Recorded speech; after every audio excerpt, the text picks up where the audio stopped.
Imagine getting tossed into a MURIM world, where cultivators and martial artists roam, wielding insane powers. Sounds like a dream, right? Wrong. To survive, you take the only path left, demonic cultivation. The power is unmatched, but the price? Everyone hates you. You're branded a villain, hunted by every righteous sect like you're some kind of final boss. Just when it seems like your story's about to end, fate decides to mess with you. An ancient mirror drags you into another dimension, and boom, you're smack in the middle of a zombie apocalypse. But here's the catch. Your demonic arts? They're perfect for this world. You start turning transcendent humans, basically the strongest of the strong, into unstoppable, overpowered zombies.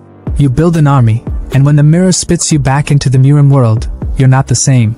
You're a monster now, stronger than anyone can imagine. And the best part? You can jump between worlds. The righteous sects that once hunted you, they're about to regret every damn decision they've made. It all starts in Shinhi City, where rumors are spreading like wildfire about the notorious Wuji sect, infamous for their gruesome demonic arts. Fear grips the city, but some reassure the crowd that righteous cultivators have arrived to destroy the sect. Meanwhile, a mysterious figure passing by overhears everything with some kind of secret technique. He pauses, tilts his hat and turns back. He mutters, "Looks like I can't stay here for long. I've been hunted by these bastards for over a year now. What a pity to live like this." That's Chu Xian, our protagonist. And guess what? He's an inner disciple of the Wuji sect. The sect that sends people and righteous cultivators into a frenzy. But as I mentioned, he's not even from this world. Chu Xian is an earthling who got ice-skate into the Chagzun continent with no family, no background, no cheat system, no maxed out stats, and no girl. Poor guy. But our MC isn't having it, so he took matters into his own hands, walking the dark path of demonic cultivation. Through sheer grit and ruthless determination, he clawed his way into the Wuji sect, the largest and strongest sect in Yugua. To survive, he mastered everything: worm cultivation, poison arts, disguise, corpse puppetry, you name it. After years of relentless effort, he finally reached the chi refining stage, poised to be accepted as an inner disciple by the sect elders. But fate had other plans.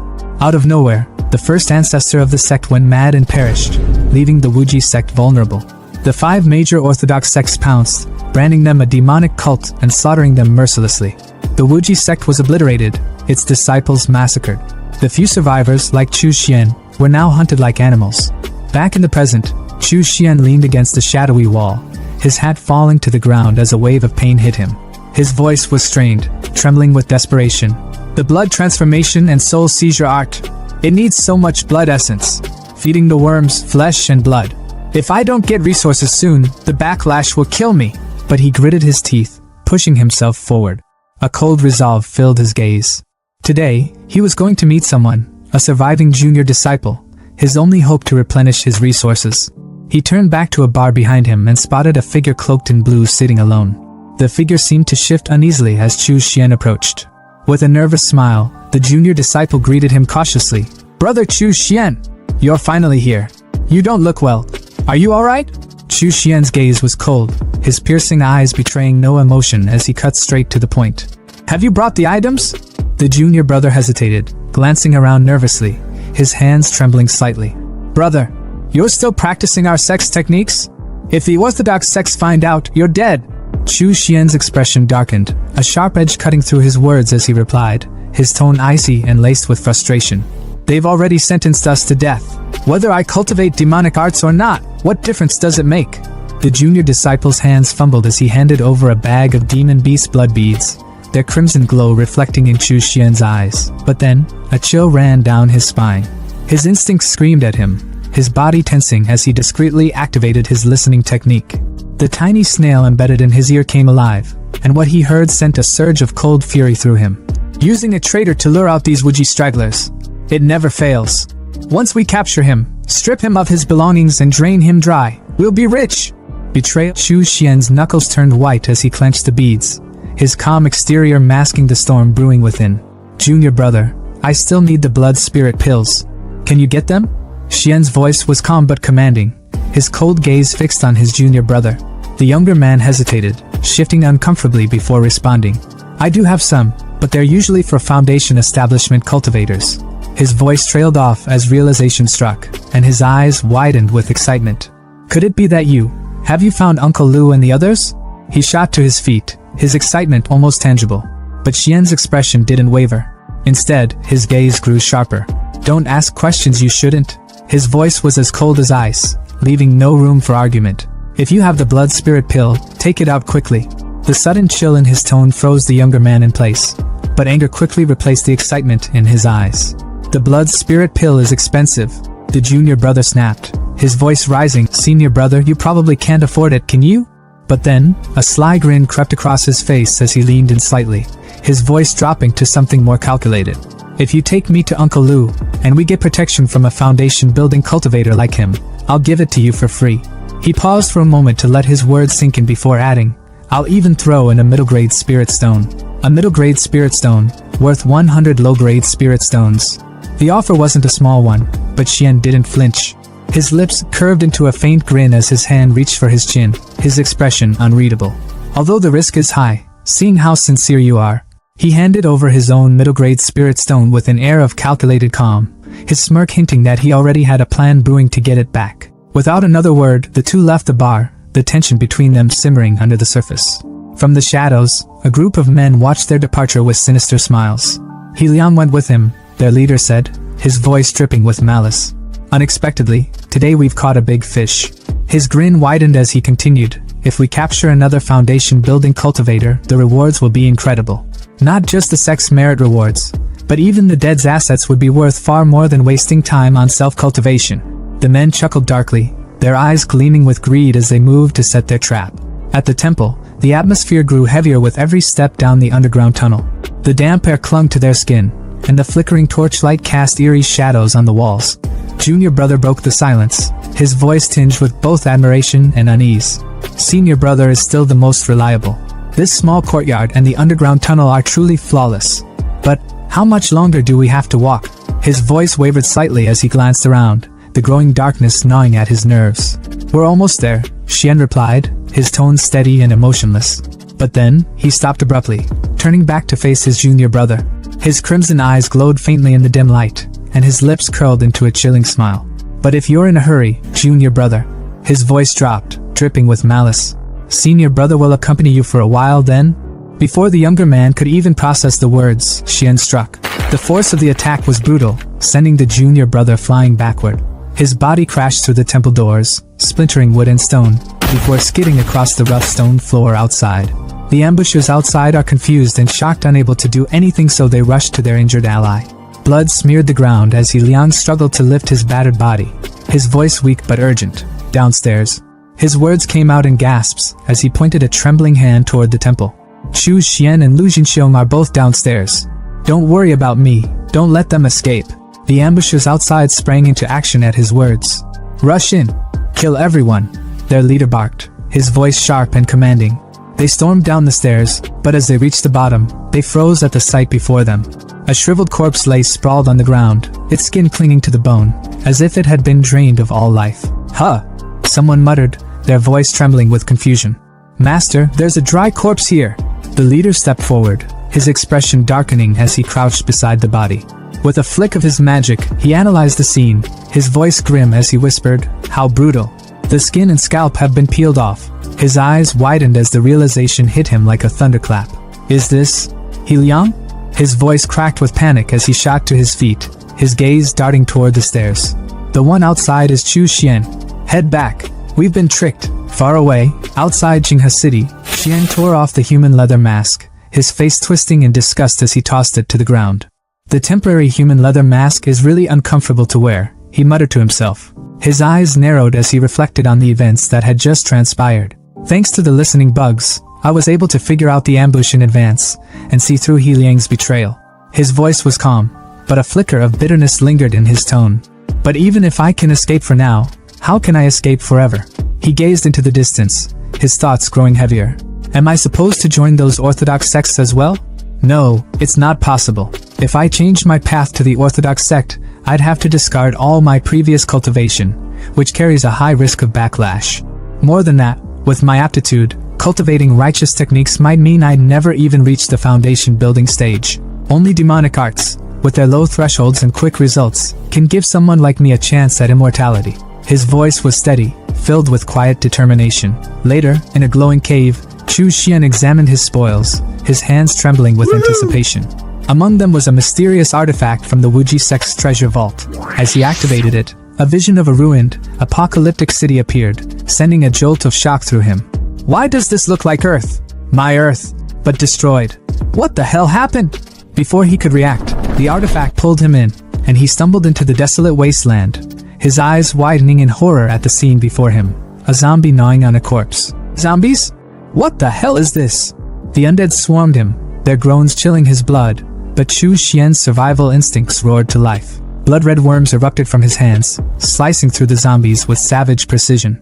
He watched in stunned amazement as the worms thrived on the zombies' flesh, a twisted hope igniting within him. Wait, could zombies count as living beings? If I use their flesh and blood to cultivate my techniques and feed the worms? His dark grin returned, his heart pounding with exhilaration as the worms feasted. This entire city, no, this entire planet will become my resource pool. Killing zombies won't provoke heavenly punishment. I can cultivate freely. I can finally pursue what I never dared dream of before. Immortality. As more zombies charged toward him, Chu Xian stood tall, his blood worms writhing in anticipation. His voice was calm but resolute, filled with unshakable determination. Eternal life, no matter the cost. On a mountain of rotting zombie corpses, Chu Xian stood tall, his long robe stained with blood and his crimson eyes gleaming with satisfaction. A grin tugged at his lips as he declared, "In just a short while, I've broken through from the 4th to the 5th layer of chi refining. This place truly is a holy land for cultivating demonic arts." Below him, weak zombies aimlessly shuffled, searching for prey. Chu Xian glanced down at them, unimpressed. However, personally hunting down zombies to absorb their energy is too damn troublesome. It's time to try refining summoning corpses to do the work for me. He rubbed his temple and sighed, his disdain evident. But refining corpses requires strong bodies filled with deep resentment as the material. Only then will the refined corpses have good potential. His gaze returned to the pathetic zombies beneath him. Their sluggish movements and empty eyes annoyed him. These guys? Worthless trash. Impossible to work with. Straightening his posture, he crossed his arms behind his back in a commanding Napoleon pose and announced, "Oh well, for now, I'll use this place as a temporary base. In such a large mall, I should be able to find new suitable targets." The scene shifted to a bespectacled man, his face pale with fear, surrounded by a horde of hungry zombies. He screamed desperately, "Tiger bro, please save me!" His eyes darted to a blonde man standing smugly on the upper floor, clutching a bag of supplies. "Didn't you say that as long as I distracted the zombies, you'd come save me once you finished collecting the resources? My mom and sister still need me. I can't die here." But the blonde man's response was anything but sympathetic. With a wicked smile, he taunted, "Oh dear, I think I forgot to tell you. Your mom died yesterday. How could the Linquan gang waste resources on a 60-year-old woman?" The bespectacled man froze in disbelief, his voice trembling. "What did you say?" The blonde man shrugged nonchalantly, turning to leave. "Thank you for sacrificing your life for me. After you die, I'll take care of your sister." The bespectacled man screamed in despair as the zombies closed in, ripping into his flesh. With his dying breath, he cursed, "Tang Hu, you'll definitely receive your retribution." But Tang Hu, the blonde man, only chuckled darkly as he dashed off with his supplies. "Humph, what retribution? The rules of this world have always been survival of the fittest." Unbeknownst to him, someone was watching. From the shadows, Chu Xian observed the scene with a calculating gaze. A twisted plan formed in his mind as he muttered to himself, Wait a moment, this man's physique is quite impressive. Perfect material for refining a corpse." Tang Hu stopped in his tracks, sensing danger. He turned to see Chu Xian standing eerily still, his strange outfit and aura instantly filling him with unease. Pulling out a dagger, Tang Hu snarled, "Who the hell are you?" Chu Xian's lips curled into a sinister smile. "I mean, your physique is quite good. You'll make a fine servant for me."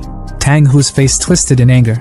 "You're courting death," he roared, lunging at Chu Xian with his dagger. But before the blade could reach its target, a red flash sliced through the air. Tang Hu stumbled back in shock, staring at his broken dagger. The source?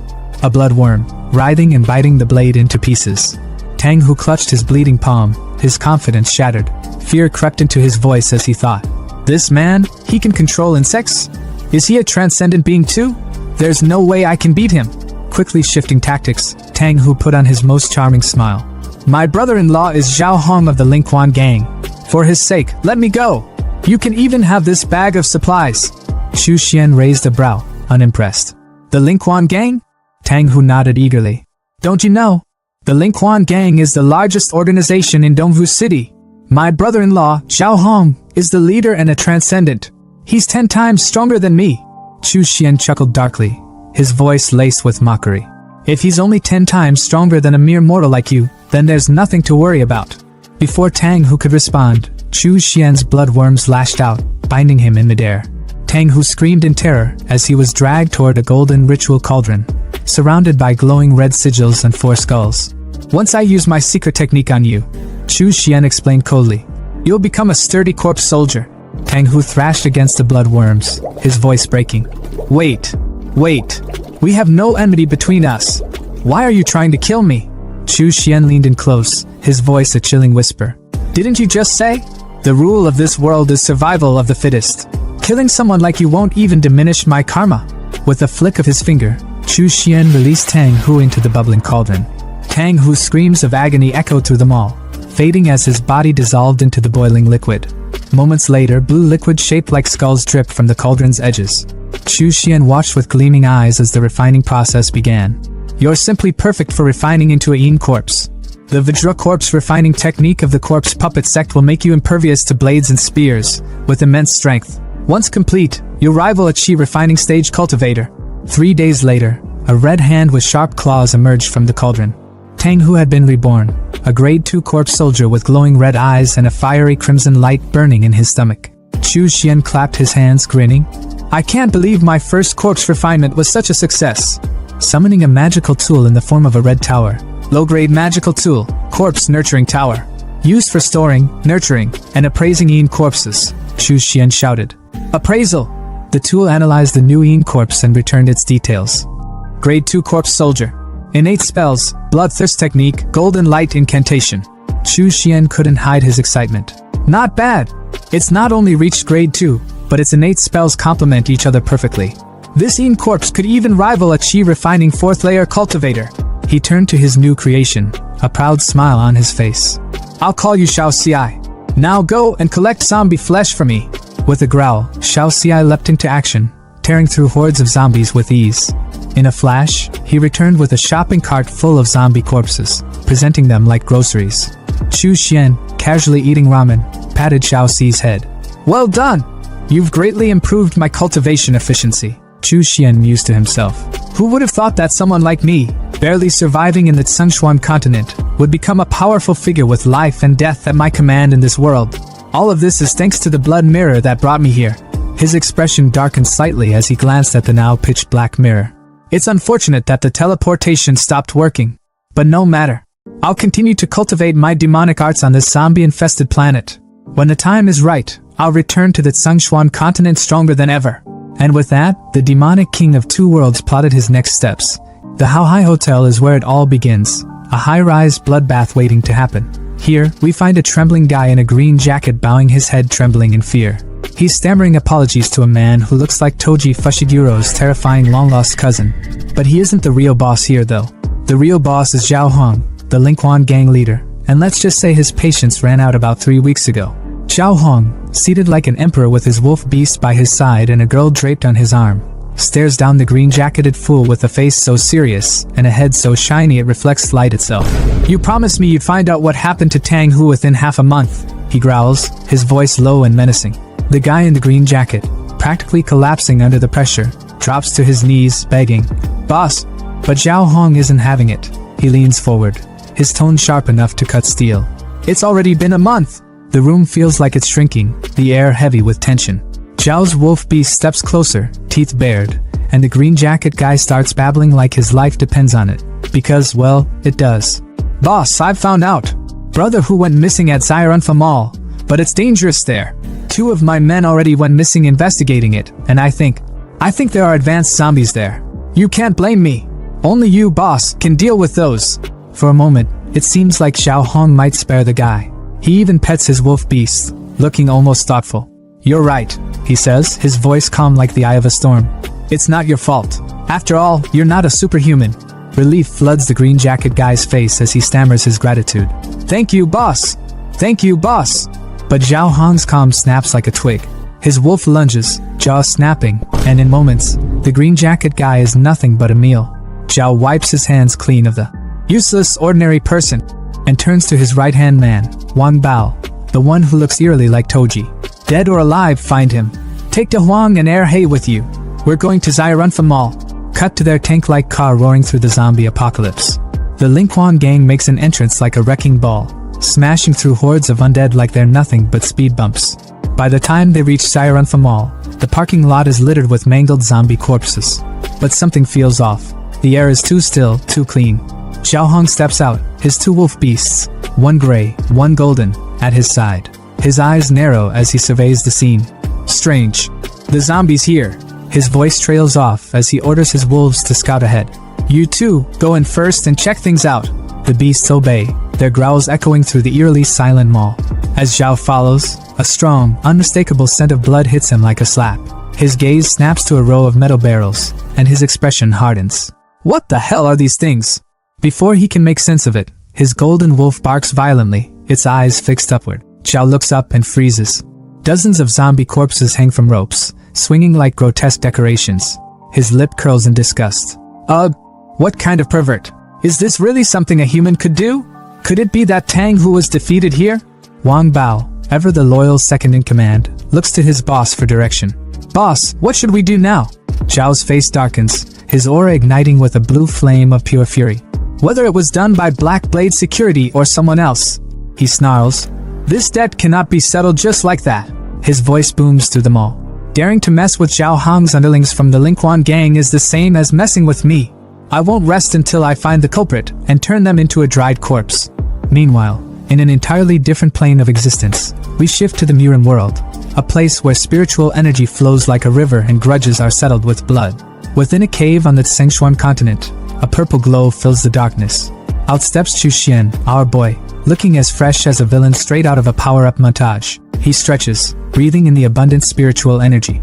I'm back, he declares, his voice dripping with confidence. But of course, trouble is already waiting for him. A group of Shenwang family goons stands at the ready, swords drawn and eyes burning with vengeance. Their leader snarls, Chu Xian, you're really running. Last time, you escaped right in front of Xu Shirquan, and we were punished for it. But now, there's no way out. Chu Xian doesn't even flinch. Instead, he smirks, his tone laced with mockery. A few fifth-level Foundation establishment grunts dare to make noise in front of me? What arrogance! The leader's patience snaps. Attack! They roar, and the group surrounds Chu Xian, blades gleaming. Big mistake. Chu Xian's hands move in a blur, and with a sinister grin, he unleashes his upgraded blood steel threads. Long, crimson worms shoot from his palms, tangling the ambushes midair like marionettes in a twisted puppet show. Screams fill the cave as one of them shrieks. How can this be? Weren't you only at the 4th level of Qi refinement? Chu Xian laughs darkly. Your information is outdated. My cultivation has already reached the 6th level of Qi refinement. The leader stares slack-jawed. That's impossible. It's only been 3 days. How can you break through the 6th level? Chu Xian's mind races. Wait, 3 days? He calculates quickly. I've been inside the Blood Mirror world for a month, yet only 3 days have passed here. The time difference must be about 10 to 1. Out loud though, he's all business. Let me ask you, besides you few, are there any other reinforcements pursuing me? Did that Foundation establishment master of yours come as well? When his question is met with silence, he tightens his grip on the threads, splitting one poor soul into bloody chunks. Answer me, or this will all be your fate. Terrified, the remaining ambushers spill everything. We're the only ones here. There's no other reinforcements. Master thought a few of us could handle you, so he didn't come. Chu Xian's smile turns cold. Really? Then I don't need to worry. The ambushers dare to hope. You said you'd let us go. But Chu Xian interrupts, his threads slicing through them like a butcher carving meat. Blood splatters the cave walls as he licks the crimson from his hands, a satisfied smirk curling his lips. Did you actually believe that? After all, I'm the ruthless, cold-blooded demon cultivator. Watching his blood worms devour the remains, Chu Xian reflects on his recent gains. Blood Mirror. I only had a single bloodline, and now, not only has my cultivation reached the 6th level of Qi refinement, but I've also mastered the innate technique Blood Nourishment. On top of that, I have a 3rd level zombie as a trump card. He steps out of the cave, now standing on a cliff overlooking the kingdom below. His gaze sharpens. I must break through the realms even faster to extend my lifespan. The blood furnace on the zombie world provides endless resources, but I still need materials from the Tsengshuan continent. The next time the blood mirror gains energy, I'll have to restock before that. The bustling energy of Tsengshuan market was almost overwhelming, with the air thick with haggling voices and the aroma of rare herbs and exotic wares. Chu Xian strolled through the crowd, his mind preoccupied. He silently calculated his inventory, thinking about the materials he'd gathered for refining the corpse. He had the rare heavenly treasures locked down, but the most essential item? Nowhere to be found in the usual markets. He'd need to dig deeper, find the right channels. His thoughts were abruptly interrupted when his sharp eyes caught something familiar glinting under the sun at a vendor's stall. His heart skipped a beat. What the hell? That's the Wuji sex token, the withered bone. His eyes narrowed as he approached the vendor, his face a careful mask of indifference. Fellow Taoist, he said casually, how much for one of those Silong melons over there? The vendor, a rough-looking guy with a slick, gangster-like expression, glanced at him lazily. 7, no, 2 small spirit stones each. Chu Xian raised an eyebrow, incredulous. 2? What, is the melon skin made of gold, or is the flesh gold? You running a luxury market here? The vendor smirked. You think it's expensive? I think it's expensive too. But these melons? They're scavenged directly from the ruins of the Wuji sect. You won't find these anywhere else. Pick one for me, Chu Xian ordered, his tone sharp. The vendor grabbed a melon and handed it to him. Chu Xian inspected it, his expression critical. Does this ripen well? What about the seeds? The vendor looked slightly annoyed. I run a herb stand, not a melon farm. How should I know? Chu Xian's gaze darkened. I'm asking you, does it ripen well? The tension was palpable, and the vendor's demeanor shifted. He lowers his voice. If you're willing to pay top price, I've got even better quality stock in the warehouse out back. All right, Chu Xian said, his voice low but firm. Take me there. Once in front of his house, the vendor's tone became respectful. May I ask which senior brother I have the honor of speaking to? Chu Xian removed his hat, revealing his identity. Chu Xian. The vendor's eyes widened in disbelief. Senior brother Chu? It's really you. I'm Chen Long. I joined the Wuji sect in the same batch as you. You probably don't remember me, but I've always admired you. Among us grassroots outer disciples, you were the one who stood out the most. I never thought I'd be exchanging secret signals with the legendary senior brother Chu. Chen Long practically buzzed with excitement, circling Chu Xian like an overzealous fanboy. Uncle Lu and the other senior brothers are hiding in the Wu family manor in Taiping Town.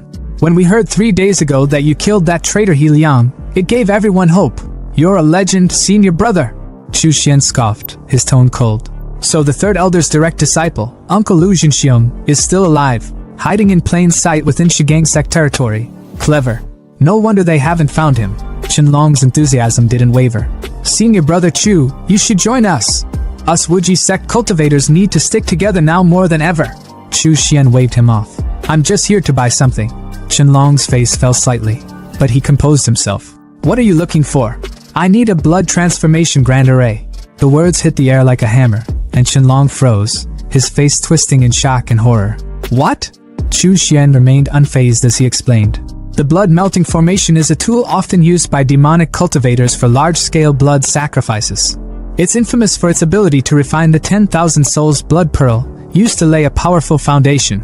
There was even a demonic sect leader who once sacrificed 300,000 lives to cast a citywide blood melting formation.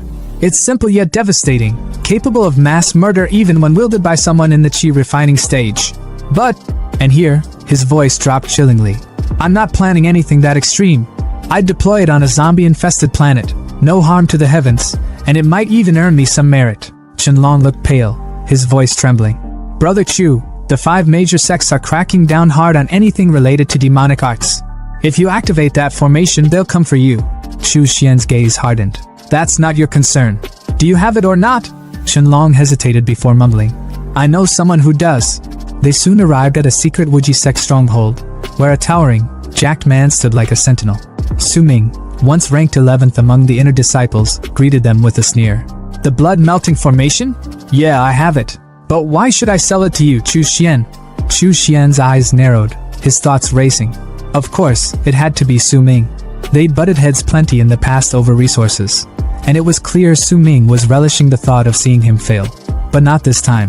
Chu Xian reached into his bag and pulled out his trump card, an entire sack of glimmering blood pearls.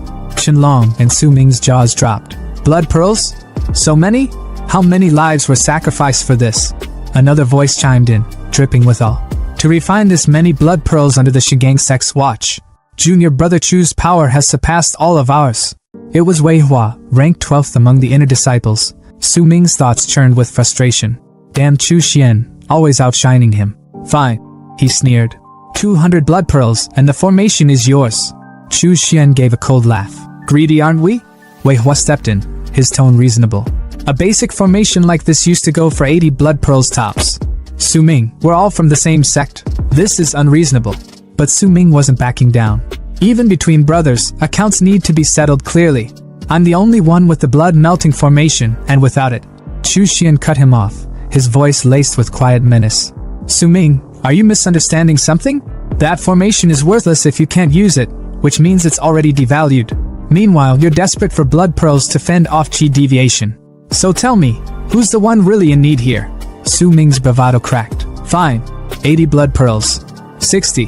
Chu Xian countered. Su Ming bristled. Why are you still haggling? If you won't sell, I'll leave. Chu Xian said flatly, turning to go. Wait. Su Ming practically panicked. Fine, 50. Chu Xian smirked, handing over 60 blood pearls. You're wise to agree. The blood-melting formation was his, and Xian wasn't about to let anyone take it. In his mind, he was already scheming. He had plenty of blood pearls left, so why not offer a little more goodwill? Chu Xian spoke up, his tone calm but firm. Senior brother Wei Hua, if you want the remaining blood pearls, you can exchange them with me for spirit stones. The brunette's eyes lit up, clearly struggling to hide his desperation. Well, thank you, junior brother Chu. We're currently in dire need of blood pearls. These things are worth more than gold on the market. With a smirk and a quick dab of his hands, Xian made the deal. 30 small spirit stones for them at a premium. The brunette added, sealing the exchange. Xian's mind was racing as he pocketed his newfound resources. With these, when he returned to that godforsaken doomsday planet, he'd be able to skyrocket his cultivation. He could already taste the power. As the brunette and the melon guy, his other junior, bid him farewell, the brunette hesitated, his voice laced with concern. Junior brother Chu, you really won't stay and join us? He's been good to us, and he's extremely powerful. Having him is better than any other candidate. Chu Xian tilted his hat down slightly, his expression unreadable. Inwardly, though, his thoughts were sharp and unyielding. Fortune and misfortune were intertwined. Lu Shihe's immense strength was a double-edged sword. It would draw the attention of the righteous sections. No need, he said flatly, the words carrying an air of finality. Suddenly, a commanding voice broke the tension. You stop right there! A soldier strode forward, his demeanor cold and authoritative. We are acting under the orders of the Shingang sect elders. The Wu family might be harboring survivors from the Wuji sect, so we are here to investigate. The brunette froze, his voice trembling slightly. 7th level of chi refining. Melon Guy's face paled. Even if the 4 of us join forces, we're no match. Chu Xian's expression darkened as he weighed his options. He could escape easily, but these fellow disciples? They'd be slaughtered. Should he intervene?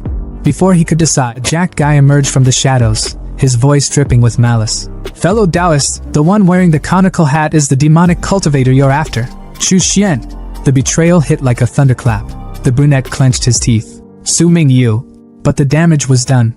Chu Xian slowly removed his hat, his eyes burning with anger and a tinge of regret. I'm still not ruthless enough, he muttered. Su Ming had tricked him again, and now, he had no choice. Tossing his hat aside, his true identity was revealed. Melon Guy's jaw dropped. What? The brunette's voice was a mix of fear and resolve. Senior brother Wei, junior brother Chen, we've been exposed. Retreat quickly, and I will cover you. Don't hesitate, he barked. The main force will likely arrive soon. Go and inform Uncle Lu to relocate. As the two fled, the brunette called back, his voice filled with gratitude. Brother Chu, your righteousness will not be forgotten. A soldier moved to chase them, but his commander held him back. Don't bother chasing. He's the same Chu Xian who escaped from Uncle Sunshire's hands last time. His head is worth far more than those nobodies. The commander turned to face Chu Xian, a mocking smile on his lips. I didn't expect you, a demonic cultivator, to sacrifice yourself for others? Chu Xian's eyes narrowed. Demonic cultivators prioritize profit. They're not difficult to kill. Perhaps keeping them alive could bring me greater benefits in the future. Why wouldn't I take advantage of that? The commander sneered. Ha, with your lowly cultivation level, what future do you have? Drawing his blade, he lunged forward, only to be stopped in his tracks. Blood worms surged from Chu Xian's palm, snaking toward the blade and rendering it useless. The soldiers around him faltered, their confidence waning. This guy, he's stronger than expected. 2 soldiers moved to flank him from behind, but Chu Xian's magical tower emerged, its blood-red claws tearing through their defenses with ease. The commander's confidence faltered as he stared at Chu Xian, his voice trembling slightly. What kind of monster are you? Chu Xian smirked coldly. Ridiculous. As a demonic cultivator, how could I not have some trump cards up my sleeve? Now it's your turn. Let's hope your storage pouch won't disappoint me. Meanwhile, at the Wu family's separate residence, chaos was brewing. Lu Jinxiong, the elder of the Wuji sect. What? You left Chu Xian there alone? Even though we are demonic cultivators, the sect has been destroyed. Now we're all in the same boat. His stern gaze bore into the jacked guy who had betrayed Xian. Besides, Chu Xian is one of the top 10 inner disciples and should be a great help. We should be united in this. The jacked guy stammered his excuse. This disciple was also forced by the situation. If not, we all would have been wiped out. Lu Jinxiong wasn't convinced but didn't have time to argue. There's no time to say more. I sensed the aura of a Foundation establishment cultivator approaching, likely coming for me. The tension was palpable as the melon guy stepped forward. We will stay and stand with Uncle Master. But Lu Jinxiong shook his head. No, with your current cultivation level, staying will be useless. You are the hope of the Wuji sect's revival. Your safety is the priority. I will hold them off here. His voice carried the weight of finality. Hear my command, all disciples, disperse and retreat immediately. Regroup at White Mang Mountain. The disciples hesitated, their voices filled with reluctance. Yes. Suddenly, an old man appeared, standing on his flying sword with a look of cold disdain. His chi radiated with deadly intent. Lu Jinxiong, so you were hiding here? He sneered, charging his chi power into his finger. At a time like this, you're still thinking of protecting these demon spawn? Haha. Don't worry, my people have completely locked down Qinghe City. None of them will escape. Panic spread among the Wuji sect disciples as they scattered in every direction. Back at Taiping Square, the brunette, melon guy, and jacked guy stumbled upon a grisly scene. The ground was littered with the corpses of Shenli sect cultivators. The brunette's voice trembled. Those are actually the corpses of those Shenli sect cultivators. Is there anyone in Qinghe City who could have done this? Melon guy's voice wavered with hope. Could it be senior brother Chu? The jacked guy scoffed, his tone dripping with disbelief. Are you joking? Judging by the condition of the bodies, they were clearly killed in an instant. It would take at least a chi refining stage level 8 cultivator to do that. How could it have been him? The brunette pointed toward the distance. Let's not worry about that now. The enemy didn't leave but instead died here. More pursuers will likely be drawn soon. Everyone, make the most of the time we have and evacuate quickly. Near Taiping Mountain, the remnants of the Wuji sect huddled together in the dense forest, their breaths shallow, their gazes darting at every rustle of the leaves. Tension hung heavy in the air until the melon guy's voice broke the silence. Uncle Master Lu is back. His relief was palpable, but that relief turned to horror when they saw Lu Jinxiong stumble into view, his left arm bloodied and limp. Uncle Master! Someone cried out in alarm. Another disciple rushed forward, already calling for a healer, but Lu waved him off, his voice steady despite the pain. I'm fine. It's unavoidable to suffer some injuries during an escape. His face warm but his eyes sharp as ever. But you all!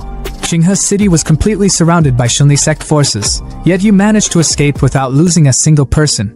It's truly fortunate. The brunette stepped forward, bowing deeply. Thanks to the sect's protection, the disciples managed to leave without obstruction. Even the 3 Shenli sect disciples originally stationed there were killed by someone. The mention of this unexpected event made Lu raise an eyebrow. Something like this happened? Could it be a wandering expert passing by? He sat down on a fallen tree. His tone was contemplative, though his body remained tense as a disciple wrapped bandages around his injured arm. Then, his gaze sharpened. Where is Chu Xian? The brunette hesitated, guilt flickering in his eyes. This disciple doesn't know. In the rush, I didn't spot brother Chu Xian. Su Ming, the jacked guy, crossed his arms with a scoff. Chu Xian is only at the 4th level of chi refining. Facing 3 opponents, he probably got reduced to ashes. His voice was cold, uncaring. But the melon guy wasn't having it. Su Ming, this is all your fault for getting senior brother Chu killed. And you still have the nerve to speak? His fists clenched as he glared at Su Ming, who merely shrugged. Lu Jinxiong rubbed his chin thoughtfully. Chu Xian. I recall him. He's the one who's been ranked 10th in the inner sect for years. His aptitude may be ordinary, but he's very clever. He might not have met with misfortune. His sharp gaze turned to Wei Hua, the brunette. Wei Hua, Once things calm down, take some people to gather information on him. If you find him, bring him to join us. It's good to have some support. Since the sex destruction, he's been wandering alone. I can't imagine how difficult things must be for him now. Meanwhile, Chu Xian wasn't exactly struggling. In a dimly lit cavern, he sat cross-legged, grinning from ear to ear as he counted his spoils. Ha ha ha, life is really getting better and better. He chuckled, his voice echoing in the cavern. 800 low-grade spirit stones, 2 mid-grade spirit stones. Spirit gathering formation and maze formation, suitable for setting up a cave dwelling. His fingers traced the edge of a small black flag, his smile turning wicked. Surprisingly, there's even a 10,000 souls banner. This is a notorious evil sect treasure. It's extremely harmful to one's karma. This mid-grade 10,000 souls banner must have required the slaughter of countless beings and the extraction of their souls to be refined. A righteous cultivator from the Shinli sect, actually greedy for its power, secretly kept it and refined it in the dark. His gaze darkened as he held the banner up to the dim light. However, it's perfect for me to take to the zombie planet, where there are plenty of zombies for me to extract souls from. Once the 10,000 souls banner is fully refined, tens of millions of ferocious ghosts will rise like a tide, becoming a powerful trump card. With a satisfied sigh, he stood up, stretching his arms. The items I need are all gathered. The blood mirror has been fully charged too. It's time to head back. With a flick of his wrist, he summoned the magical mirror, a portal of swirling purple energy opening before him. Zombie planet, here I come! On the other side, however, he was greeted with a scene that made his jaw clench. Smoke billowed from what remained of his base. The barrels of supplies he'd so painstakingly gathered reduced to ash. He crouched by the smoldering remains, his voice low and seething. Let me calculate the time. I should have left here about 2 months ago. But things shouldn't have turned out this way. His eyes narrowed as he inspected the damage. Corpses wouldn't do something like this. Someone deliberately set the fire. If I had known, I would have refined a few more corpses to guard the place. His fist tightened, his teeth grinding in frustration. My snack reserves, all burned to ashes. Whoever did this didn't even come here to loot supplies. They just set a fire for no damn reason? Summoning his magic tower, he called out. Xiaohu, report to me. Come here. Elsewhere, a couple knelt on the ground before Toji, their faces pale with terror. Don't kill us. We really haven't seen anyone going in or out of the mall. The boyfriend pleaded, his voice shaking. Toji's sneer was almost predatory as he stepped closer to the girl, licking his lips. Oh no, perhaps there's still some use for you after all. The girlfriend's eyes widened in horror. No, please, she begged, her voice cracking. Before Toji could lay a hand on her, a massive shadow loomed over him. He turned slowly, his confidence evaporating as he stared up at Xiaohu, who towered over him like death itself. The couple didn't waste a second, scrambling to their feet and running as fast as they could. It's a high-level zombie, the boyfriend shouted in panic, his voice fading into the distance. Xiaohu leaned down toward Toji, mimicking the predator's earlier movements, and karma hit like a truck. Toji's legs shook as he stammered. No, don't. But then his eyes focused on the zombie's face, recognition dawning too late. Wait, this zombie. Tang Hu. His words were cut off as Xiaohu grabbed him by the collar like a ragdoll, slung him over his shoulder, and dashed away, leaving a trail of smoke in his wake. Toji's scream was more pathetic than anything. Ow! Where are you taking me? Where are you going? Xiaohu didn't answer, of course, but when they arrived at Chu Xian's hideout, Toji was unceremoniously slammed to the ground, his head pinned under Xiaohu's massive hand. Chu Xian turned, his eyes lighting up with amusement. How you're back so soon, Xiaohu? He patted his undead companion affectionately, as if he were a loyal dog. Toji, trembling on the ground, stammered, Who are you? And why can you control Brother Hu? Chu Xian tilted his head, unimpressed. So what if I can? You know Xiaohu? Could it be that you're also part of the same gang? Was it your people who burned down this place too? Toji, shaking but still have the balls to say, Yes, so what about it? Chu Xian's expression darkened, his tone turning icy. I haven't caused any trouble here yet, but instead, others have already troubled me. His eyes glowed crimson as his aura intensified. If I want to cultivate in peace in this world, I'll have to deal with these annoying little dogs first. He leaned in, his voice dripping with malice. I just wonder how much corpse refining material they can provide me. Toji's voice cracked as he asked. Corpse refining? What does that mean? Chu Xian smirked. How about you first tell me all the intel you have on the gang? Chu Xian's spirit-capturing eyes glowed with an eerie intensity as he locked his gaze onto Toji, the man's pupils dilating like a puppet under command. Toji's voice trembled, spilling the truth as if his very soul had been wrenched open. "My name is Wang Bao," he confessed, his words robotic and devoid of resistance. "A trusted subordinate of Zhao Hong, the Spirit Dog Gang's boss. Our base is in the Grand Hotel. The mall was burned down when we came to look for Brother Hu. Meeting the horrifying scene, the boss ordered us to fire and destroy everything." Chu Xian's cold stare didn't waver. His tone was sharp, slicing through the air like a blade. "How strong is Zhao Hong?" Toji's head tilted slightly, his subdued voice revealing the extent of their boss's power. "He's a 5-level transcendent who has tamed 3 spirit dogs. Each one of them is more than 3 meters long and incredibly violent. He's also physically stronger than an ordinary person. He can compete with high-level zombies." But something in Toji's voice shifted. He was regaining fragments of his consciousness. A flicker of fear crossed his face as he stammered. Chu Xian's thoughts raced. The spirit capturing I was losing its grip. Time was running out. He pressed on. "Wang Bao, let me ask you one last question. This isn't your first time murdering and burning things down, is it?"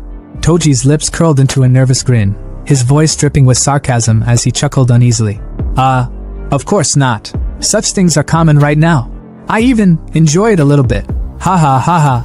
His laughter was hollow, but the moment was short-lived. Chu Xian's expression darkened, his voice icy as he delivered a final, chilling verdict. "In this case, there is no need to refuse your excellent corpse refining material." Panic surged through Toji as the realization hit him like a brick wall. His scream pierced the air. "What did I do just now?"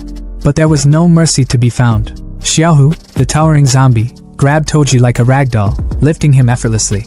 The cauldron bubbled ominously, steam rising as if it were eager to claim its next victim. Chu Xian stood calmly, his eyes gleaming with a sinister satisfaction as he threw the final ingredients into the boiling concoction.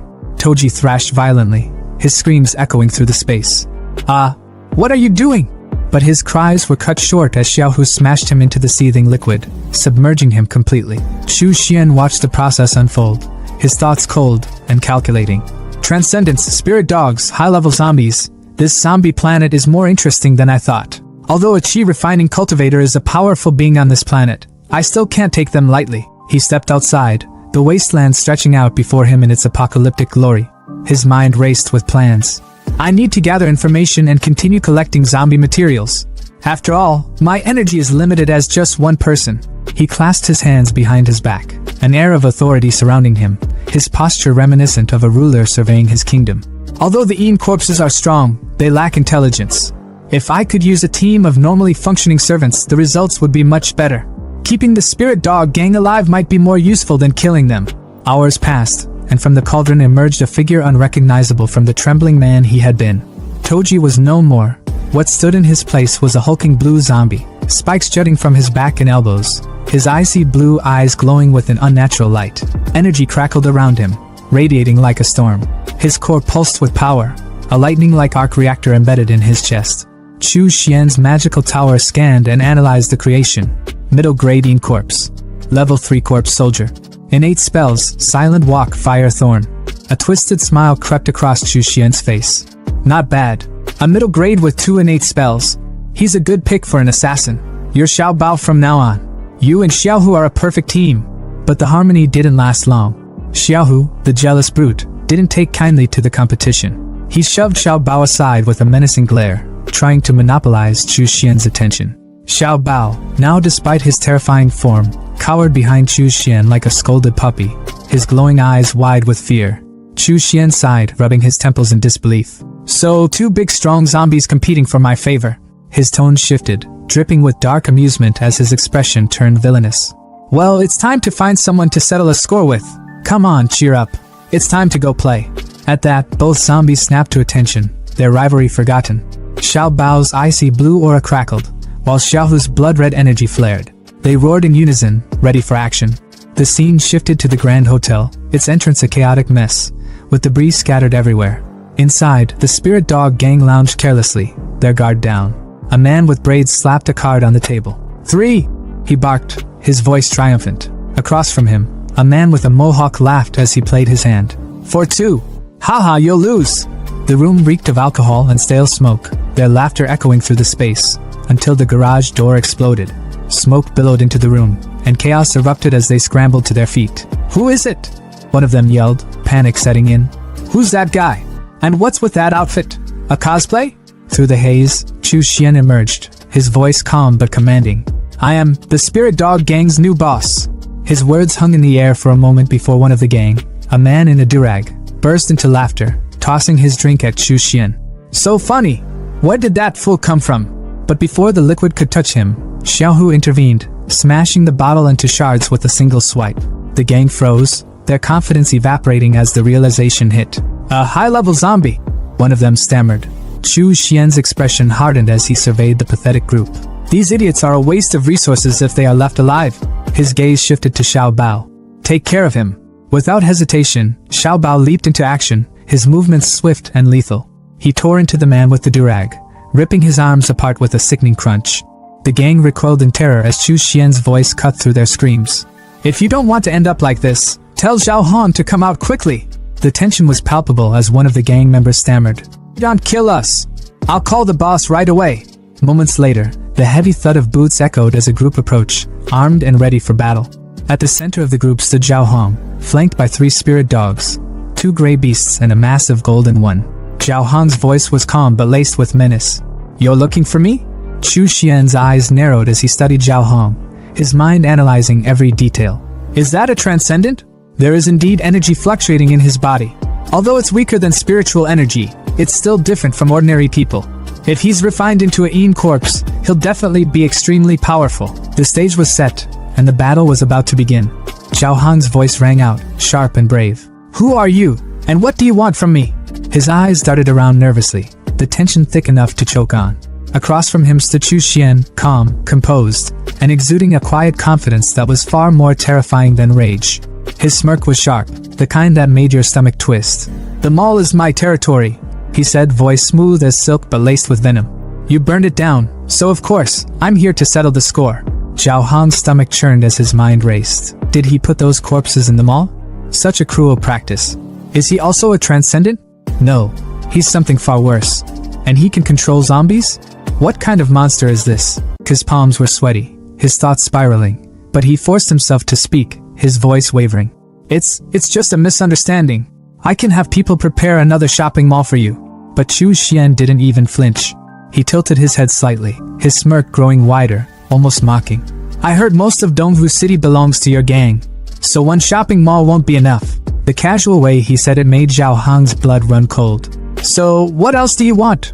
Zhao Hong snapped, his voice rising, trying to claw back some semblance of control. I advise you to be wise and back off while you still can. We, the Spirit Dog Gang, won't accommodate you forever. And yet, Chu Xian remained unfazed, his calm demeanor only fueling Zhao Hong's panic.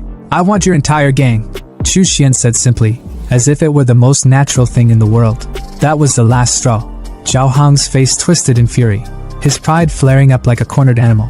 You're not accepting the toast only to be forced to drink a forfeit, he shouted, his voice trembling with rage. Turning to his wolves, his loyal beasts flanking him, he barked. Da Huang! Hei! Xiao Bai! Go! Eat him alive!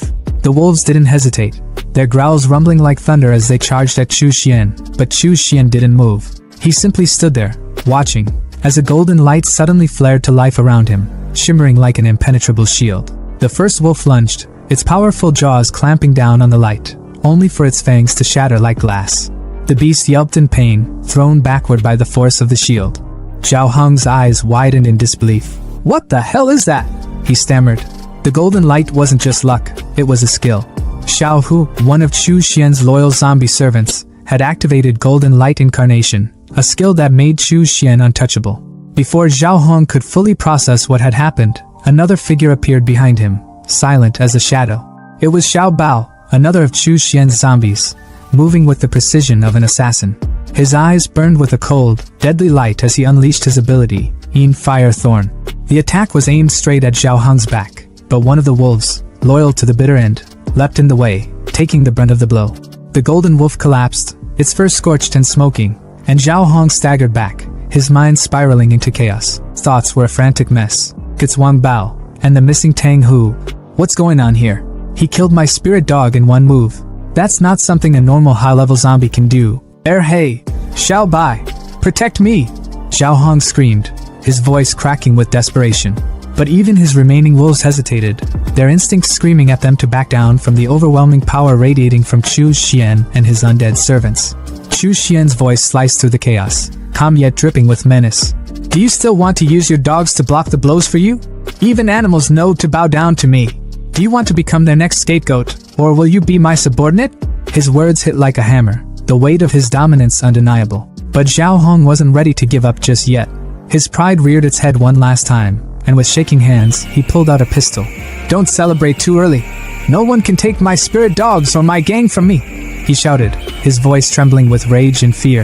He raised the weapon, aiming directly at Chu Xian. Die! The gunshots echoed through the air. Bam! Bam! Bam! But the bullets never reached their target. From Chu Xian's body, steel blood worms erupted, coiling through the air like living shields. The bullets ricocheted harmlessly off them, the projectiles flying back into Zhao Hong's own men. Screams filled the air as his subordinates fell, their lifeless bodies hitting the ground with sickening thuds. Zhao Hong's hand went limp, the gun slipping from his grasp as he stared in horror. Chu Xian tilted his head, his smirk returning. Is this your last resort? I was hoping for something more impressive. Zhao Hong's legs gave out, and he dropped to his knees, his voice breaking as he begged. The spirit dog gang is yours. Please spare me. Chu Xian's smirk didn't falter. He stepped closer, his eyes cold and calculating. This spirit dog gang is useful to me, so I'll take it from your hands. And I'm also going to use your body. Zhao Hong's face turned a deep shade of red, and for a moment, his fear was replaced with sheer confusion. Although I don't like men, if you're adamant I can, he stammered, his words trailing off awkwardly. Chu Xian's expression twisted in disgust. Don't get me wrong, I'm not into men either. He turned to Xiao Bao, dismissing Zhao Hong entirely. Tie him up. Then, to Xiao Hu he added, I'll leave these 2 dogs to you. The remaining gang members, trembling with fear, fell to their knees, bowing their heads in submission.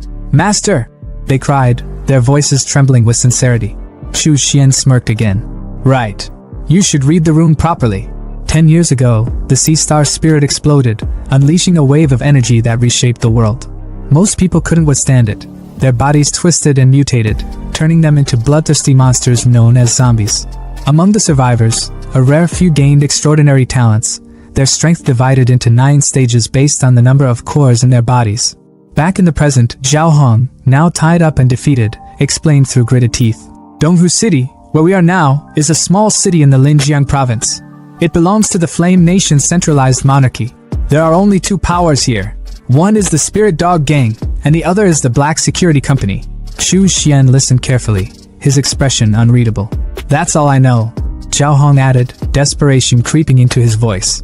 Is there anything else you want to know? Whatever it is, I'll find it. Chu Xian waved a hand dismissively. Xiao Bao, take him to the medicinal bath. Zhao Hong's eyes widened. Medicinal bath? His protests turned into panic screams as Xiao Hu and Xiao Bao dragged him away. Big brother, didn't you say you'd spare me? Chu Xian sipped his drink, watching the chaos unfold with amusement. The medicinal bath this time is the best one I've been able to get. After soaking for a few days, his talent will come into play. He leaned back, savoring the moment. Then it's the perfect chance to set up the blood battle array for a blood sacrifice. Modern food and drinks really are better. Outside, Chu Xian soared through the air on his flying sword, drink in hand, surveying the desolate city below. His sharp eyes caught movement on a rooftop. A group of survivors was fighting for their lives. 2 men strained to hold the door against the relentless pounding of zombies, while an old man stood behind them, trembling, clutching a white case to his chest. This stage 3 core was obtained at the cost of many lives, the old man whispered, his voice heavy with resignation. We can't lose it. Just take it and leave me. The man in sunglasses shook his head, his voice firm. Mr. Jing, you're the Linjiang Province Institute of Sciences chief. Your life is more important than ours. Don't worry. I've sent a rescue signal. The Black Security Company will send someone to pick us up. The old man sighed, his shoulders sagging. Alas, the world has changed. If you want to be rescued, it will be hard. The door behind them splintered and burst open. A wave of zombies poured through, their growls deafening. The 3 survivors froze, their faces pale with despair. We're doomed. Out of nowhere, a sword shot through the air like a damn missile, slicing clean through the zombie lunging at the guy in green. But that wasn't all. This wasn't some one-and-done move, it was a massacre. The blade zipped through the horde, carving through every rotting corpse with terrifying speed and precision until the scene was eerily silent, not a single zombie left standing. Before anyone could process what just happened, a figure floated down from the sky like some ancient deity, his tone calm but commanding. "It's quite lively here," said Chu Xian, as he landed gracefully in front of the stunned group. The survivors, still reeling from the chaos, scrambled to thank him, their voices trembling with gratitude. "Thank you. Thank you so much for saving us, Great One." But Chu Xian wasn't here for praise. His sharp gaze locked onto the white case the old man was clutching like his life depended on it. "What's inside? Could it be that these zombies were after this?" he asked, his voice laced with curiosity and authority. The old man froze, stammering as if he'd just been caught hiding a state secret. The two men flanking him immediately raised their guard, their expressions hardening. It's a level 3 psionic core," the old man finally sputtered. "Originating from a level 3 zombie bear." That caught Chu Xian's attention. His eyes narrowed as he stepped closer. "Oh, let me see." Without waiting for permission, he released a steel blood worm, his personal nightmare fuel, and it slithered out to snatch the case right out of the old man's hands. The group tensed but knew better than to resist. "Please don't take it away," the old man begged, his voice breaking with desperation. "The Life Sciences Research Institute depends on it. With this, we have hope of researching a weapon to counter the zombies, which concerns the entire." Chu Xian cut him off with a glance, opening the case to reveal a glowing green orb. He examined it with a critical eye, unimpressed. "So this is the energy core. It's not that impressive," he thought, his inner monologue dripping with disdain. "The energy inside is nothing compared to the spiritual energy within a small spirit stone." Without a second thought, he tossed the core back to the old man, who fumbled to catch it, his face a mix of shock and confusion. "Don't worry," Chu Xian said flatly. "I'm not interested in things at this level." The old man could barely process what he just heard. A level 3 psionic core? Insignificant? Who the hell was this guy? Before he could voice his disbelief, Chu Xian turned his attention back to the group. "You all, where have you come from?" he asked, his tone sharp. One of the men, sporting shades that screamed, "Badass wannabe," stepped forward. "We're from Linjiang Province, Linjiang Army. We're under orders to protect Professor Jing and bring back the psionic core." Chu Xian raised a brow. "Just the two of you?" he asked, skepticism dripping from his voice. The guy with the shades scoffed. "Of course not. The Black Blade Security Company will escort us out temporarily." The jacked guy in green, clearly less impressed with this plan, muttered, "If I may ask, what will the Linjiang Army be of use when coming here?" But before the conversation could spiral, Chu Xian's voice cut through, cold and dismissive. "The Linjiang Army?" he repeated, almost as if the name itself was beneath him. As they spoke, Chu Xian's thoughts wandered. Even the strongest cannot compare to the Wuji sect of the past. In these chaotic times, you never know when everything might fall apart. There's no need to intentionally make friends. But then, an idea struck him. "Help me with one thing," he said, his tone shifting slightly, "and I'll ensure your safe departure." The old man's eyes lit up with hope. "Really? We'll do anything you need." But then, as if remembering his position, he adjusted his glasses nervously. "However, we cannot do anything against regulations. That's our bottom line." Chu Xian smirked, already walking away. "You don't need to do much. Just stay on the rooftop. Attracting the zombies will be enough." Before they could protest, he removed the seal from the door, unleashing a horde of zombies below. The old man looked like he was about to have a heart attack, but Chu Xian waved off his panic. "No need to worry," he said casually. "I've already reinforced the door with a stone talisman. These zombies won't be able to break through. You can rest here for now." And with that, he stepped onto his flying sword and disappeared into the sky in a flash. Hovering above the chaos, Chu Xian pulled out his trump card, the 10,000 Souls banner. "Go!" he commanded, activating it with a wave of his hand. Crimson arrays lit up the ground below, forming a massive, birdcage-shaped barrier. The banner planted itself at the center of the attack, radiating raw power. Looking down at the horde of zombies crowding the mall like Black Friday shoppers, Chu Xian smirked. "With the psionic core attracting the zombies, you've saved me a lot of trouble," he muttered, satisfied. Returning to the rooftop, he addressed the trio. "Everything is ready. Time to take you out of here. I'll make sure of one thing first. Do you want to come with me?" The old man didn't hesitate. "We'll go with you." The jacked guy in green, still cautious, muttered, "Mister." But the old man reassured him. "No worries. If this great one wanted to harm us, even 10 lives wouldn't be enough. He wouldn't need to use any tricks." And just like that, Chu Xian wrapped them in his steel blood worm like some creepy, sentient roller coaster and took off on his flying sword.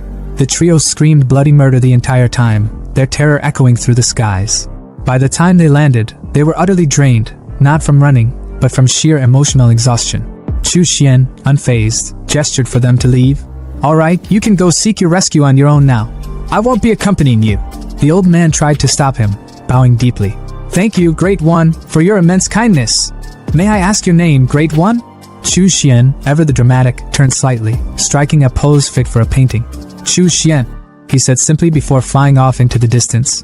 As the trio watched him disappear, the old man muttered, This is definitely beyond the capabilities of a regular Transcendent's innate talent. Hurry back. We must report this to General Yi immediately. Meanwhile, Chu Xian hovered over the center of his spell range, a sly grin on his face.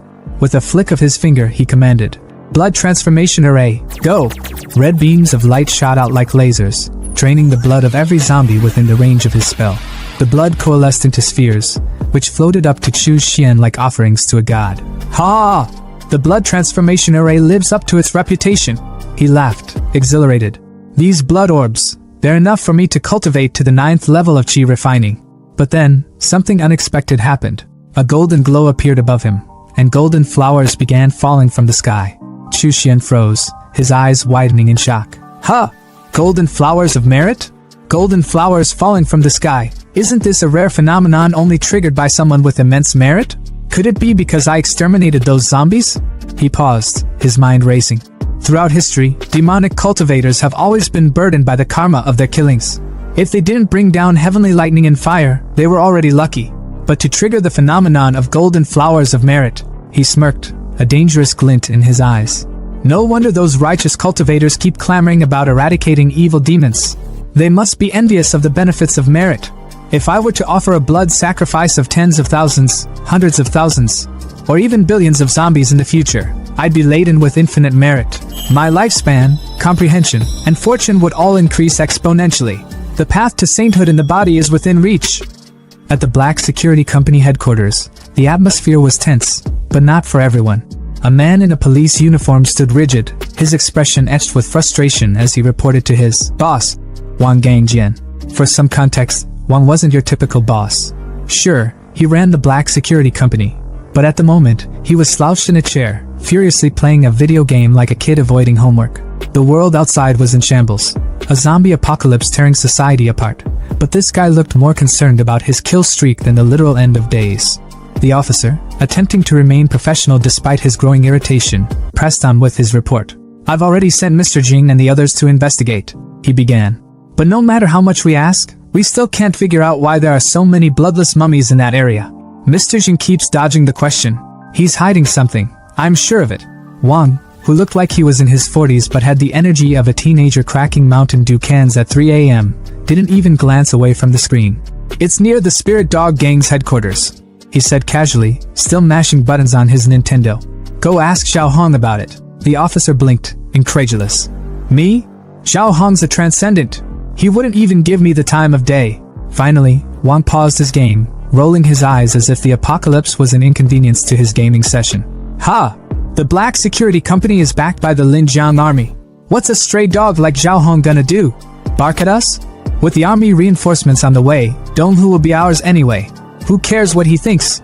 His confidence was palpable, even if his priorities were completely out of whack. Meanwhile, across the city, the Spirit Dog Gang's hideout was undergoing a transformation. The gang, now under Chu Xian's control, was a picture of loyalty, or so they thought. The scene was unexpectedly wholesome. A hot pot feast was in full swing, with steaming dishes of meat and vegetables laid out like a family dinner. A man with a mohawk haircut beamed as he announced, "Boss, dinner's ready!" Chu Xian, the new leader, picked up his chopsticks and surveyed the spread with calm satisfaction. But beneath his composed exterior, his thoughts were as cold and calculated as ever. These people still have their uses, he mused silently. Eating corpses lack the precision for tasks like this. As long as they remain useful, I'll keep them alive.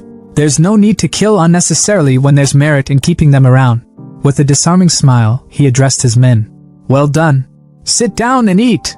The gang members, visibly moved, teared up at his kindness. The new boss is so approachable, one of them sniffled. He's nothing like that murderous Xiao Hong. 10,000 times better. For a moment, the scene looked almost idyllic, like a group of misfits bonding over a shared meal. But the reality was far darker. One of the meatballs rolled off the table, cracking open as it hit the ground to reveal a writhing green worm.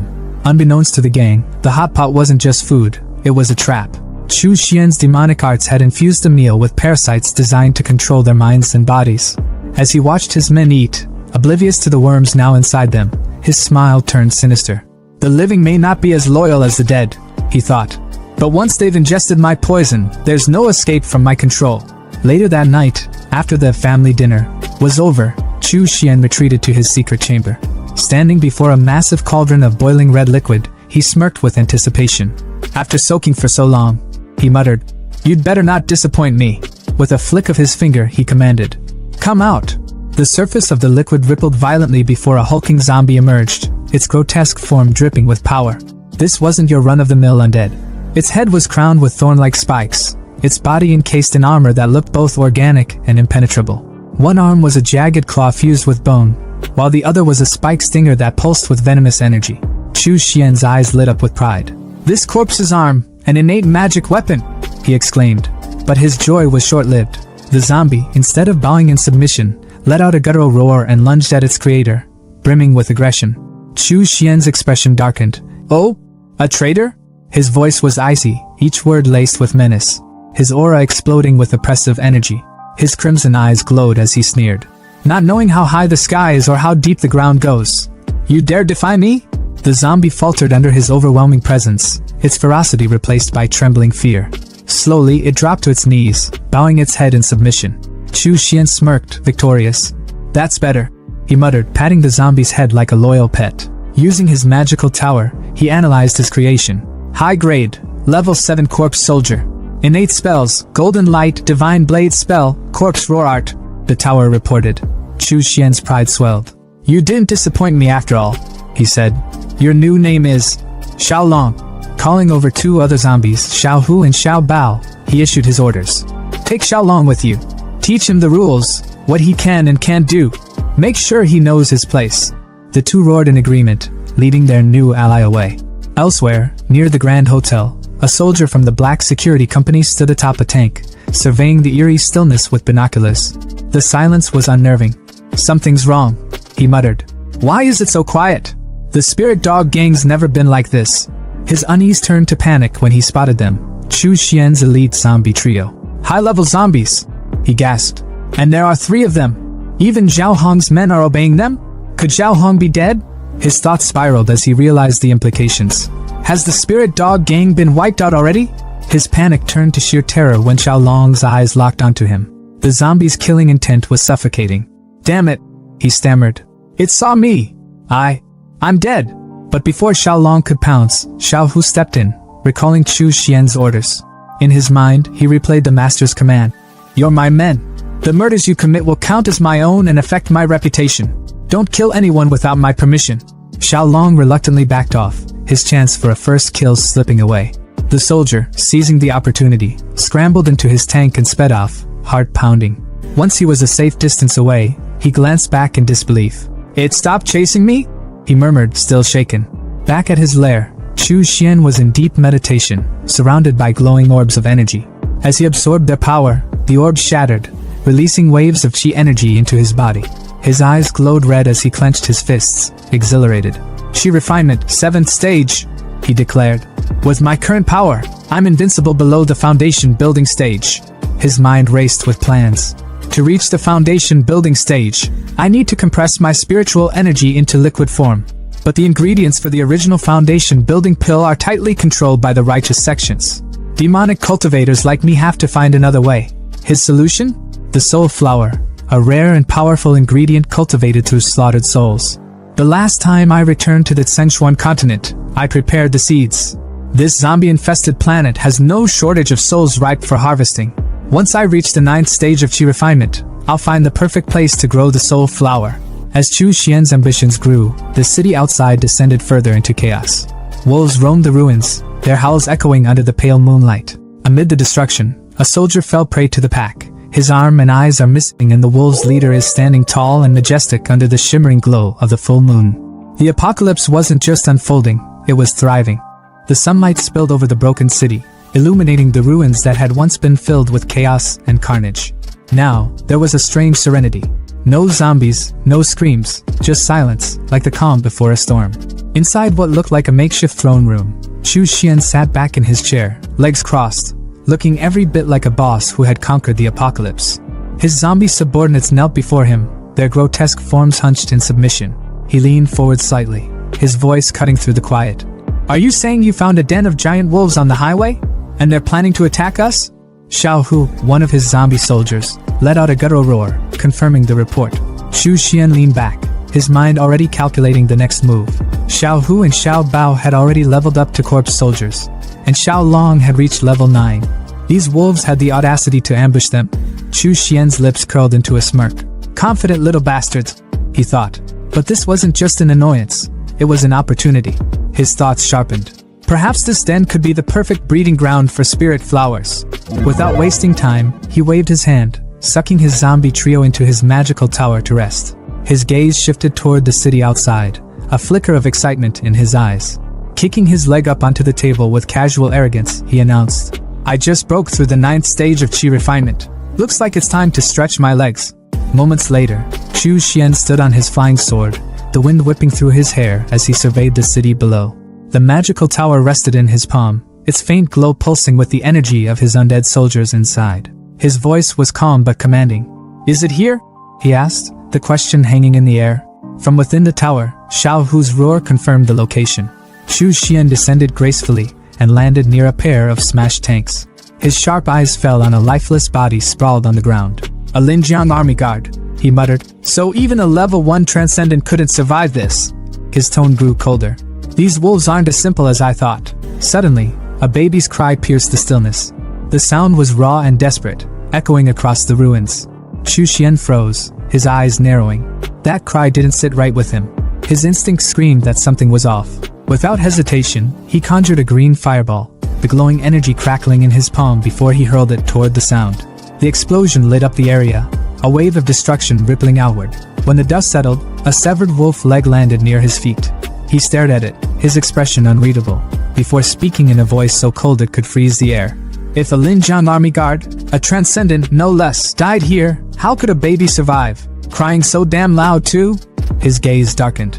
"Someone else might have rushed in to save a life. But unfortunately," he smirked, his voice dropping to a cruel whisper, "you ran into me, a cold-blooded demon cultivator." As if on cue, a deep, guttural howling erupted around him. The ground trembled as the wolves emerged, their glowing crimson eyes locked on Chu Xian with unrelenting hatred, their snarls filling the air as they prepared to attack. But Chu Xian stood unfazed, his expression almost bored. With a casual flick of his hand, he summoned his zombie trio from the magical tower. The undead soldiers materialized, their grotesque forms radiating malice as they roared in unison.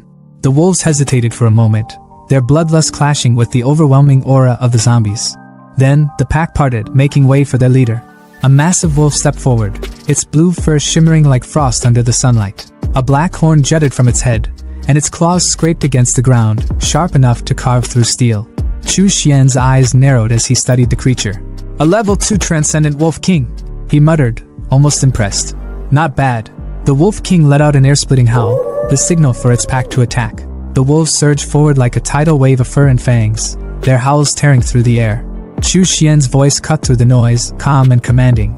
"Leave the transcendent to me," he told his zombies. "The rest are yours." The trio roared in response, charging into the fray without hesitation. The battlefield erupted into chaos. Blood sprayed as claws met bone, teeth tore into flesh, and the undead soldiers fought with a ferocity that matched the wolves' savage attacks. The ground was littered with bodies as the two sides clashed, either willing to back down. Meanwhile, Chu Xian faced the Wolf King head-on. The massive creature lunged at him with its powerful jaws, but Chu Xian sidestepped effortlessly, his movements fluid and precise. "Good teeth, strong bones," he muttered with a smirk. "You pass." The Wolf King snarled, its crimson eyes blazing with fury as it launched another attack. But Chu Xian was already one step ahead. Channeling his chi energy, he unleashed a bloodworm spell, the crimson energy coiling like a whip around the beast's jaw. With a flick of his wrist, he slammed the Wolf King into the ground, the impact sending shockwaves through the battlefield. Dust and debris flew everywhere as the creature groaned, momentarily stunned. Chu Xian walked toward it, his expression cold and calculating. "It survived my attack," he noted, tilting his head slightly. "Its physique is impressive. Pass." He glanced back at his zombie trio, their grotesque forms tearing through the remaining wolves with ease. The pack was no match for the undead soldiers, and soon the battlefield was silent again. save for the groans of the injured Wolf King. Chu Xian turned to his soldiers and spoke with quiet authority. "Carry them all back to the hotel," he ordered, his voice cutting through the aftermath like a blade. Meanwhile, elsewhere in the city, a tank screeched to a halt at the site of the earlier battle. 3 men stepped out, their faces grim. 2 wore black security uniforms, while the third, a man in a sleek black suit, knelt beside the wreckage. His sharp eyes scanned the area, taking in the scene. "How is this possible?" he muttered, his voice tinged with disbelief. "The vehicle, the supplies, the body of our Linjiang army brother, all gone." Raising his hand, he summoned a green glow of energy. "My talent is wood spirit," he explained, "which allows me to communicate with plants and gather information." Placing his glowing palm against a nearby tree, he closed his eyes and let the visions flood his mind. He saw the battle as if through the tree's eyes, zombies dragging away wolf carcasses, a man driving a truck full of supplies. His eyes snapped open as he stumbled back, the glow fading from his hand. "There was a fight here," he said, his voice shaking. "1 human, 3 zombies, and a pack of wolves. The human escaped, and the wolves suffered heavy losses. The Wolf King, it was a level 2 transcendent. Who could walk away from this unscathed?" One of his subordinates, a man in a cap, spoke up. "We've been in Donghu City for a while now," he said grimly. "There are no level 3 transcendent here, and it's impossible for someone to gather enough resources to reach level 4 on their own." He placed a hand on the suited man's shoulder and added, "The waters here are deep and full of mysteries. First, high-level zombies appear, and now this, another strong individual we don't even know if we can trust." The man in suit thinks that the person in the tree vision is similar to Chu Xian's, so the guy in suit is actually the guy with sunglasses who got his ass saved along with his 2 companions by our protagonists a while back then on the rooftop. Back at Chu Xian's base, the once ruined mall was now a thriving farm. Crops flourished under the glow of spirit energy, the air thick with the promise of life. In the center of it all, Chu Xian stood within a glowing magical circle, golden light swirling around him. "The fog array and spirit gathering array are complete," he declared. "Now, this place is a holy land. You can farm and raise livestock in peace." His men cheered, their arms full of fresh crops and vegetables. "The boss is amazing," one of them shouted. "Since the zombie outbreak, we never thought we'd see a day like this." Chu Xian turned away, his mind already on his next move. "This land will be managed by the Spirit Dog Gang to improve food quality," he thought. "But as for the demon spirit plant I want to grow." He entered a dark, ominous room where the injured Wolf King was bound. The creature growled weakly, its body wrapped in sharp, bloodthirsty vines that tightened with every movement. Chu Xian's eyes gleamed with ambition as he stepped closer. "Spirit flower," he said, his voice low and full of resolve. "My path to building my foundation rests on you." The streets of Qinghe City were alive with the buzz of daily life, people moving about their mundane routines, blissfully unaware of the storm brewing right under their noses. Among the crowd, a figure cloaked in black moved with quiet determination.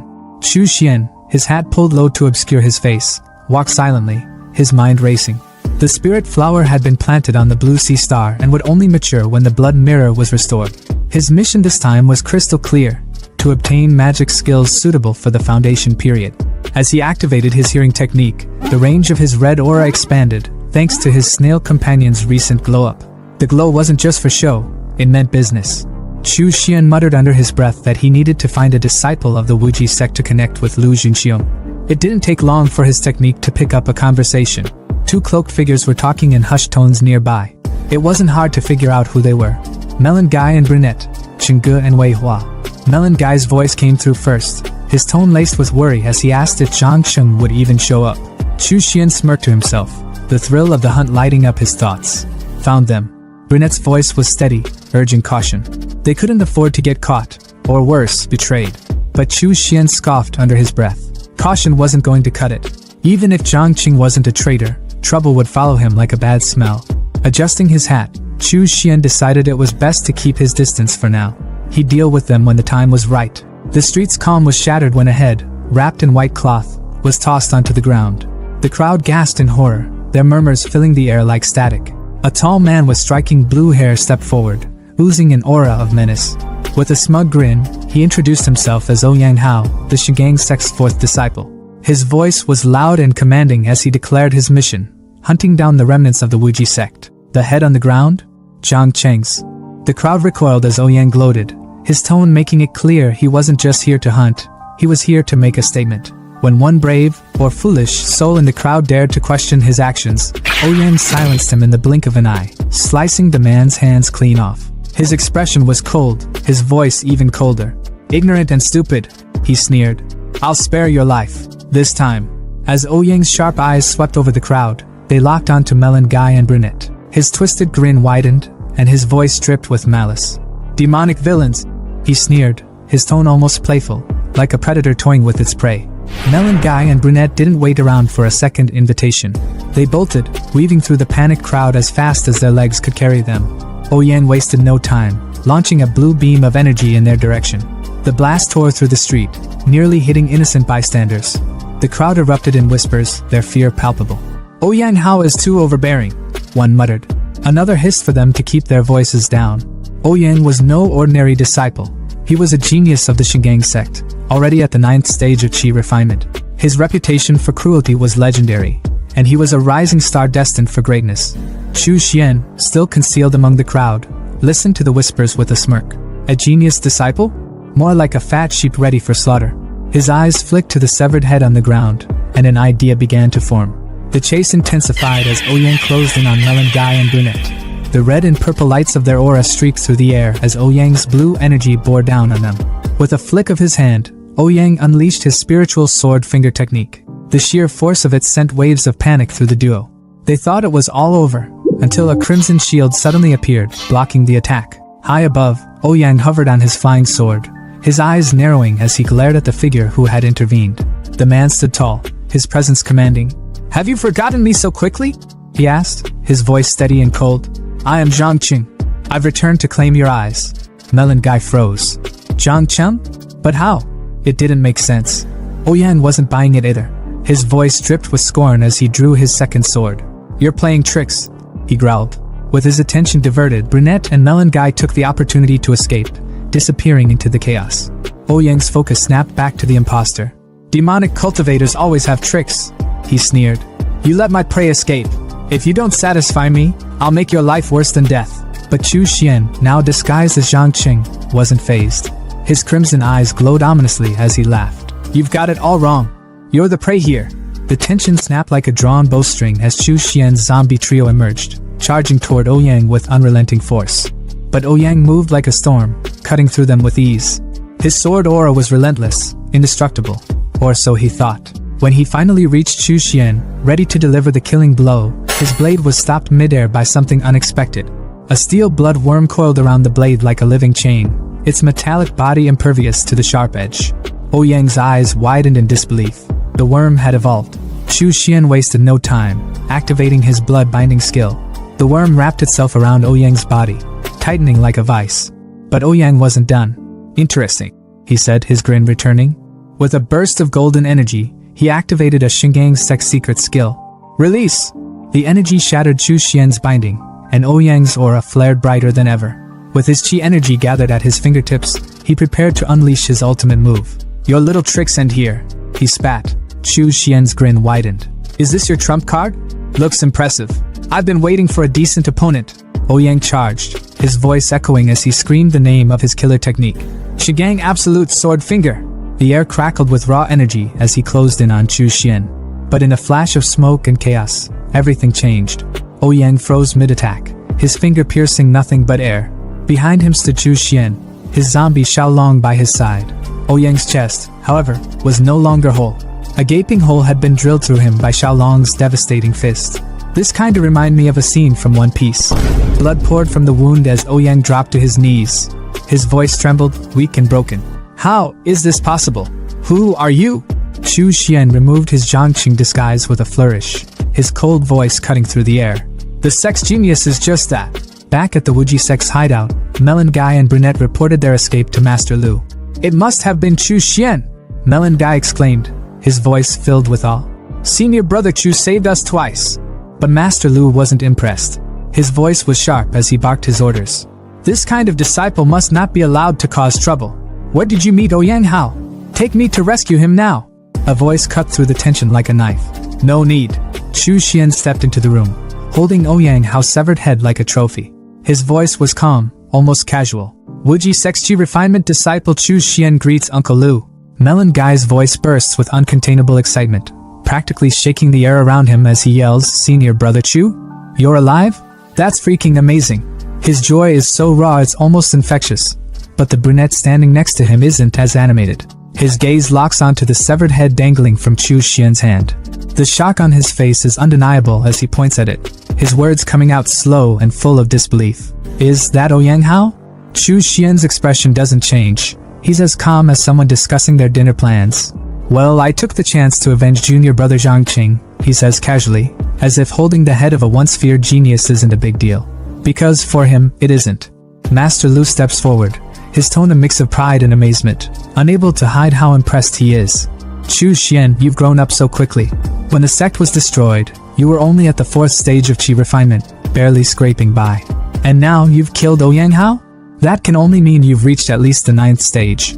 At this, Melon Guy's face twists comically, his eyes so wide they look like they might pop out of his head. Ninth stage? His voice is a stammer, disbelief dripping from every word. Even the brunette, who had been silent up until now, flinches, his expression betraying his struggle to process what he's just heard. Master Lu's pride deepens, his voice booming with satisfaction as he steps closer to Chu Xian. Great. I never thought talent like yours would come from the Wuji sect. It's truly a blessing for us. Chu Xian, stay with us at the Wu family estate. I'll do everything I can to help you break through to foundation." But Chu Xian, ever the lone wolf, shakes his head. His tone is steady, carrying a quiet but unshakable resolve. "I appreciate your kindness, uncle, but I intend to rely on my own strength to reach the next stage." Master Lu's brow furrows, concern flashing across his face as he presses further. "Why are you so determined to go at this alone, Chu Xian? What are you hiding?" Chu Xian's thoughts turn inside him, but outwardly, he places a hand on his chest, his voice taking on a dramatic edge. "Uncle, this situation isn't optimistic. If all the resources were poured into me, my brothers' lives would only become harder. I can't live with myself knowing I've made their paths more difficult just for my selfish gains." His words hit hard, cutting through the tension like a blade. Both Melon Guy and the brunette are visibly moved, their expressions softening. Melon Guy's voice trembles with admiration as he blurts out, "Senior Brother Chu, you're so selfless." Master Lu places a hand on Chu Xian's shoulder, his tone heavy with emotion. "It's rare to see someone with a heart like yours, Chu Xian. If the sect still existed, I would have never let talent like yours wander off on its own. If you ever need anything, don't hesitate to come to me." Chu Xian hesitates for a moment, his tone careful but direct as he asks, "Uncle, I was wondering about the blood refining scripture. How much does it cost?" Without hesitation, Lu raises 5 fingers, his voice calm. 500 blood beads, and I'll give you a copy." Chu Xian's mind races for a moment, a flicker of surprise crossing his face. In the past, even 1,000 sect contribution points wouldn't have been enough to exchange for something like this. Uncle Lu really is giving me a good deal. Outwardly though, he sighs, fumbling with his pouch as he blurts out, "Thank you for your kindness, uncle, but I only have 300 blood beads, plus the spirit stones I got from Ouyang Hao." Lu chuckles, brushing off the difference with a wave of his hand. "Don't worry about it. They're resources meant for disciples anyway. If they don't need it, I can just give it to you for free." Chu Xian freezes for a moment, stunned by Lu's generosity. His earlier wariness dissolves, replaced by a newfound respect. This disciple is truly grateful," he mutters, his voice soft but sincere. Lu hands him the blue book, the coveted blood refining scripture, his tone fatherly and full of warmth. "Take care of yourself out there, Chu Xian. Don't push yourself too hard. If trouble comes your way, come find me at the Wu family estate." Chu Xian bows deeply, his voice carrying the weight of his gratitude as he replies, "Yes, uncle." As he leaves, his brothers and Lu's voices echo behind him, their farewells tinged with both pride and sadness. Chu Xian, however, is lost in thought as he walks away. The Wuji sect may have been a demonic sect, but someone as kind and good-hearted as Lu Jinxiong exists here. This world, the Tsengchuan continent, is there even a place where good people can thrive? His thoughts linger, heavy with contemplation, until the scene shifts to the Wuji sect training grounds. There, Su Ming, the arrogant traitor who once betrayed Chu Xian, is blindsided by shocking news. "Uncle Lu, how did we get so many blood beads?" His voice is sharp, suspicion dripping from every word. Lu's reply is simple but heavy with meaning. "They were brought by Chu Xian." At this, Su Ming's face twists in disbelief, his voice rising. "Chu Xian? He's still alive?" The brunette, who had been silently observing, finally speaks, his tone cutting like a blade. "Not only is he alive, But he's reached the 9th stage of Qi refinement and killed Ouyang Hao. Su Ming freezes like a statue, his thoughts a chaotic mess. Did Chu Xian really kill those guards at Taiping? But how the hell did his power grow so fast? The brunette smirks, his words sharp and mocking as he addresses Su Ming. If you think so little of senior brother Chu, then you won't want his share of the blood beads, right? Melon guy, never one to miss a chance to tease, jumps in with a grin. If you don't want them, we'll happily take them. Su Ming panics, his desperation spilling over as he stammers. I want them. I want them. His hands reach out greedily, clutching at the air as if afraid the beads will vanish. But deep inside, jealousy burns like fire. Damn it, Chu Xian must have found something extraordinary. How else could he grow so strong so quickly? What the hell is he hiding? Back at the Grand Hotel, Chu Xian's hideout. The atmosphere is anything but calm. A shimmering purple energy leaks from a small golden mirror, rousing one of the wolves guarding his room. The mirror, the very artifact that summoned Chu Xian to this apocalyptic world, hums with power as Chu Xian steps through. His wolves rush to greet him, their tails wagging with unrestrained excitement. He pets them briefly before heading inside, where 2 of his men greet him with relieved smiles. Boss, you're finally back. It's been 2 months, but everything is fine. The garden core were harvested without a hitch. Chu Xian smiles, his voice calm and approving. With Xiao Hu and the others patrolling with the spirit dogs, plus the arrays, it looks like no one dared approach the Grand Hotel. But his focus quickly shifts as he opens a nearby door. His thoughts are sharp and focused. The most important thing now is the spirit flower. Purple energy spills out through the gap, and as he steps inside, his eyes widen at the sight. The room is overrun with spiky purple vines, their flowers blooming in abundance. There are so many of them. These spirit flowers are enough for me to refine 3 foundation blood pills, he exclaims, his excitement barely contained. But his expression darkens as his gaze falls on the unconscious Wolf King, its body wrapped tightly in vines. He crouches down, his voice low and cold. You've lasted this long thanks to your strong body. But now that everything is ready, your time is up. With a swift motion, he disconnects the main vine, ending the Wolf King's life without hesitation. The room fills with the ingredients he's carefully cultivated for his next plan. The path of cultivation, it's all about resources. Talent alone isn't enough, he muses. Sitting before an ancient furnace, Chu Xian begins the refining process. 1 foundation blood pill can increase the success rate of breaking through by about 30%. As the red spheres of energy brew within the furnace, Chu Xian retrieves them one by one, their power radiating in his hands. With 1 orthodox foundation pill from Ouyang Hao storage, I have 4 chances to break through to foundation, he calculates. Dropping a golden pill into his mouth, golden energy surges around him like a storm, his hair standing on end. But he quickly regains focus, gathering the energy into a concentrated ball that dissolves into his body. The power of just 1 pill isn't enough to liquefy my spirit power completely, he thinks, his resolve hardening. Foundation blood pill, work for me. He swallows another pill, the air around him becoming thick with Qi energy. The yin-yang symbol projects behind him as his glowing eyes focus with intensity. Then, in a flash, his consciousness shifts. Chu Xian finds himself in a vast, dark blue space, like the depths of an ocean. Confusion flickers across his face as he mutters, "This is..." Before he can make sense of it, a thunderous voice cuts through the void, filled with rage and hate. "Chu Xian, you cruel, demonic cultivator." A massive wolf silhouette emerges from the shadows, its presence oppressive and suffocating. "I will never let you break through foundation." The wolf lunges toward him, its jaws wide enough to swallow him whole. But Chu Xian remains calm, his thoughts sharp and clear. No, this is a hard demon illusion. The creature let out a deafening roar, its immense aura crushing the air around it, but Chu Xian didn't even flinch. His gaze was sharp, unbothered, as he raised a single finger. From its tip, a glowing red spiritual energy began to swirl, crackling with raw power. Without hesitation, Chu Xian unleashed his energy bullets at the monstrous wolf in front of him, his voice cutting through the chaos like a blade. "Get lost!" he shouted, his tone dripping with venom. But even as he attacked, his mind was racing, sharp and analytical, piecing together the situation like a puzzle. He thought bitterly, although the foundation-building blood pill mimics the effects of a genuine foundation-building pill, it's nothing more than a counterfeit, a desperate crutch for demon cultivators. Its medicine is tainted, filled with the resentment of living souls, and that poison seeps into the heart, creating this heart demon illusion.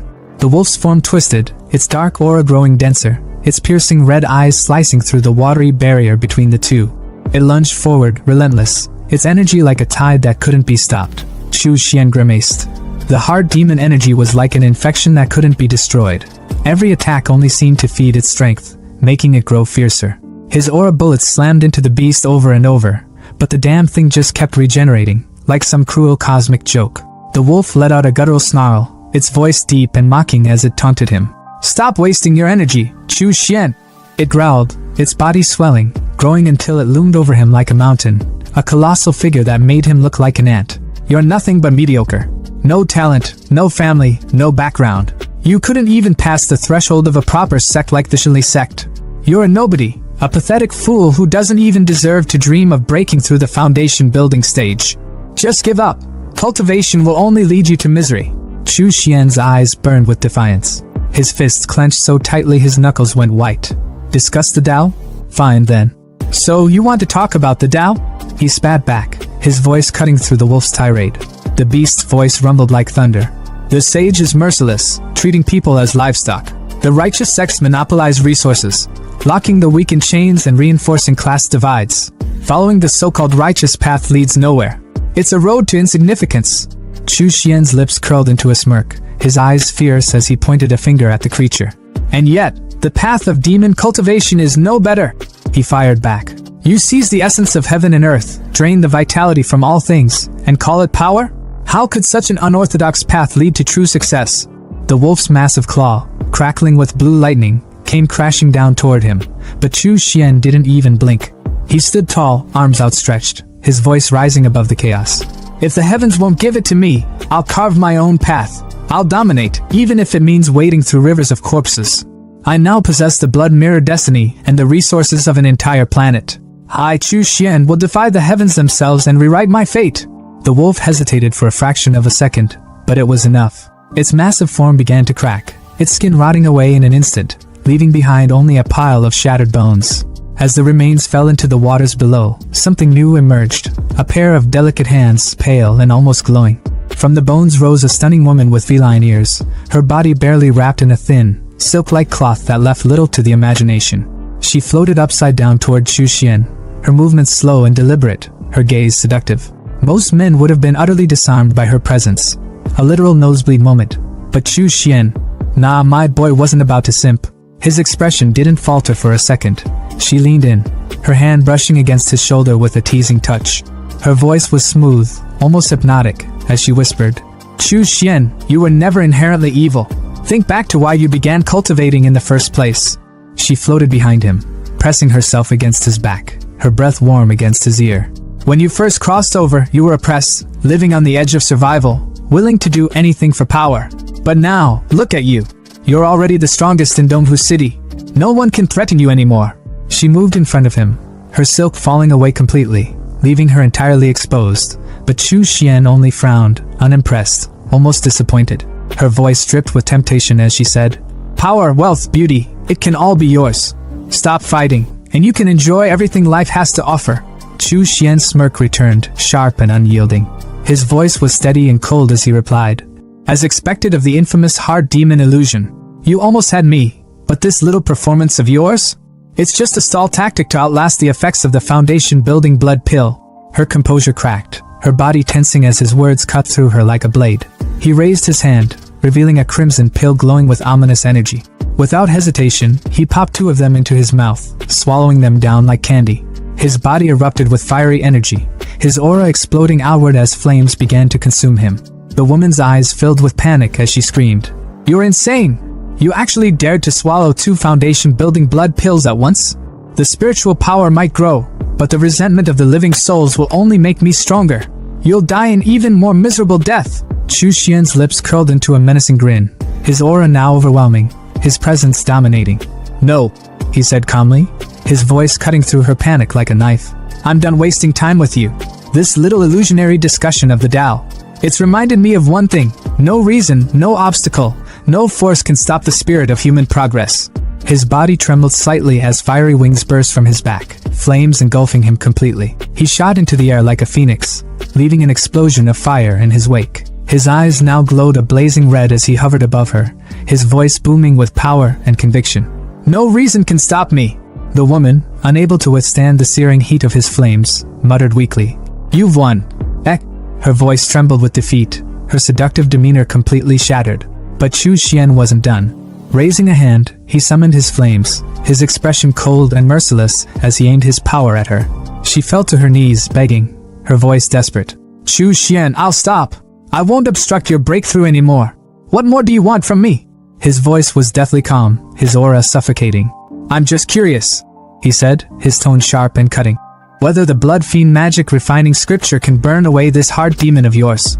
Chu Xian clenched his fist, and his magic lashed out like a serpent, wrapping tightly around the catgirl. She screamed in agony, her cries echoing through the space, the heat of his magic searing her skin. Well, considering she was completely naked, it probably burned even worse. Her voice rose, desperate and filled with pain. What? No! Chu Xian! You are cruel, heartless!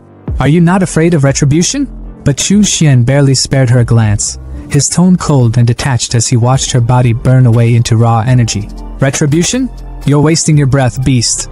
That's not something I'm worried about. The flames consumed her entirely, leaving nothing behind but pure energy, which Chu Xian absorbed into himself without hesitation. His confidence grew with every passing second, his voice ringing with conviction as he declared, My merits will only grow greater. My path of demon cultivation will stretch endlessly, to eternity. Meanwhile, outside his consciousness, his physical body remained seated in a meditative state, his expression calm but intense. Then, all at once, his eyes snapped open, glowing a fierce, unrelenting red. A thunderous shout erupted from his mouth. Break from me. A tidal wave of energy exploded from his body, radiating outward in every direction. His aura was suffocating, and his glowing red eyes gleamed with an intensity that could pierce the heavens. The power surged beyond the confines of his room, breaking through walls and spreading across the entire building. Outside, pedestrians trying to avoid the wandering zombies stopped in their tracks, shielding their faces from the fiery red light that shot through the roof like a beacon in the night. Even the zombies, mindless and devoid of consciousness, paused in confusion, their heads turning toward the light. Far away, in the headquarters of the Black Security Company, the phenomenon caught the attention of the boss, Wang Gangjian, who stood with his men. The cap's subordinate beside him spoke with urgency. A strange phenomenon has appeared. It could be a sign of the zombie tide. Wang Gangjian's face darkened as he addressed his men. Once the zombies form a tide, it's no different from a natural disaster. Wherever they go, everything is destroyed. Even level 3 extraordinary beings don't stand a chance. You, investigate the surrounding situation immediately. If there's any sign of a zombie tide, report back at once. His men replied swiftly. Understood. Back in Chu Xian's room, the energy began to stabilize. Surrounded by the red glow of his aura, Chu Xian's lips curled into a triumphant smile. His voice was filled with excitement, yet there was an eerie calm to it. I've broken through. Foundation building level 1. He laughed softly, almost in disbelief. To think, becoming a foundation building cultivator means an additional 100 years to my lifespan. I've truly transcended the ordinary now. His smile grew wider as he continued. From now on, I can fly without the aid of external tools. And not just that, I can refine a personal magic weapon, binding it to my soul so it grows alongside me. It'll be leagues stronger than any ordinary magic tool. He reached for the Blood Fiend Magic Refining Scripture, the book Master Lu had sold to him. Flipping through its pages, his eyes rested on a specific section, and he muttered, In the Blood Fiend Magic Refining Scripture, the most suitable weapon for me is the soul-devouring rope. The text described its terrifying abilities. Once activated, the rope could launch a piercing attack, targeting the soul directly, and its wielder could control it with precision. The crafting process, however, was no small feat. The rope required hot steel as its base, combined with rare materials like white bone bamboo, the soul of a powerful being, and 6 other components, including intoxicating vine. The refinement process alone would take 36 days. Insha steel is a material crafted by demon cultivators. It's made by placing ordinary steel in areas rich with Insha energy, letting it absorb the Yin Qi. It sounds simple, but Insha zones on the Tsengxian continent are heavily guarded by spies from the righteous sections. If I get too close, it'll put me in mortal danger. He paused, weighing his options. Even here on Blue Star, condensing Insha requires the blood and souls of at least 10,000 zombies. His gaze sharpened as he pieced together a plan. Based on how they behave, zombies usually roam alone. But wait, those undead are drawn to high-level spirit cores. If I hunt some extraordinary beasts, I can use their spirit cores as bait to lure the horde. Then, with the right array, I can accelerate the formation of Insha steel. That will make crafting my personal magic weapon almost effortless. The scene shifted to Xiao Bao, darting through the streets like a blur, a glowing green core clutched tightly in his hand. Behind him, a horde of zombies stumbled and scrambled to keep up, drawn to the core's energy like moths to a flame. Meanwhile, a fat man crouched behind a building, observing the chaos from a safe distance. High above the city, Chu Xian stood on his flying sword, his gaze sweeping over the streets as his zombie trio herded thousands of undead from 3 different directions, funneling them toward a central location. Chu Xian's mind calculated quickly. The number of zombies has almost reached 10,000. I need to find the right ground, bury the demonic steel, and activate the formation to begin the refinement process. As Chu Xian scanned the area, his eyes caught sight of the fat man sprinting away from the scene, his movements frantic. Chu Xian frowned. Who's that guy? He better not mess this up. I don't want to lose merit because of some random bystander. The fat man rushed toward the black security company, gasping for air as he reached his comrades. 5 high-level zombies. It's a sign of a zombie tide, he stuttered. I also found a bunch of first-level spirit beast skeletons outside. The zombies must have eaten them. The capped man's face tensed as he processed the information. If the zombies provoke the spirit beasts into gathering, Dongwu City will be wiped out completely.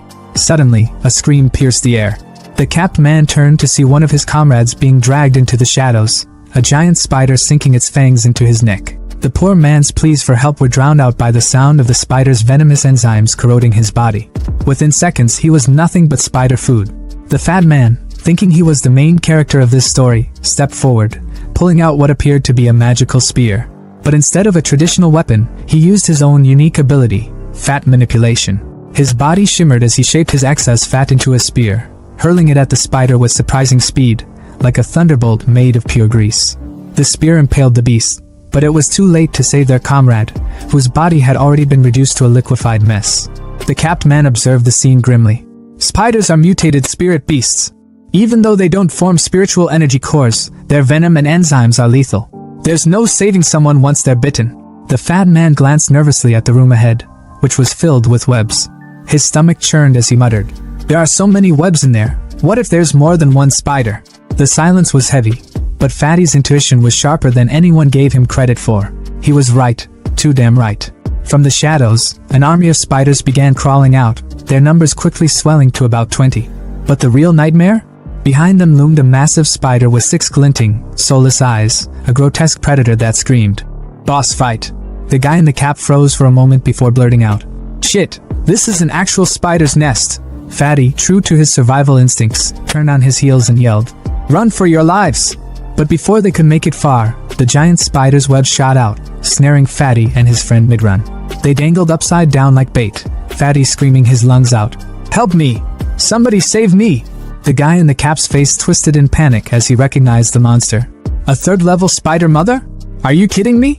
He pulled out his dagger in desperation, slashing at the sticky, glistening web with everything he had, but it was like trying to cut steel with a butter knife. Damn it! Damn it! I can't cut through this! It's over! We're done for!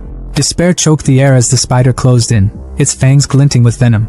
Just when it seemed like the end, a burst of red energy sliced through the web like it was paper, freeing the trapped duo in an instant. The guy in the cap stared in disbelief, his mind racing.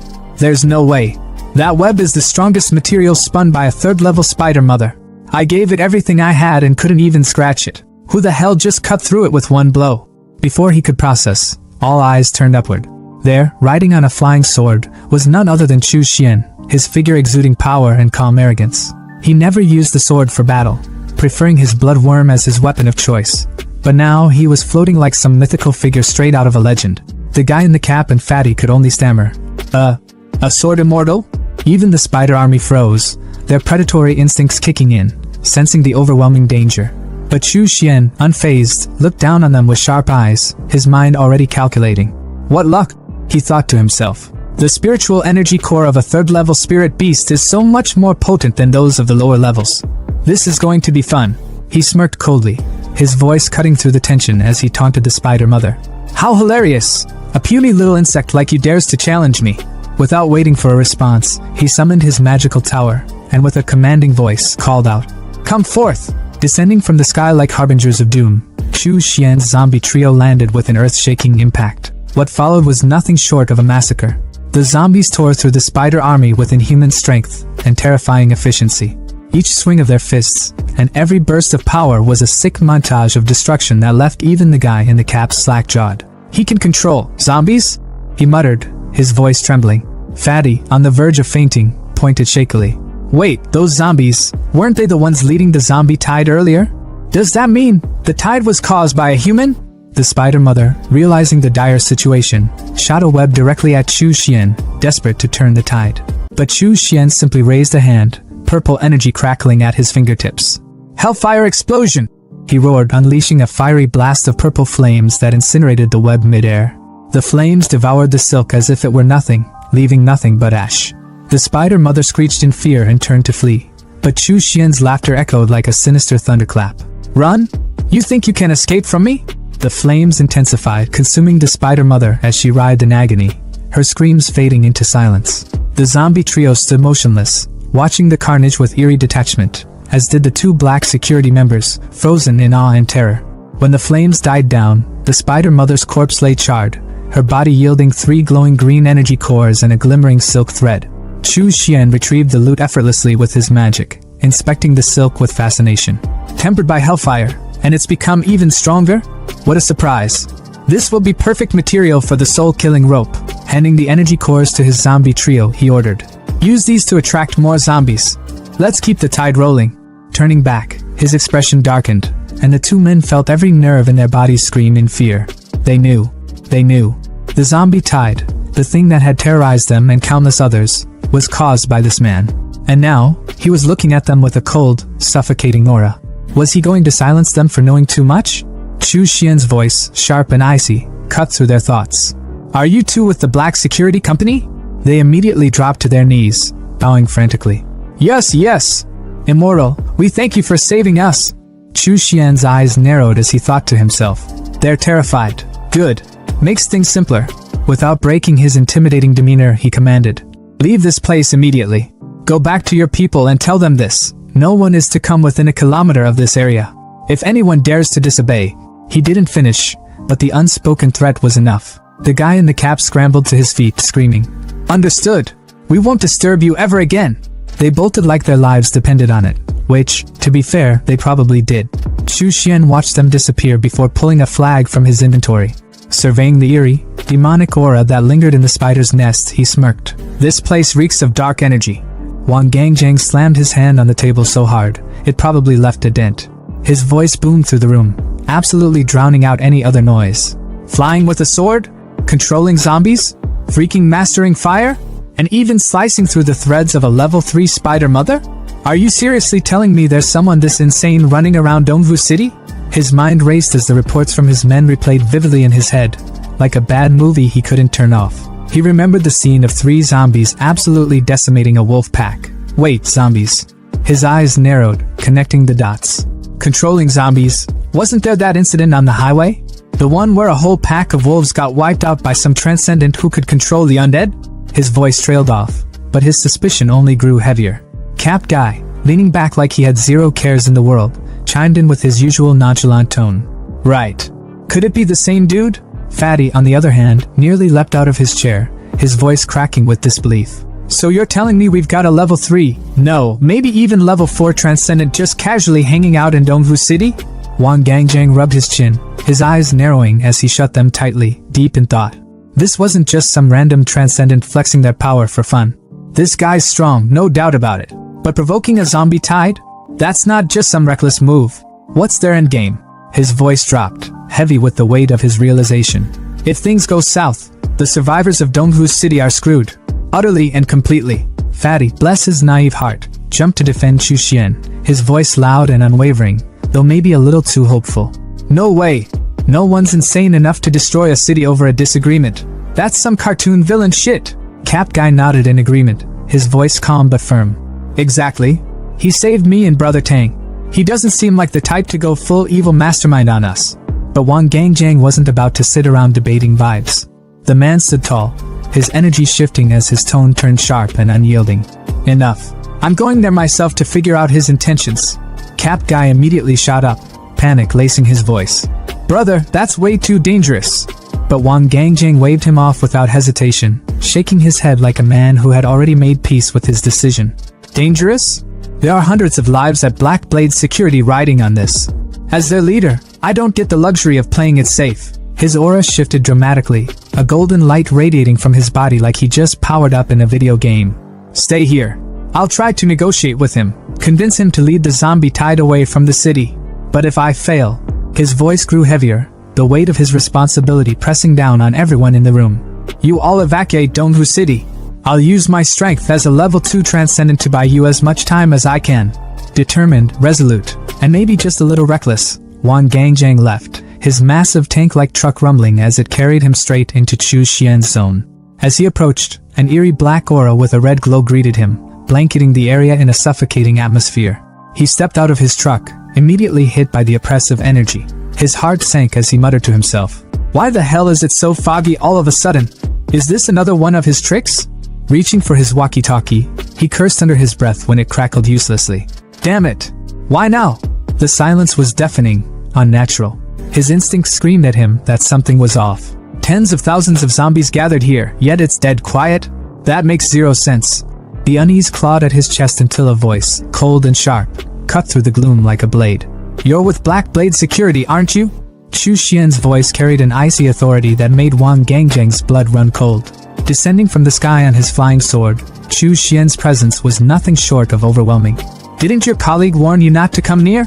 This place is dangerous. Wang Gangjang's heart thudded in his chest as he stared at the transcendent before him. He's the one, he muttered internally, barely able to process the pressure radiating from Chu Xian. Summoning the courage to speak, his voice trembled slightly. I came because I'm worried this zombie tide could threaten the survivors. I had to see the situation for myself. Chu Xian's gaze was piercing, almost mocking. Humph, then let me show you. With a casual wave of his hand, the fog cleared, revealing a mountain of zombie corpses piled high like some grotesque monument. A red beam of energy pulsed ominously behind Chu Xian, who hovered above it all on his sword.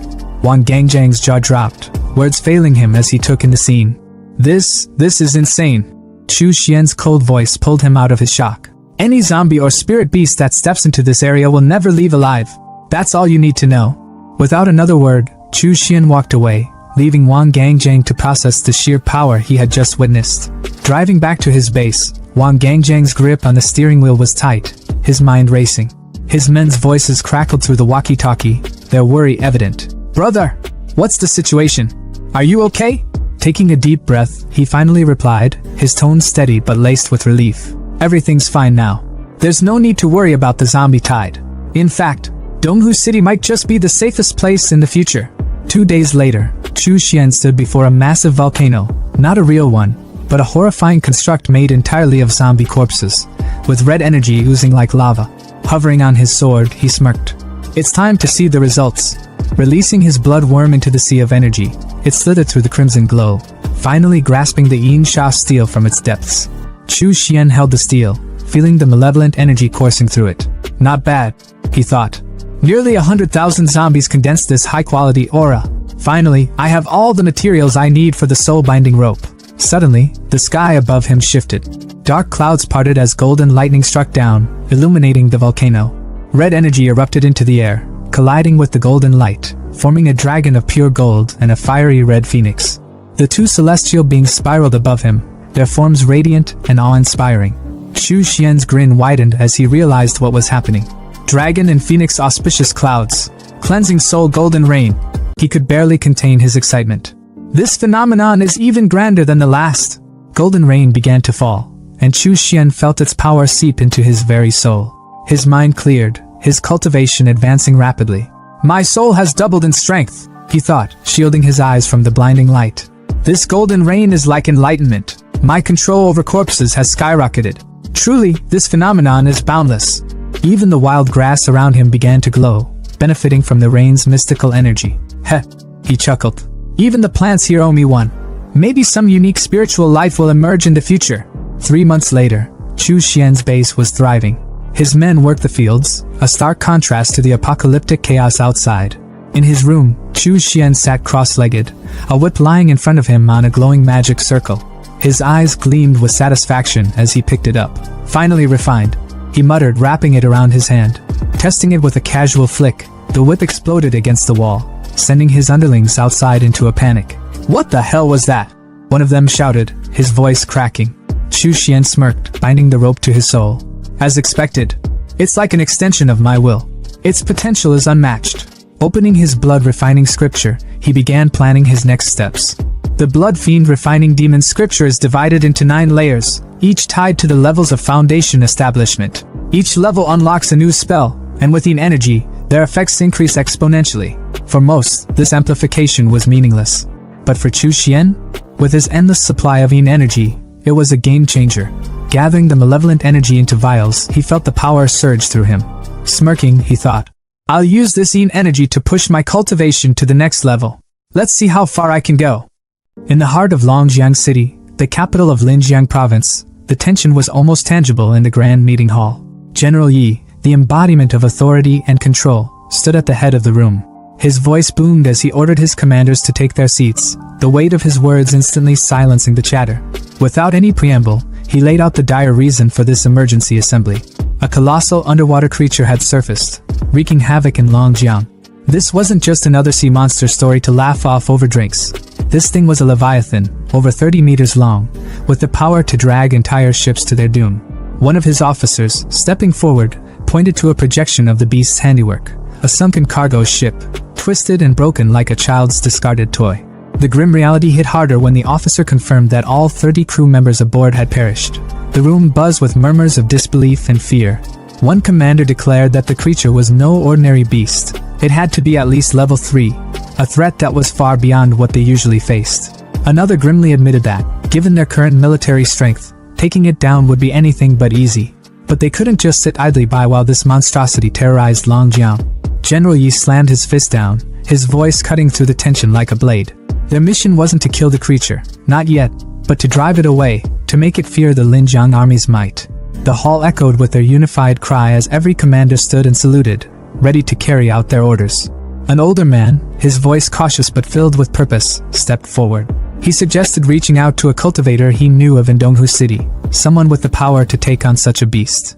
General Yi, however, dismissed the idea with a calm arrogance. He acknowledged that extraordinary individuals existed across the empire, but no single man, no matter how powerful, could surpass the might of his 100,000-strong army. Besides, this cultivator was elusive, a shadow that came and went without a trace. Where could they even begin to find him? The idea was left to hang in the air, unanswered, as General Yi moved on to more immediate concerns. Meanwhile, in the MURIM world, Chu Xian sat in a quiet cafe, the picturesque balcony offering a stark contrast to the tension in Longjiang. The waiter approached, handing him a steaming cup of tea. Chu Xian, playing the role of a curious traveling merchant, casually asked about the tea house's name change.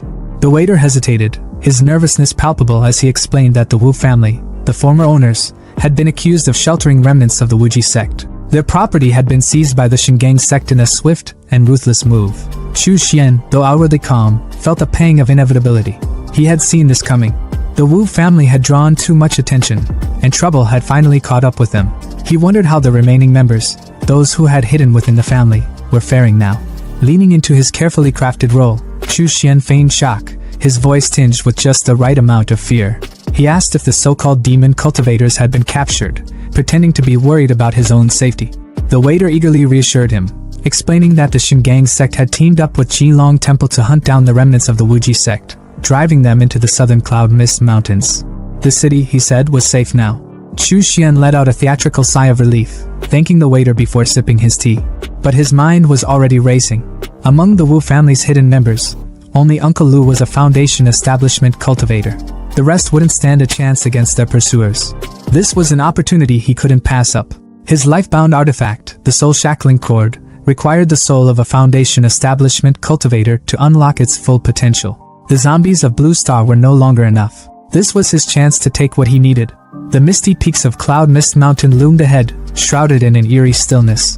Chu Xian moved silently, his senses sharp. Suddenly, a voice rang out, commanding him to stop. Emerging from the fog were 4 men, their uniforms marking them as disciples of the Shingang sect. Chu Xian's face twisted into a mask of fear, but inside, he was smirking. This was exactly what he had hoped for. One of them was a Foundation establishment 3rd stage cultivator, while the other 3 were mere Qi refinement cultivators. A perfect haul. He feigned nervousness, scratching his head as he explained that he was just a rogue cultivator hunting monsters for spirit stones. But the disciples weren't buying it. They accused him of being a demon cultivator, their leader sneering as he admitted the truth. It didn't matter whether Chu Xian was guilty or not. His head was worth sect contributions, and that was all they cared about. They attacked in unison, their fists crackling with electric energy. But Chu Xian was already one step ahead. Their strikes passed right through his body as if he were a ghost. Before they could process what had happened, Chu Xian's afterimage dissolved, and the real him appeared above them, his whip drawn and glowing with deadly intent. In a split second, his whip lashed out, decapitating all 4 men in one swift motion. Their lifeless bodies hit the ground as Chu Xian calmly collected their souls, sealing them into his pouch with his soul-seizing technique. He examined his prize, noting that the Qi refinement souls would strengthen his 10,000 soul banner. But the Foundation establishment soul required special care. He needed a quiet place to refine it properly. Without a second glance at the fallen disciples, he disappeared into the mist, already planning his next move. In the dim, cold silence of a cave, Chu Xian meticulously tightened his grip on the whip in his hands, its surface glowing with an ominous red light. Yet, as the glow flickered and died, his face twisted in frustration. Another failure. Covering his face with his hand, he muttered to himself, his voice laced with disappointment. Failed again. Months of effort, battles, and bloodshed, and still, the soul-shackling cord refused to be refined. His tone turned bitter as he addressed the empty air, as if venting to some invisible presence. A month of slaughter, 4 Foundation establishment cultivators, over a dozen Qi refinement cultivators, and yet none of their souls have been strong enough for this damn whip. He secured the whip to his side with a resigned sigh. Looks like I'll need to hunt someone stronger. Someone whose soul isn't as weak and pathetic as theirs. Just as his thoughts began to spiral, a noise from outside the cave snapped him back to reality. The clashing of weapons and shouts echoed closer. His eyes narrowed. Fighting? Out here? Without hesitation, he strode toward the source of the commotion. Outside, chaos unfolded. An old man in white robes, his face contorted with rage, was chasing after another man drenched in blood, Lu Zhenxiong. The old man's voice boomed, each word dripping with murderous intent.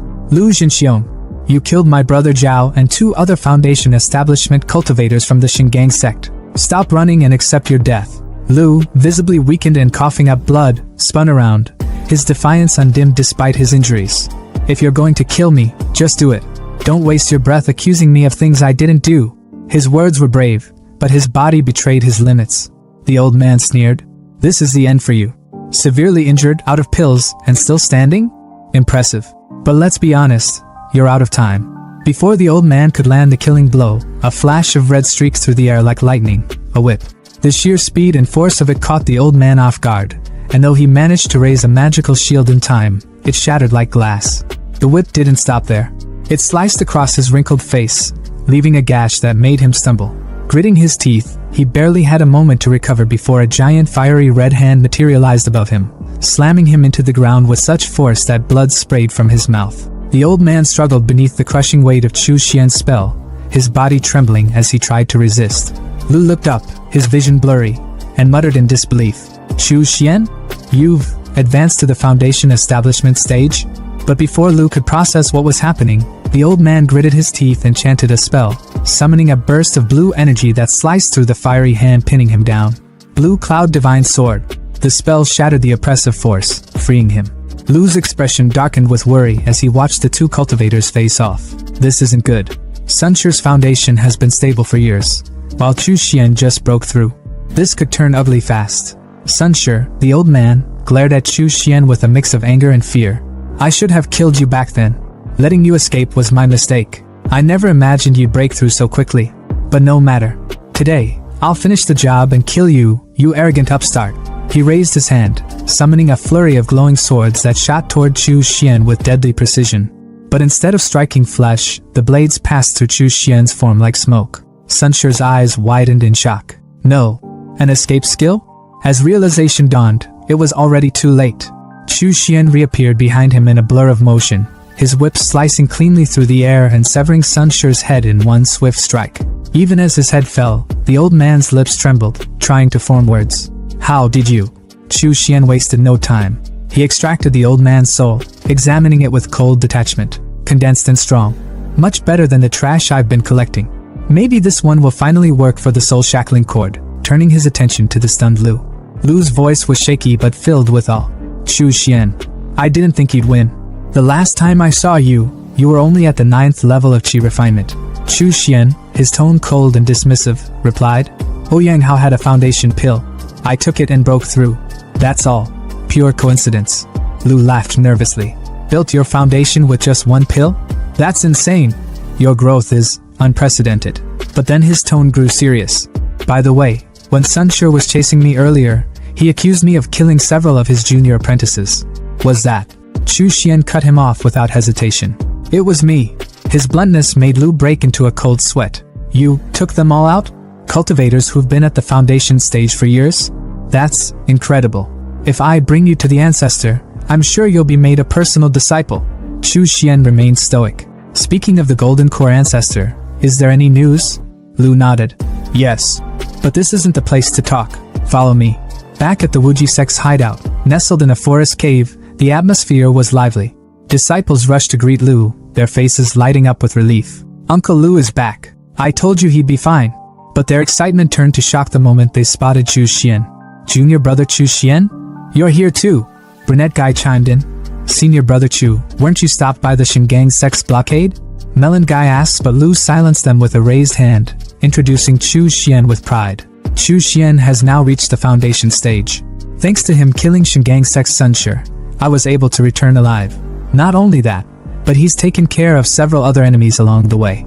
With such achievements, Chu Xian is promoted by 1 rank in the sect. From now on, you will address him as Uncle Chu. The disciples quickly bowed, their voices a mix of awe and respect. Greetings, Uncle Chu. Congratulations, Uncle Chu.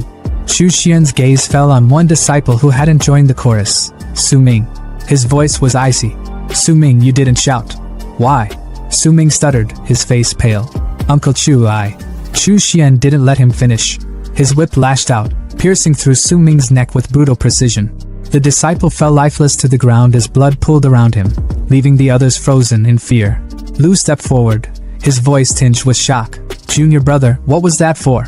But before Chu Xian could reply, another disciple spoke up, his tone filled with anger and disgust.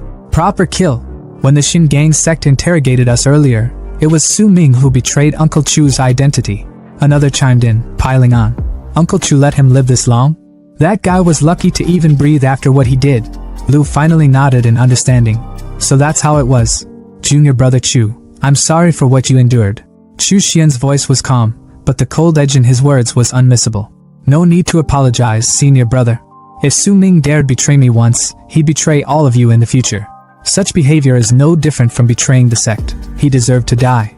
Today, I'm merely enforcing the sect's rules. Let this be a warning. Don't follow his example. The disciples, once boisterous, were now silent, their faces pale with fear. Sensing the tension, Chu Xian's demeanor softened slightly. In addition, I have some good news. I found a lot of blood beads on the Shingang sect's men. Hundreds of them. I've already reached the foundation stage, so these little beads are of no use to me. I'll give them to you. The disciples' eyes lit up with excitement, their earlier fear replaced with gratitude. Thank you, Uncle Chu. Thank you so much. As they eagerly accepted his gift, Chu Xian allowed himself a small, knowing smile. These scraps might be useless to me, but they're enough to win their loyalty. Let them celebrate. They'll need it for what's to come. The air was thick with tension as a mysterious figure stood in the shadows, observing the chaos unraveling before him. His voice was low but laced with admiration, muttering to himself as if chronicling the moment. He used both kindness and force, and he didn't hesitate to kill when necessary. Congratulations, Wuji sect. Looks like you've picked up another prodigy. His words hung in the air like a quiet storm, drawing Chu Xian's attention. Turning to the shadowy figure, Chu Xian narrowed his eyes and asked, Who is he? Before Chu Xian could say more, Lu jumped in, practically buzzing with excitement. This is Wu Ku, the head of the Wu family. His voice carried the energy of someone who clearly respected the man. He risked his life gathering intel on the ancestor and got hurt pretty badly in the process. He's been recovering here since. Chu Xian, his expression softening into gratitude, nodded respectfully toward Wu Ku. Thank you for your help. Wu Ku, ever composed, returned the gesture with a slight bow, his palms pressed together. No need to mention it, he said coolly, though his thoughts revealed a sharper edge. This young man is extraordinary. Making him my enemy in the future would be unwise. Chu Xian, however, was all business. Fellow Taoist Wu, is there any news about the sect's ancestor? Wu Ku didn't waste time. The Golden Core ancestor, Wan Wuying, is also your senior brother Lu's master.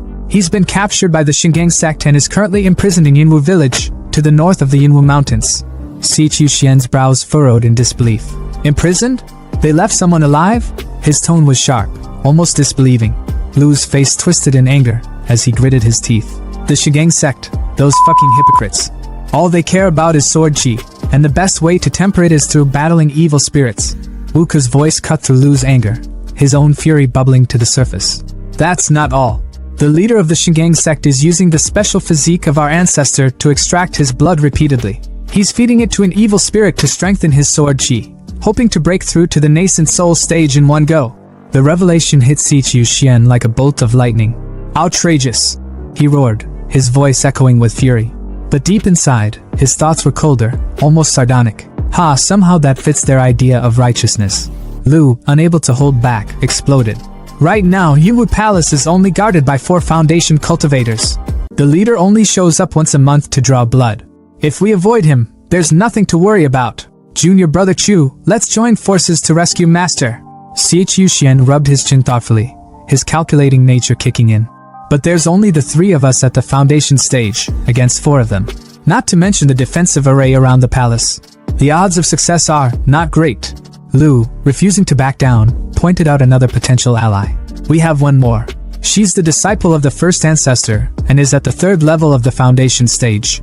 Si Qiuxian's mind immediately connected the dots. She's the one with the best aptitude among all Foundation disciples. If anyone has a shot at reaching the Golden Core stage, it's her, senior sister Li Xianwei. Lu continued, his determination unwavering. I've already contacted her. She left worldly affairs behind, but for the sake of rescuing the ancestor, she's willing to come back. The only condition is that Ancestor Wan accepts her as his eldest disciple. Lu dropped to his knees, bowing his head deeply to Si Qiuxian. Please, junior brother Chu. With you, we have the numbers. After this, I'll personally ask Master to accept you as his disciple. Si Qiuxian quickly moved to pull him up, his voice steady but firm. Senior brother, get up. If I ever hope to reach the Golden Core stage, I'll need skills only the Ancestor can teach. Don't worry, I'm willing to go through hellfire and back for this. The plan began to take shape, and soon they stood at the edge of Yinwu Manor, the wind whipping around them. On a cliff overlooking the city below stood a lone woman. Her presence was magnetic, her aura commanding. Lu bowed deeply. Greetings, senior sister Li. Li Xuanyue's gaze swept over Si Qiuxian, her eyes lingering for a moment as a faint blush crept onto her cheeks. Impressive, she said, her voice calm but tinged with admiration. Reaching the Foundation establishment stage under such conditions is no small feat.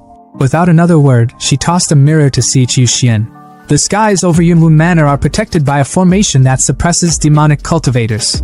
This treasure, the formation-breaking mirror, can locate the flags of the formation. Since you've just reached the Foundation stage and lack strength, focus on breaking the formation from the perimeter. Si Qiuxian caught the mirror, his mind already working. Just as I hoped. With others leading the charge, I can act as I see fit. Out loud, he said. As you wish, senior sister. Li Xianwei turned, her voice sharp as she outlined the plan. Inside the manor are 4 Foundation cultivators. The strongest is at the 3rd level, the weakest has just broken through. I'll handle 2 of them. The other 2 are yours. If there are no objections, let's move. The group nodded in unison. Understood. The battle erupted in a flash of chaos. A massive explosion lit up the sky, a golden mushroom cloud rising high above. The shockwave shook the ground as a voice screamed. Who dares intrude on the forbidden grounds of the Divine Sword sect? Another voice shot back, dripping with mockery. Your dad, that's who? Watching the chaos unfold through the mirror Li Xianwei had given him, Si Qiuxian's eyes glinted with resolve. It's time.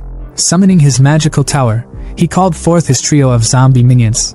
Xiao Bao, Xiao Long, Xiao Hu, go! As his undead warriors charged into the fray, Si Qiuxian thought to himself, the situation's too chaotic to waste my own spiritual energy. Best to outsource the dirty work. Meanwhile, amidst the battle, Lu shouted to Li Xianwei. Senior sister, the formation suppression is gone. She smiled faintly, a small blush betraying her thoughts. Good. Junior brother Chu works faster than I expected. Her demeanor shifted instantly as she lunged forward, piercing one of the Divine Sword sect cultivators through the chest like a skewer. The man's companion, panicked and drenched in fear, screamed, Master Wukong! The formation's down! If you don't act now, we're all dead! From deep within the temple, a golden light flared. A sword burst forth, cutting through the air with terrifying speed. A voice, cold and commanding, followed. Foolish! I was waiting for the perfect moment to strike, and you ruined it. The sword shot toward Li Xianwei, but she dodged at the last second, the weapon returning to its owner like a boomerang. From the shadows emerged a monk, his golden aura radiating power. Li Xianwei, he said, his tone sharp. Benefactorly, we meet again. Si Chuxian, watching from a distance, muttered to himself. Hui Kong, the battle monk from the Golden Dragon Temple. A genius on par with senior Sister Li herself. They've clashed before, and he's got more wins than losses. Li Xuanyue's aura flared, a mix of purple and pink energy swirling around her as she shouted at the monk. Hui Kong, your Golden Dragon Temple claims to be compassionate, yet here you are, colluding with the Divine Sword sect, imprisoning cultivators, and feeding their blood to ghosts. Hui Kong's golden aura burned brighter as he retorted, his voice steady but sharp. Nonsense! This monk is here to slay vengeful spirits. I know nothing of imprisoning cultivators or blood-feeding ghosts. But you, demonic scum of the Wuji sect, have delivered yourselves to death's door. The monk's cold sneer twisted into something far more dangerous as he hurled his pearl bracelet towards Sister Li, Lu, and Wu Ke, his voice booming with a sinister edge. Allow me to send you all to your graves. The bracelet tore through the air like a blade. In a flash, Wu Ke's hand was severed clean off, blood spraying as he cried out in pain.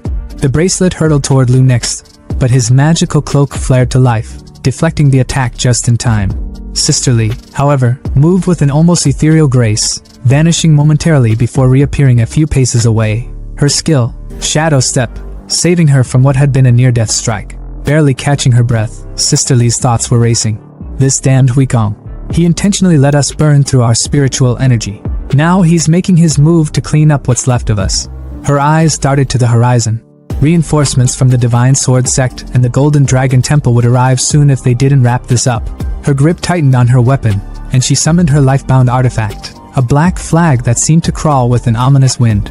Leaping into the air, she screamed, "Out of my way!" With a burst of power, she unleashed the black wind banner, its smoky tendrils swirling like a violent storm around her. But Hui Kong didn't flinch. His muscles bulged as his aura erupted in golden fury, his body glowing like a super scion ascending to a higher form. Running? Did you ask this monk for permission? His voice thundered as he launched himself at Sister Li, his sheer speed blurring his figure. Before she could counter, his strike landed with devastating precision. Her flag splintered in her hand, its shards scattering like broken glass. Her body hit the ground hard, rolling as smoke and debris exploded around her. Her robes were torn, her weapon destroyed, and her energy drained, but her spirit remained unbroken. Hui Kong stalked toward her with a smug grin, his voice dripping with mockery. Benefactorly, prepare to die. Struggling to lift herself, Sister Li glared up at him, her voice ragged but defiant. Suppressing evil mark, you've actually mastered this technique? No wonder you dare face 3 of us alone. So, this was your trump card. Her words were bitter, her mind racing as she realized the monk's terrifying advantage. Hui Kong raised his sword high, its edge gleaming with murderous intent. His red, devilish eyes glowed as he prepared to end her. But just as he brought the blade down, his body froze, his instincts screaming danger. Something was coming, fast. Summoning his golden bow artifact with a flick of his hand, he prepared to block the oncoming attack. But it was futile. A devastating strike pierced straight through the bowl, shattering it like brittle wood. The whip that had torn through his defense crackled with dark energy, and its owner stepped forward from the shadows. Chu Xian? Sister Li's voice carried a mix of disbelief and awe. Her eyes widened, and for the first time, a faint blush colored her cheeks. He didn't run. He didn't abandon us. He waited for the perfect moment, and destroyed Hui Kong's suppressing evil mark in one flawless strike. Hui Kong staggered back, clutching his chest where the whip had left a searing wound. His fury boiled over as he growled. Brat, who the hell are you? Chu Xian didn't answer, his silence more menacing than any words. Instead, he surged forward, his hand igniting with a fiery claw of dark energy. The monk's confidence cracked as he retreated, barking, Dark Fiend Claw? Laughable! Do you think such a low-level technique can even scratch me? A Divine Sword sect lackey, watching from a distance, chimed in with a sneer. So slow.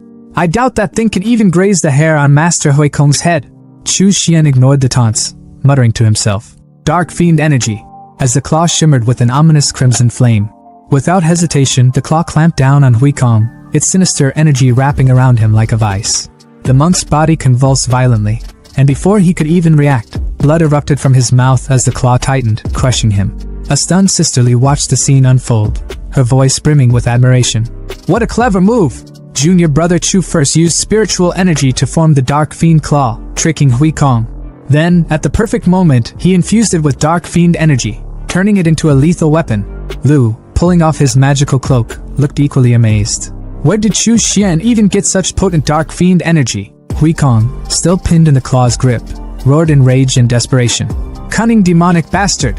I'll rip your guts out! Summoning his final treasure, the Vajra beads, he called forth a glowing shield of golden light that surrounded him. But Chu Xian wasn't fazed. With a flick of his wrist, his whip cracked through the air like a thunderbolt, obliterating the beads in an instant. The shattered fragments rained to the ground as Hui Kong's face twisted in horror. Chu Xian's expression darkened, his voice low and deadly. Die! The whip lashed out again, its tip slicing through the air with terrifying precision. Hui Kong's bravado crumbled as he stammered. If you kill me, my master will hunt you to the ends of the earth. His words were cut short, quite literally, as the whip cleaved his head clean in two. Blood sprayed in a gruesome arc as his body collapsed lifelessly to the ground. Chu Xian stood over the fallen monk, his whip coiling back like a serpent. His voice was cold, unyielding, and filled with disdain as he spat. Do you really think I'm the type to be intimidated by empty threats? After Chu Xian absolutely wrecked Hui Kong, their so-called master, the Divine Sword Sect members didn't even bother sticking around. They bolted like scared cats, tails tucked, not daring to look back. Sisterly, still catching her breath and looking like she'd just seen her life flash before her eyes, turned to Chu Xian.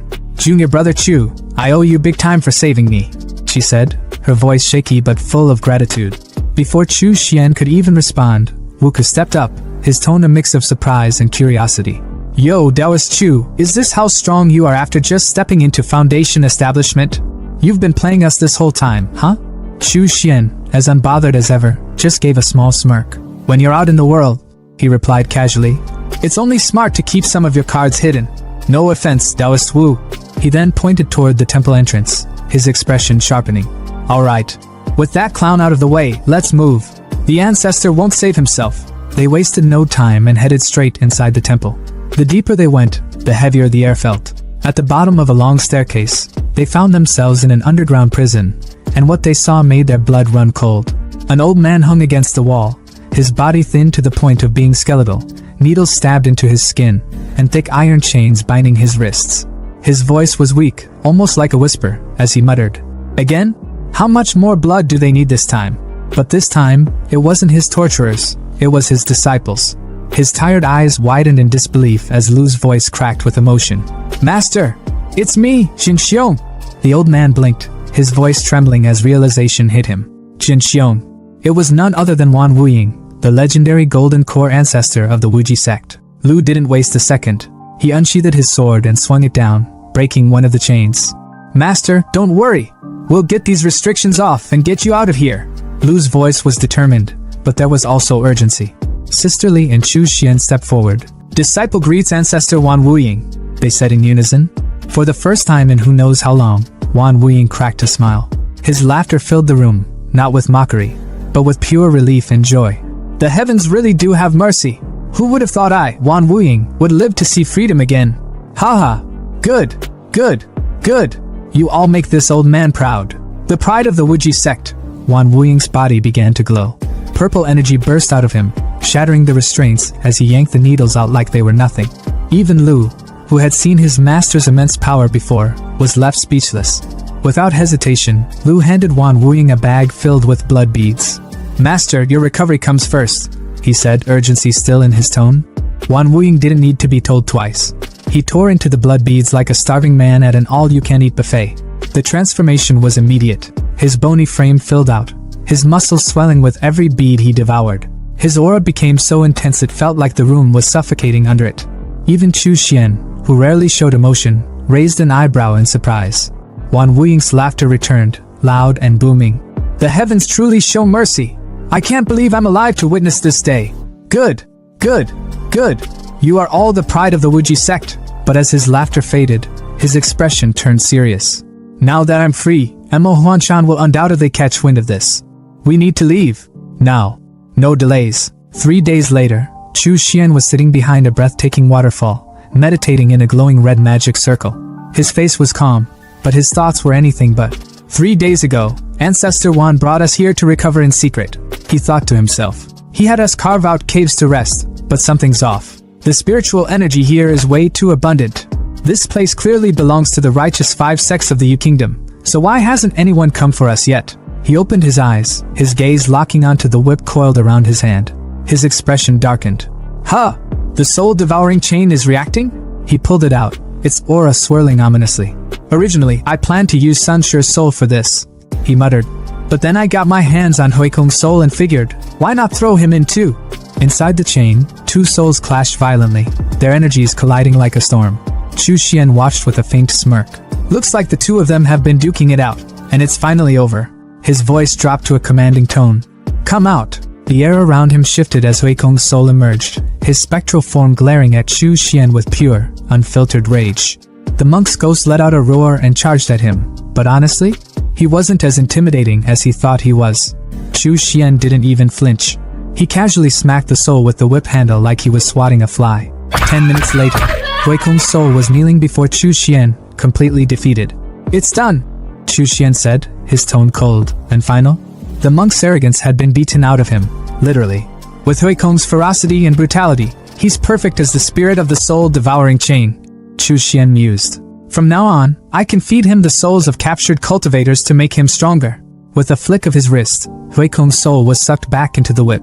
As my life-bound artifact, the soul-devouring chain will only grow more powerful over time. And naturally, Huikong's strength will grow with it. His moment of reflection was interrupted by a voice from the other side of the waterfall. Uncle Chu, the ancestor has emerged from seclusion. Aunt Lu asked me to call you over. Chu Xian sighed, shaking his head. Here we go again, he thought. Inside the cave, Wan Wuying sat on a throne carved from stone, his gaze sharp and commanding as he addressed his disciples. Nephew Lu, as the last disciple of the first patriarch, I owe you for my freedom. Today, I've seen your strength, talent, and character, and they're all exceptional. But that monk from the Golden Dragon Temple wasn't ordinary. He had the suppressing evil mark. How did you manage to defeat him? Sisterly, ever respectful, quickly replied as Chu Xian entered quietly. To be honest, ancestor, it wasn't me who defeated Huikong. It was junior brother Chu. Wan Wuying's eyes lit up with curiosity. Oh? Lu stepped in, nodding. Master, the monk's name was Huikong. He was ruthless and cunning. The 3 of us barely made it out alive. It was junior brother Chu who held back until the perfect moment, then took him out in one decisive strike. Even the blood pearls you consumed came from him. Chu Xian stepped forward with confidence, bowing deeply as he spoke with an air of respect that could have inspired a whole motivational speech. Disciple Chu Xian of the Wuji sect greets the ancestor. His tone was crisp, sharp, and full of expectation. But the ancestor? Yeah, he hit him with the most soul-crushing line possible. Eyes half closed, voice calm but dismissive, he muttered. Chu Xian? Never heard of you. Bro, the disappointment was palpable. Chu Xian's face held it together, but inside? Pure devastation. You could practically hear his pride cracking like glass. Lu, being the MVP big bro he is, quickly stepped in to save the moment. Master, he began, voice smooth like he'd practiced this in the mirror. Back when the sect fell, junior brother Chu was still in the chi refinement stage. He's grown a lot since then. The ancestor raised an eyebrow, stroking his beard like some wise old sage in a drama. When the sect fell, you must have been at least chi refinement level 8 or 9, Chu Xian.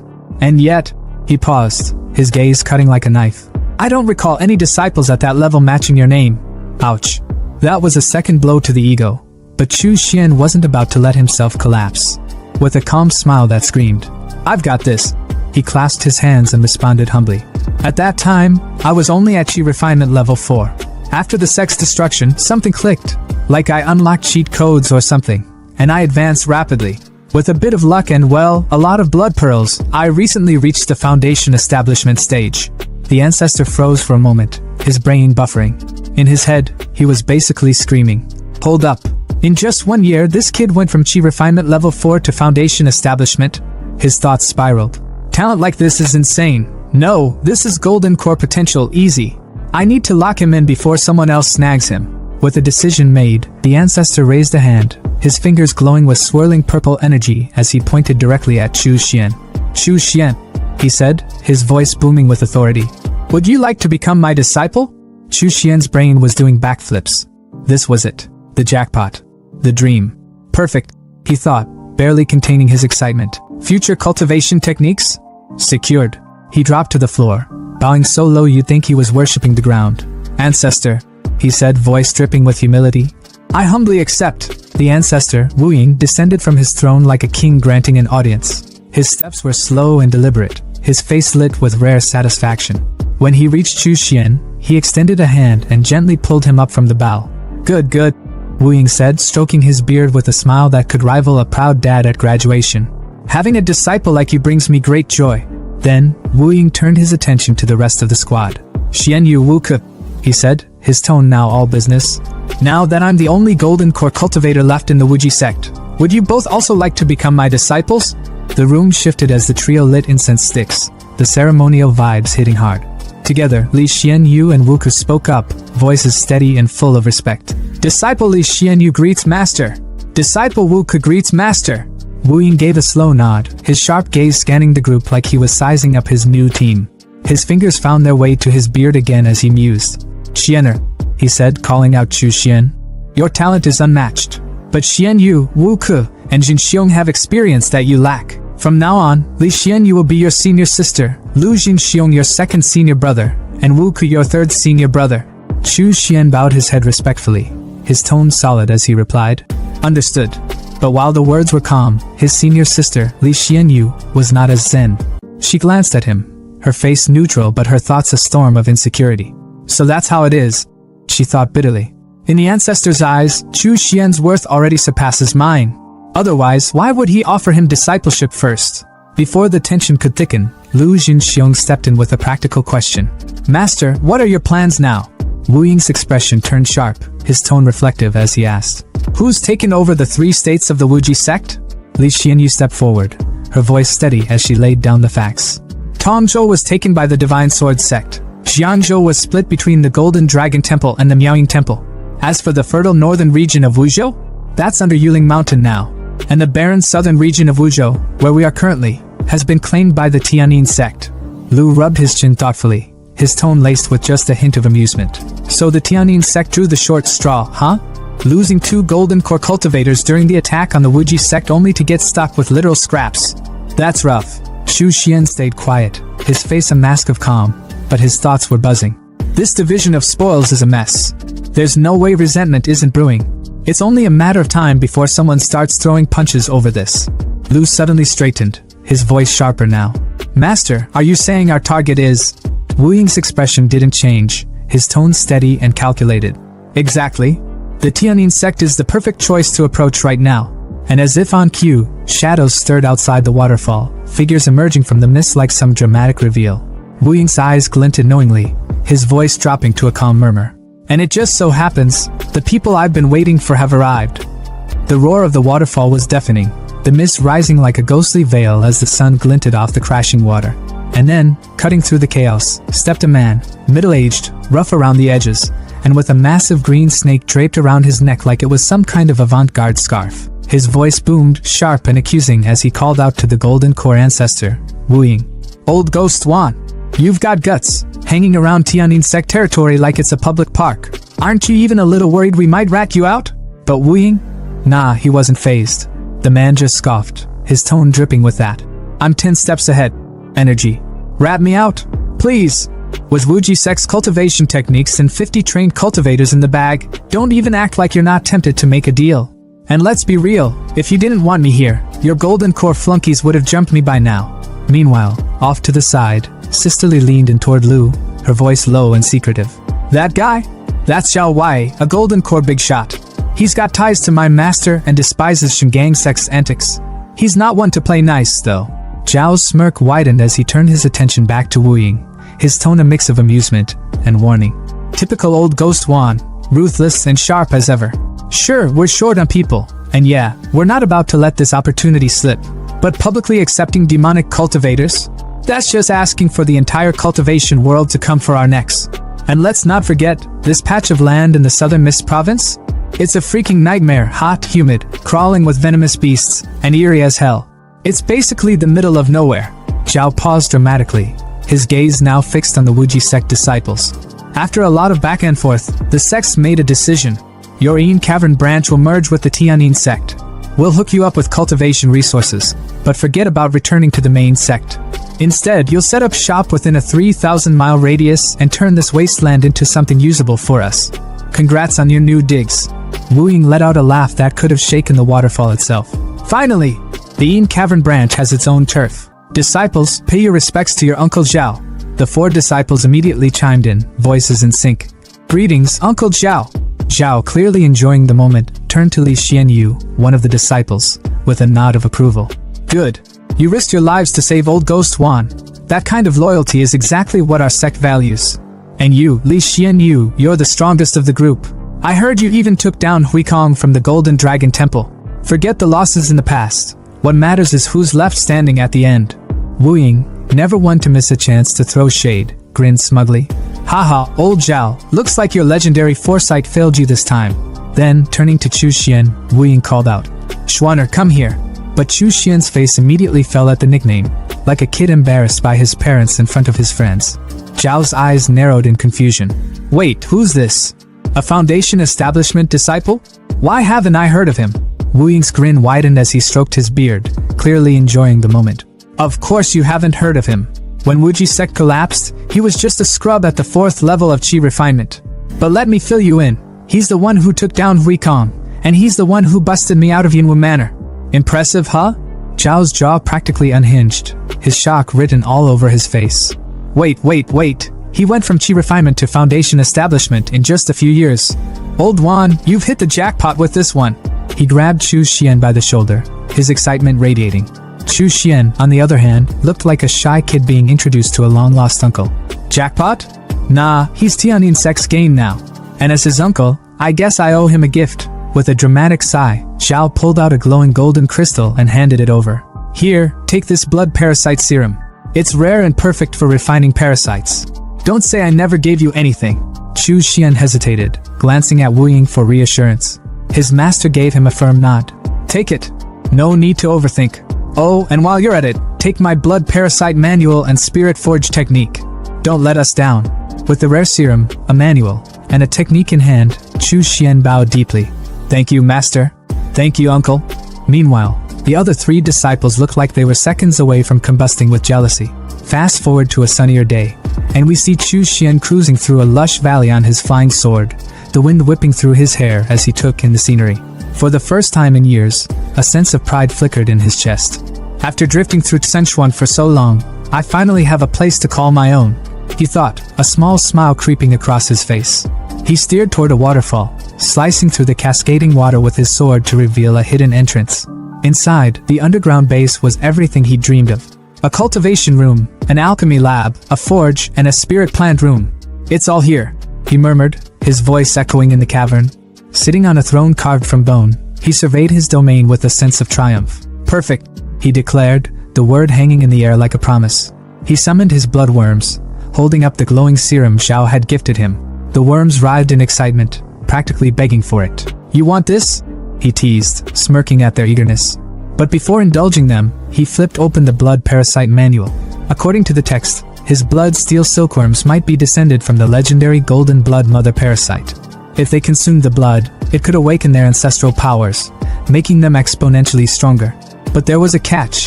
The blood might just as easily belong to lesser descendants like flying mantis or mountain steelworm. The gamble was huge, but Chu Xian knew one thing for sure. This was just the start of something far bigger.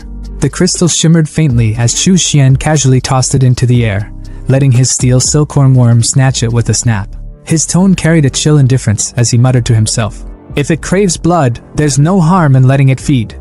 The moment the worm consumed the crystal, it began to glow, an eerie, intense red that illuminated the darkened space. Chu Xian's body tensed, his blood roaring like a raging river, a strange sensation coursing through him. His eyes widened in realization. The steel silkworm's blood, it's cocooning. Could it be, it's advancing to its second evolution? Wasting no time, he summoned his magical mirror, its surface gleaming with an otherworldly hue, and declared with steely determination. Parasites like this can take weeks, even months to evolve. Staying here in Sichuan would just be pointless. I'll make my way to see Blue Star. The time distortion there will give my cultivation the speed boost it needs. His voice hardened, his ambition crystal clear. Excelling above my senior brothers and sisters isn't just a goal, It's essential if I want greater benefits. Besides, I'll gather in fiend chi, snag some blood pearls, and maybe even find a beast powerful enough to serve as the core spirit for my formation. The scene shifted abruptly to Chu Xian's hideout, a dimly lit space buzzing with the subdued chatter of his subordinates. One of his men noticed his arrival and greeted him with enthusiasm. "Boss, you're finally back." Chu Xian, ever the picture of nonchalance, asked calmly. "Anything out of the ordinary while I was gone?" Another subordinate stepped forward, his tone serious. "Not much, but there was one thing. A two-headed python, over 50 meters long, showed up in Longjiang City. It's been dominating the area. 2 months ago, it escaped from the Linjiang army's pursuit and fled to Donghu City." The man hesitated, then continued. "It rampaged through Donghu, entered the Yin Fiend Soul Trap formation briefly, and somehow escaped. The Linjiang armies deployed over 100 soldiers to Donghu's waters, hunting it down." Chu Xian's eyes sharpened at the mention of the python. Without wasting a second, he grabbed his flying sword and soared into the sky.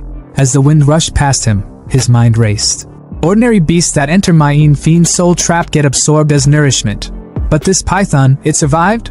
A smirk crept across his face, one that promised nothing good for the python. If its soul has unique properties, it might just be perfect as a core spirit for my formation. Meanwhile, in Donghu City, the Linjiang army had set up a base near the river. At the center of the chaos stood Lin Xiao, the commanding officer, her military uniform pristine despite the tension in the air. Her tone was sharp as she addressed her team. "This is the last choke point before the lower Longjiang. It's inevitable the python will pass through here. We must intercept it, or it'll escape for good." Beside her were 2 other commanders, the bald and burly Xiongxing and Li Taimu, whose imposing figure could rival a villain from a dystopian drama. Lin Xiao turned to Wang Gangjian, the black security company boss, and asked, "Donghu is your territory. Got any suggestions?" Gangjian hesitated before offering his advice. "Commanders, I recommend visiting the cultivator staying at Heodal Hotel. With his help, capturing, or even killing, the python would be a breeze." Lin Xiao's gaze hardened, her tone icy. "Let's not bring this up again. General Yi already said he's just a flashy individual with some tricks. Or are you questioning General Ye's judgment?" Gangjian could only sigh in defeat. Suddenly, someone shouted, pointing toward the water. "Something's moving underwater." 2 trucks, equipped with chains and nets, revved their engines. Xiongxing barked out an order. "Deploy the net!" The chains shot into the water, and moments later, the massive 2-headed python was dragged into view, thrashing violently. Li Taimu, ever the tactician, commanded, "Fire!" A barrage of bullets rained down on the beast, and its agonized roars echoed through the river. As the chaos subsided, Chu Xian arrived at the scene, observing from above. His initial excitement dimmed as he thought, "It's already dead? How disappointing. Guess I'll head back." But just as Lin Xiao began to boast about their victory, the python struck. With terrifying speed, it lunged out of the water, its jaws wide open. Lin Xiao, still lost in her own delusions, hadn't even realized her fate. She confidently ordered Gangjian, "Prepare a team to retrieve the corpse," only to be swallowed whole in an instant. Her untimely demise left everyone frozen in terror. Gangjian's expression twisted in shock and fear. Chu Xian, sensing the commotion, turned back, his eyes narrowing as he pieced it together. The python pretended to be dead, he thought.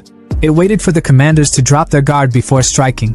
Such cunning, even if I extract its soul, it'll retain this shrewdness. As an enemy, it'd be a nightmare. A sly grin spread across his face, his eyes gleaming with delight. But as my servant, it'll guard my domain perfectly. Taimu's cry pierced through the noise as he witnessed his comrade, Commander Lin Xiao, being crushed between the jaws of the monstrous 2-headed python. His voice cracked with anguish. "Qiao, Xiao Yar, I'll end you, you damn beast!" Rage consumed him as he unleashed his spiritual talent, twin fireballs igniting in his hands like miniature suns. With a roar, he hurled the blazing orbs at the serpent, the flames illuminating his fury. The fireballs collided with the python's scaly skin, briefly engulfing it in fire, but the creature's resilience was terrifying.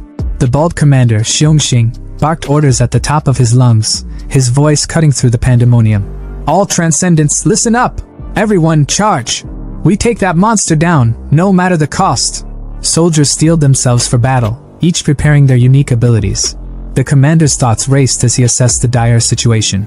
Losing a second-tier transcendent was already a devastating blow. They couldn't afford another loss. Boats, like armored beasts, surged forward across the churning waters toward the python, their engines roaring in unison with the soldiers' battle cries. Xiongxing's body swelled as his spiritual talent activated, shredding his shirt to reveal a physique that looked forged from iron itself. With an iron pipe in hand, he leapt fearlessly onto the python, stabbing the weapon into its thick hide. The beast's guttural scream echoed through the battlefield as Xiong clung on, relentless in his assault.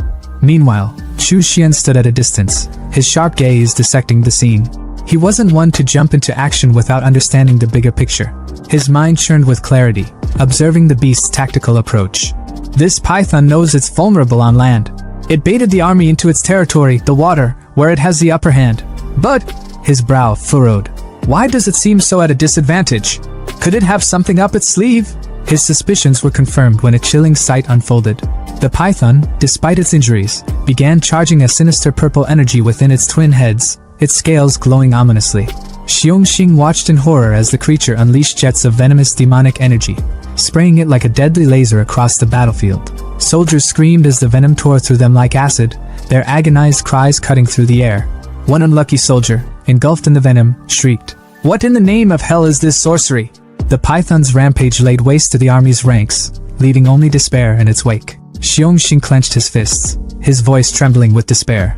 "Is this it? Is our Riverby army destined to be wiped out here?" Amidst the carnage, a blazing red light streaked across the sky, cutting through the chaos like a divine intervention. A commanding voice thundered through the battlefield, dripping with disdain. "Stealing my evil energy? You must have a death wish!" All eyes turned skyward as Chu Xian descended, his flying sword radiating an intimidating aura. Gasps rippled through the survivors. "It's him!" A soldier, his cap askew, shouted in awe. "The mysterious cultivator is here!" Gang Jian, standing next to Xiongxing, nearly shook with excitement. "Commander Xiong, that's the immortal I told you about! He's real!" Chu Xian's arrival was like the calm before a storm. His gaze locked onto the python with an unyielding intensity. Summoning his magical tower, he called forth two of his most fearsome undead warriors, Xiao Long and Xiao Hu. Without hesitation, Xiao Hu exploded onto the battlefield, his energy-charged fist obliterating one of the python's heads in an instant. Meat and shattered teeth rained down as the remaining head wailed in agony. Xiongxing stood paralyzed, muttering in disbelief. "That python, impervious to swords and spears, just lost a head to one punch?" Gang Jian's voice trembled with reverence. "And that's just one of the zombies under his command. If the immortal himself were to fight..." His words trailed off, the implications too staggering to voice. Meanwhile, Xiao Long prepared to finish the job. Charging his beast stinger-like hand with energy, he sliced clean through the remaining head of the python, the severed skull crashing to the ground like a defeated titan. Despite its decapitation, the python's body thrashed wildly, driven by sheer demonic energy as it lunged at Chu Xian in a final act of defiance. The capped soldier whispered in horror, "That energy, it's suffocating. The immortal is completely engulfed in it." Gang Jian's face turned pale. "It's trying to take him down with it before it dies." Even Fat Eye, ever skeptical, couldn't hide his concern. That level of demonic energy, it's at least 100 times stronger than before. Can he really withstand it? Chu Xian, unfazed, smirked as his fiery demon claw materialized around him. The python's thrashing came to an abrupt halt as Chu Xian wrapped its monstrous mouth shut with a single, dominating motion. His voice was calm, almost mocking. "Good. Now that you've returned everything you stole from me, you can rest. Don't worry, death is just a new beginning. You'll serve me well as the main spirit of my formation." With that, he crushed the python's essence into a glowing soul, its energy now a radiant orb in his palm. Without a glance back at the stunned onlookers, Chu Xian soared into the sky, vanishing into the horizon. Xiongxing collapsed to his knees, his voice a mix of regret and sorrow as he surveyed the devastated battlefield. "Damn it, this is all my fault. If only I had sought his help earlier, things wouldn't have turned out like this." Gang Jian, still staring at the empty sky, muttered, "Soul extraction, flying swords, these are techniques of the immortals. If that's not divine power, then what is?" Back at his base, Chu Xian let out a satisfied sigh. "It's been too long since I returned. The evil energy here has restored itself beautifully." The land around him brimmed with a sinister vitality, like a thriving ecosystem of darkness. Summoning the python's soul, he marveled at its potential. "This soul, it's extraordinary. Most would disintegrate under the evil energy, but this one absorbs and refines it. Over time, it'll grow into a formidable evil soul. Looks like I've hit the jackpot." Under the moonlit skies of Hahai Province, the scene shifts to the bustling Yuhai First Shipyard, headquarters of the Transcendent Association's maritime organization. Amid the rhythmic clang of metal and the hum of machinery, A woman casually downed her beer, the froth lingering at the rim of her glass.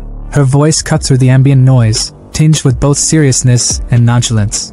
In Jinshan City, a high-level zombie with the ability to shoot ice spikes has been spotted. It's already wiped out 3 small gathering points. We're looking at a second-tier beast here, with a horde of over 1,000 regular zombies and 20 first-tier ones under its command. Nearby, a man with striking blue hair and glowing, electric blue eyes leaned forward, his gaze sharp and calculating. Ding Ping is the closest to the area, he instructed coolly. Send him a message. He'll lead the team to clear out the horde. The woman nodded, her usual laid-back demeanor giving way to quick compliance. Yes, she replied crisply.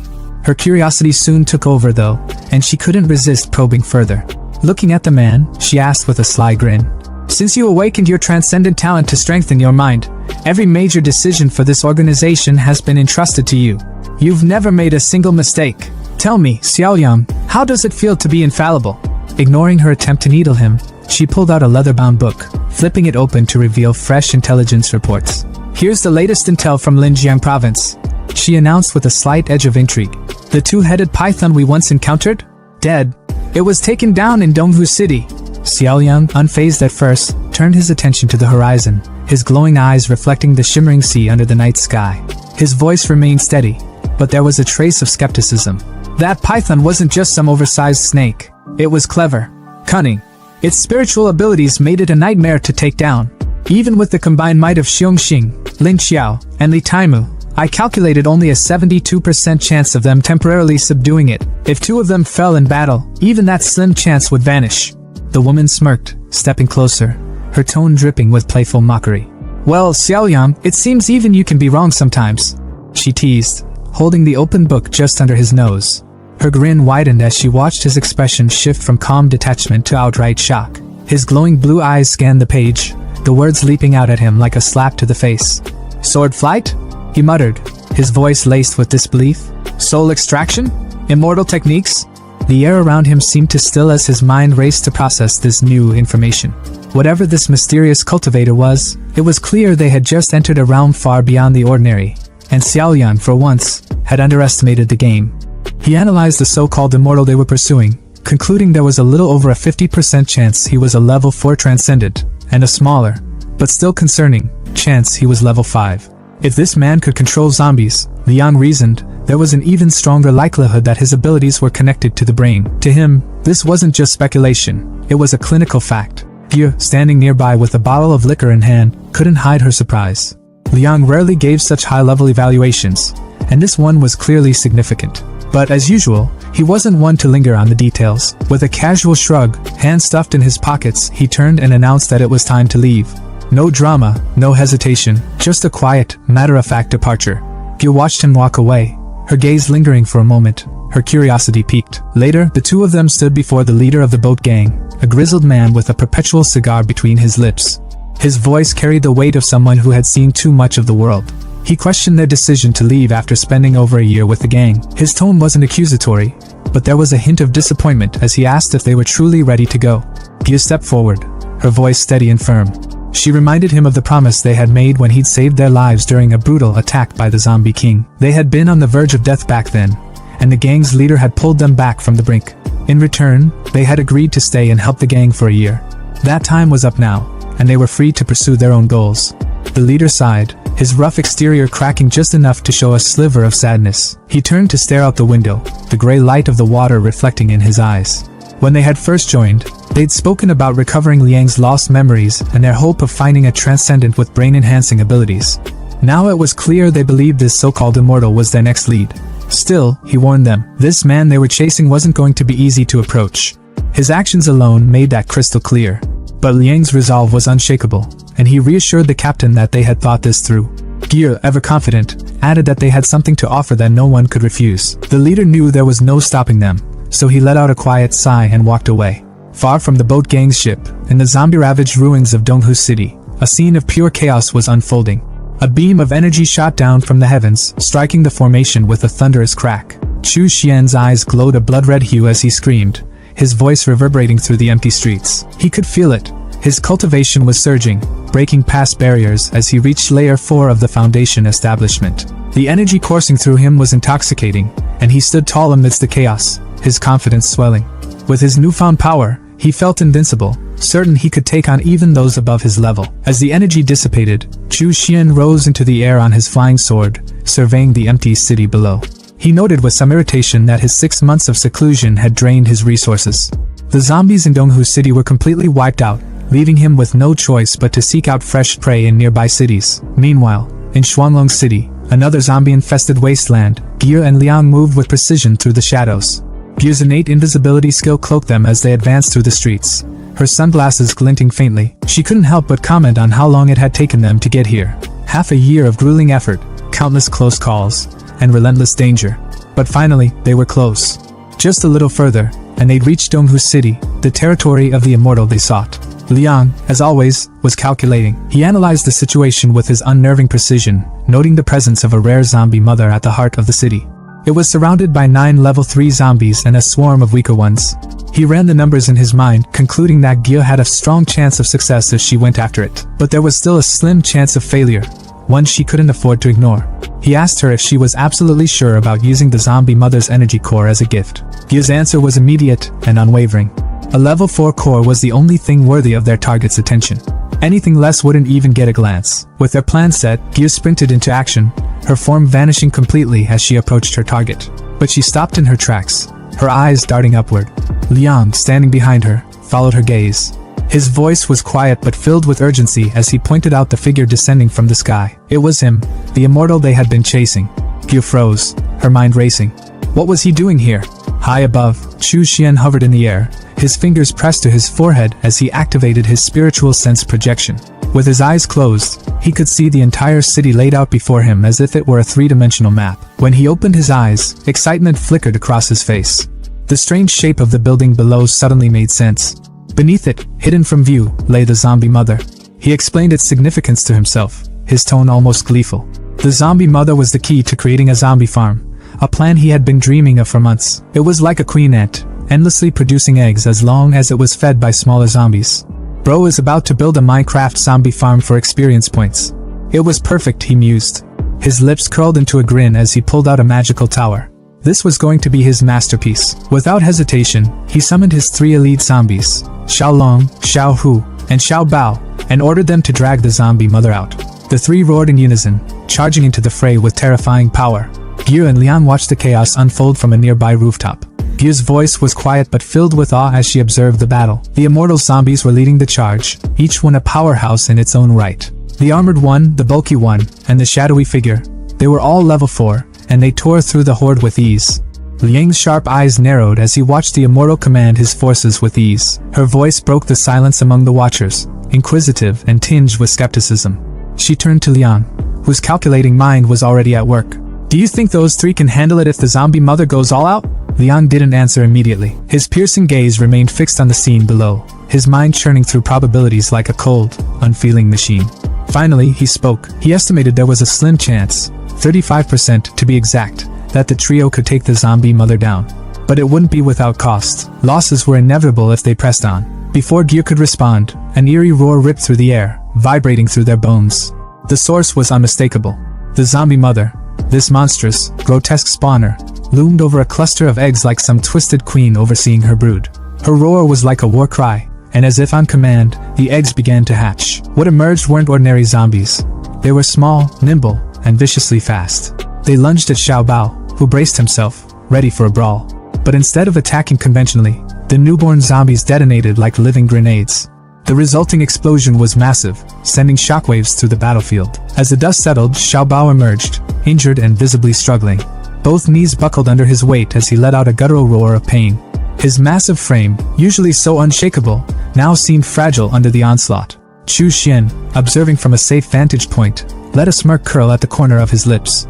This was unexpected. Xiao Bao, an 8th-tier zombie soldier, brought to his knees by the self-destruction of such small fry. Intriguing. It seemed the creatures on Blue Star Planet had their own unique quirks, and Chu Xian couldn't help but find it fascinating. Meanwhile, the battle raged on between Xiaolong, Xiaohu, and the other zombies. The chaos was relentless, but Liang's mind was elsewhere. He could feel it, the tremors beneath the ground. The zombie mother wasn't just playing defense anymore. She was coming. And if those 3 didn't retreat soon, the The stealth-focused one, Xiaohu, had a 70% chance of taking severe damage. Liang's calm voice broke the tension as he answered Yu's earlier question. The immortal would intervene, no doubt about it. Liang's estimation was clear. Taking down the zombie mother would drain significant energy from the immortal, leaving him vulnerable. Yu's sly grin widened at the thought. Perfect. Once the immortal was exhausted, they could swoop in, lend a helping hand, and get on his good side. 2 birds, 1 stone. Suddenly, a violent quake shook the battlefield, sending rubble tumbling and startling the zombie trio. The ground beneath them cracked ominously. But while panic might have been the natural response, Chu Xian's reaction was anything but. His smirk turned into a full-blown grin, the kind that spelled trouble. It had been far too long since he got his hands dirty, and this seemed like the perfect opportunity to test out his latest technique. With an authoritative wave of his hand, he commanded the trio to retreat. They hesitated for a moment before obeying, sensing the gravity of his tone. Chu Xian's voice rang out as he summoned the formation. Foundation Establishment Low-Grade Formation Ceiling Array. The air seemed to hum with energy as glowing, intricate red flags materialized around him. The tension hit a peak as a massive, clawed hand erupted from the ground. The zombie mother herself emerged, her presence suffocating. She was a grotesque monstrosity, her decayed form radiating rage and power as her babies swarmed around her. But Chu Xian wasn't fazed. Not one bit. Instead, his voice was calm, almost mocking, as he called upon his next skill, blood-refining corpse fire.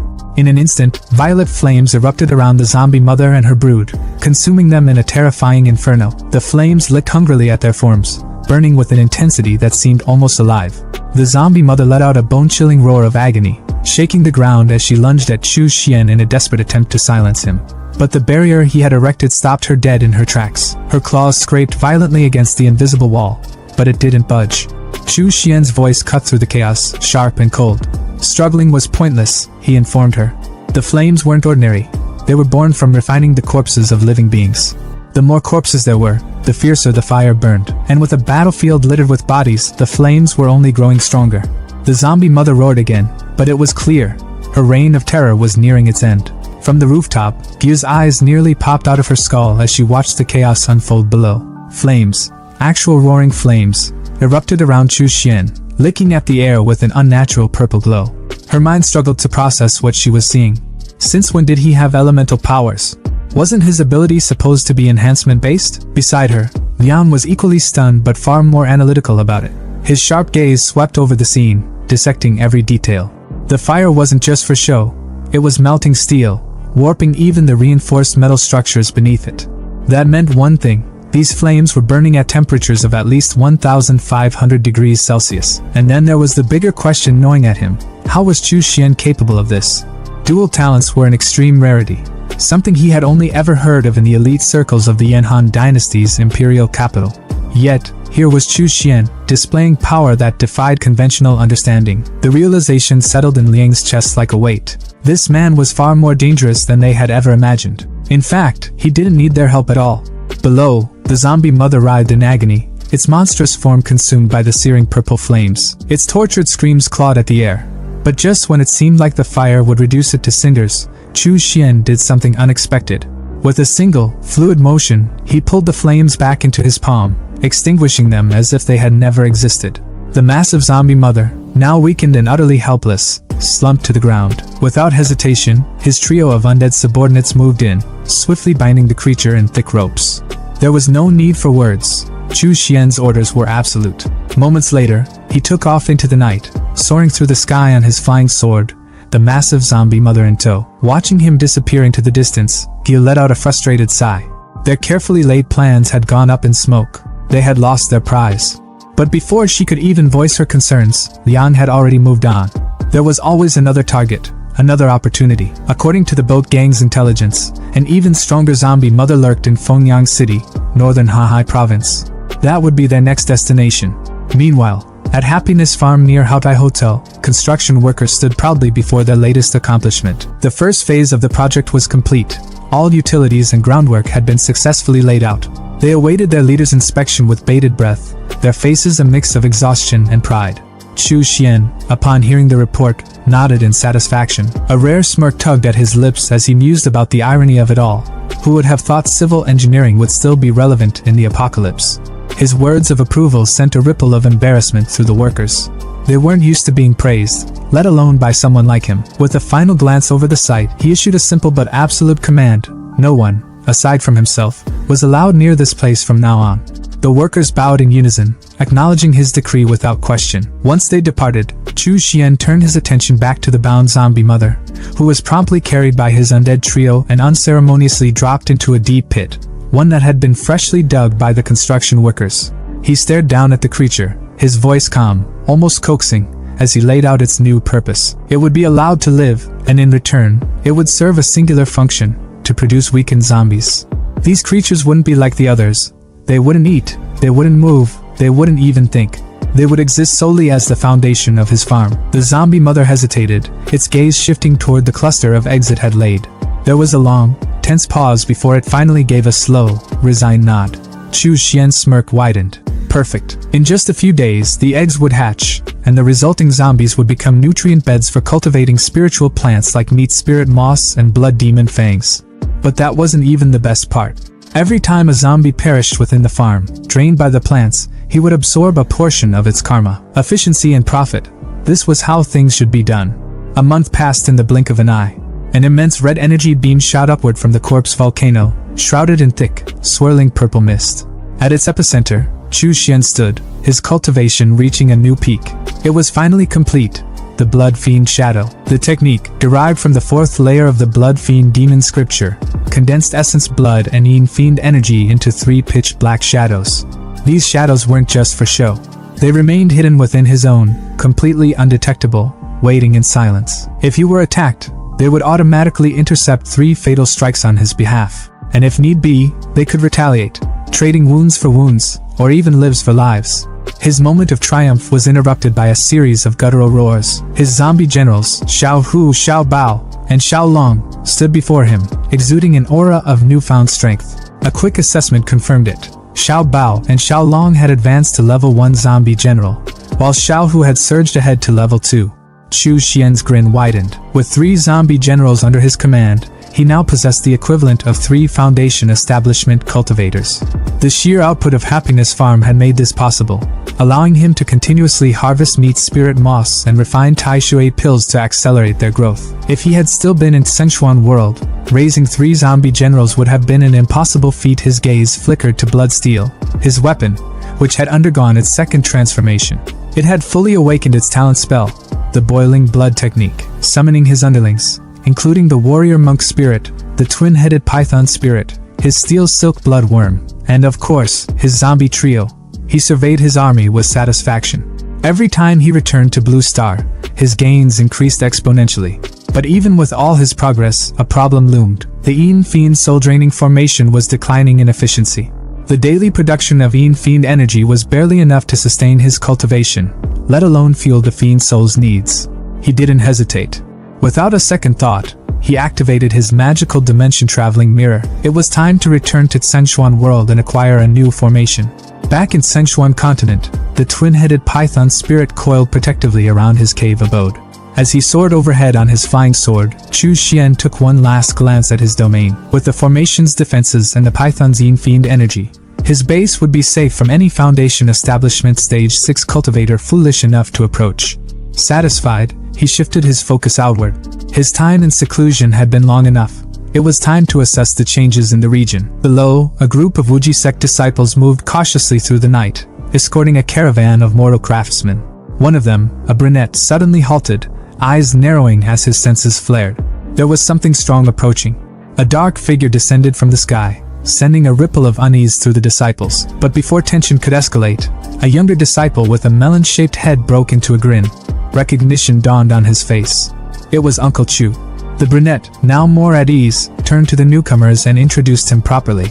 This was Chu Xian, the foundation establishment cultivator of Extreme Yin Cave, their Uncle Chu. The younger disciple eagerly explained that they were escorting a group of mortal craftsmen to establish a new settlement. As soon as the craftsmen realized who stood before them, they immediately lowered their heads in deep respect. "Greetings, Master Chu," they intoned in unison. Chu Xian studied the man before him, his expression unreadable as he mulled over the latest information.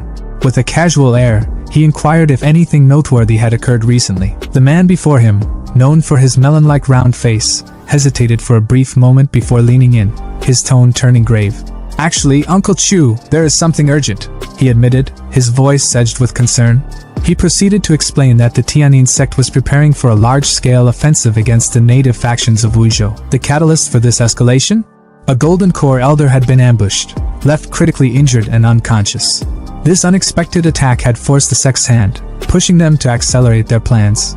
Chu Xian's fingers brushed against his chin, a wicked glint flickering in his eyes. The full might of the Tianyin sect could easily crush Wuzhou's native factions if they truly committed to the cause. Yet, despite all these years, they had only managed to establish 2 small branch halls in Wuzhou.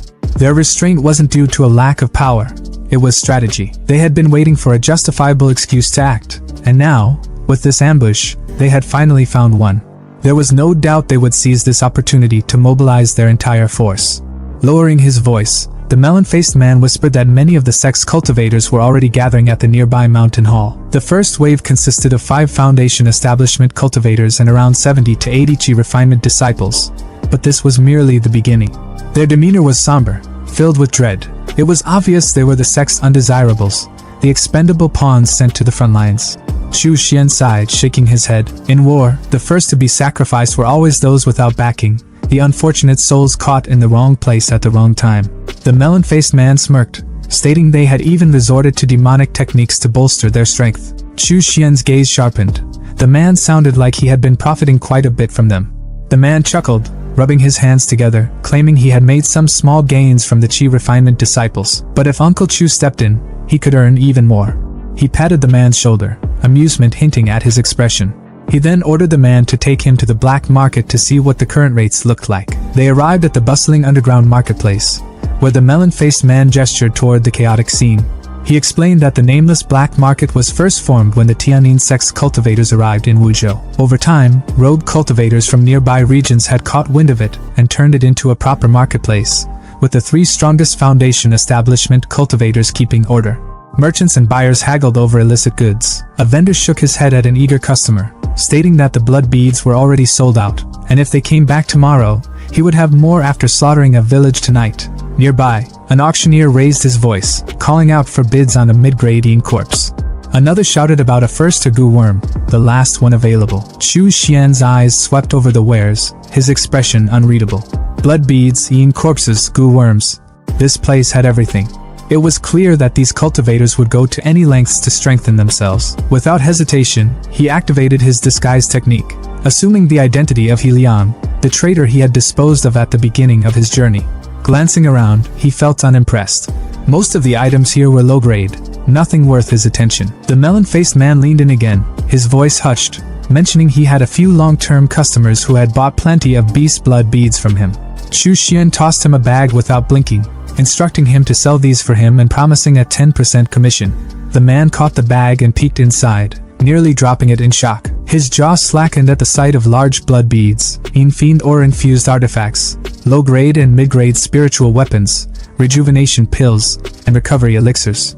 His mind reeled at the astronomical amount of spirit stones a 10% commission on these treasures would yield. However, with so many valuables, greed would naturally follow. His whispered concerns were a little too loud, drawing sharpened gazes from those around them. Chu Xian, unfazed, summoned a towering, corpse-like entity from his magical tower, ordering it to accompany the melon-faced man and kill anyone who dared to make a move on him. A murmur rippled through the crowd, with one cultivator paling at the sight of the corpse general, realizing it meant its master was a high-level Foundation establishment cultivator. The melon-faced man, now reassured, straightened his back, promising to handle everything. Meanwhile, Chu Xian's gaze turned toward a tea house, where Brother Chen had mentioned the market overseers resided. Approaching the entrance, he was stopped by a guard who declared, "No unauthorized entry." Chu Xian's response was simple. He released a fraction of his aura. The guard's face drained of color, and he collapsed to the ground, stammering his apologies, begging for forgiveness. Chu Xian coolly accepted the apology, but chillingly added that if he truly wanted to punish him, the guard would not be alive to apologize. The guard shuddered, promising to call for the 3 Foundation establishment cultivators immediately. He informed Chu Xian that only one was present, and led him to a private room on the 3rd floor. Shortly after, as Chu Xian sipped tea and gazed out the window, his business partner arrived. "Apologies for the wait, Taoist friend." The man greeted him politely. "I am Old Han. May I know your name? Chu Xian replied smoothly. He Liang. Old Han nodded. And what exactly are you looking for? Chu Xian studied the man. He, too, was using a disguise technique. Interesting. Without hesitation, he got to the point. Do you have the Yin Fiend Soul Refining Formation, the Tainted Blood Fiend Nurturing Formation, or the Soul Rebirth Blood Fiend Formation? Old Han's expression faltered for the briefest moment. His wariness spiked as he discreetly pulled out an artifact. Daoist friend, those are top-tier demonic formations. The 5 righteous sects are doing everything they can to eradicate them. They're nearly impossible to find. But how about this one instead? Chu Xian took the offered scripture and examined it. Fiend Nurturing Formation?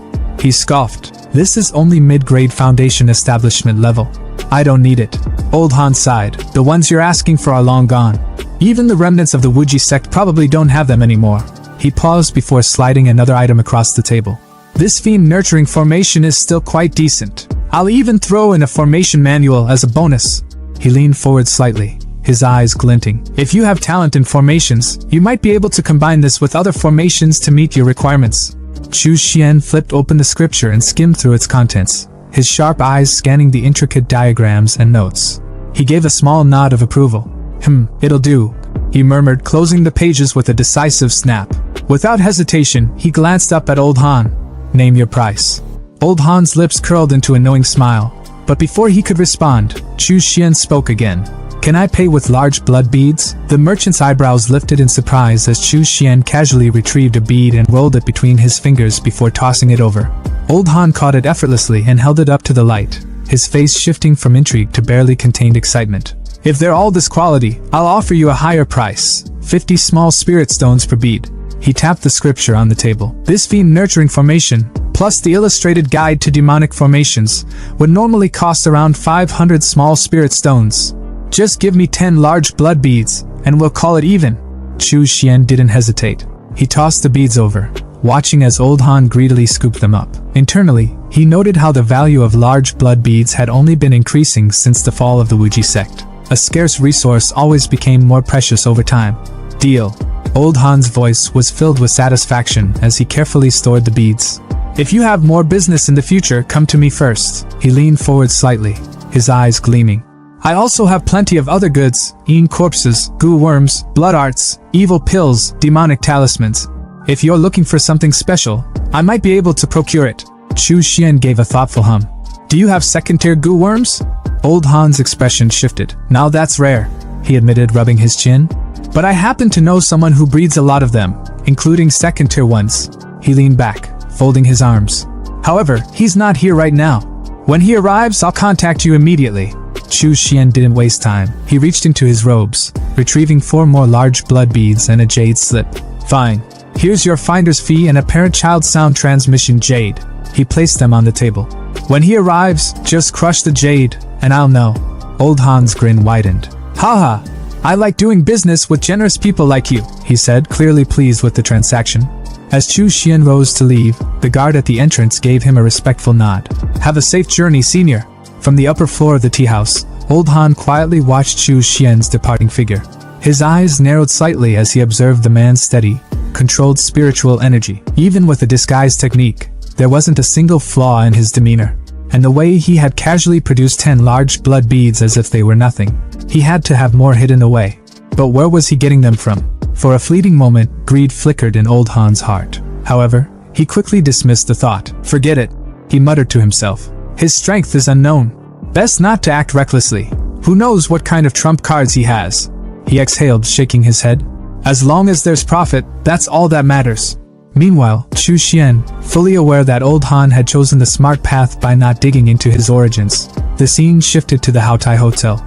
Seated comfortably in his room, Chu Xian idly munched on a bag of chips, his mind already focused on his new acquisition.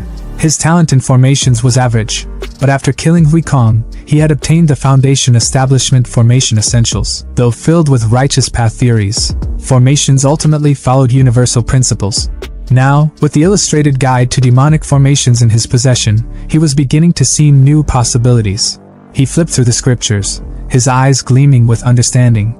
I see now, he murmured. If I combine the Chi Refinement Peak Grade Formation, Soul Capturing Formation, With the fiend nurturing formation, then any living creature caught inside will have its soul extracted, and their death aura and Yin energy will condense into Yin fiend energy. An excited grin spread across his face. This will be far more efficient than the Yin fiend's soul-draining formation.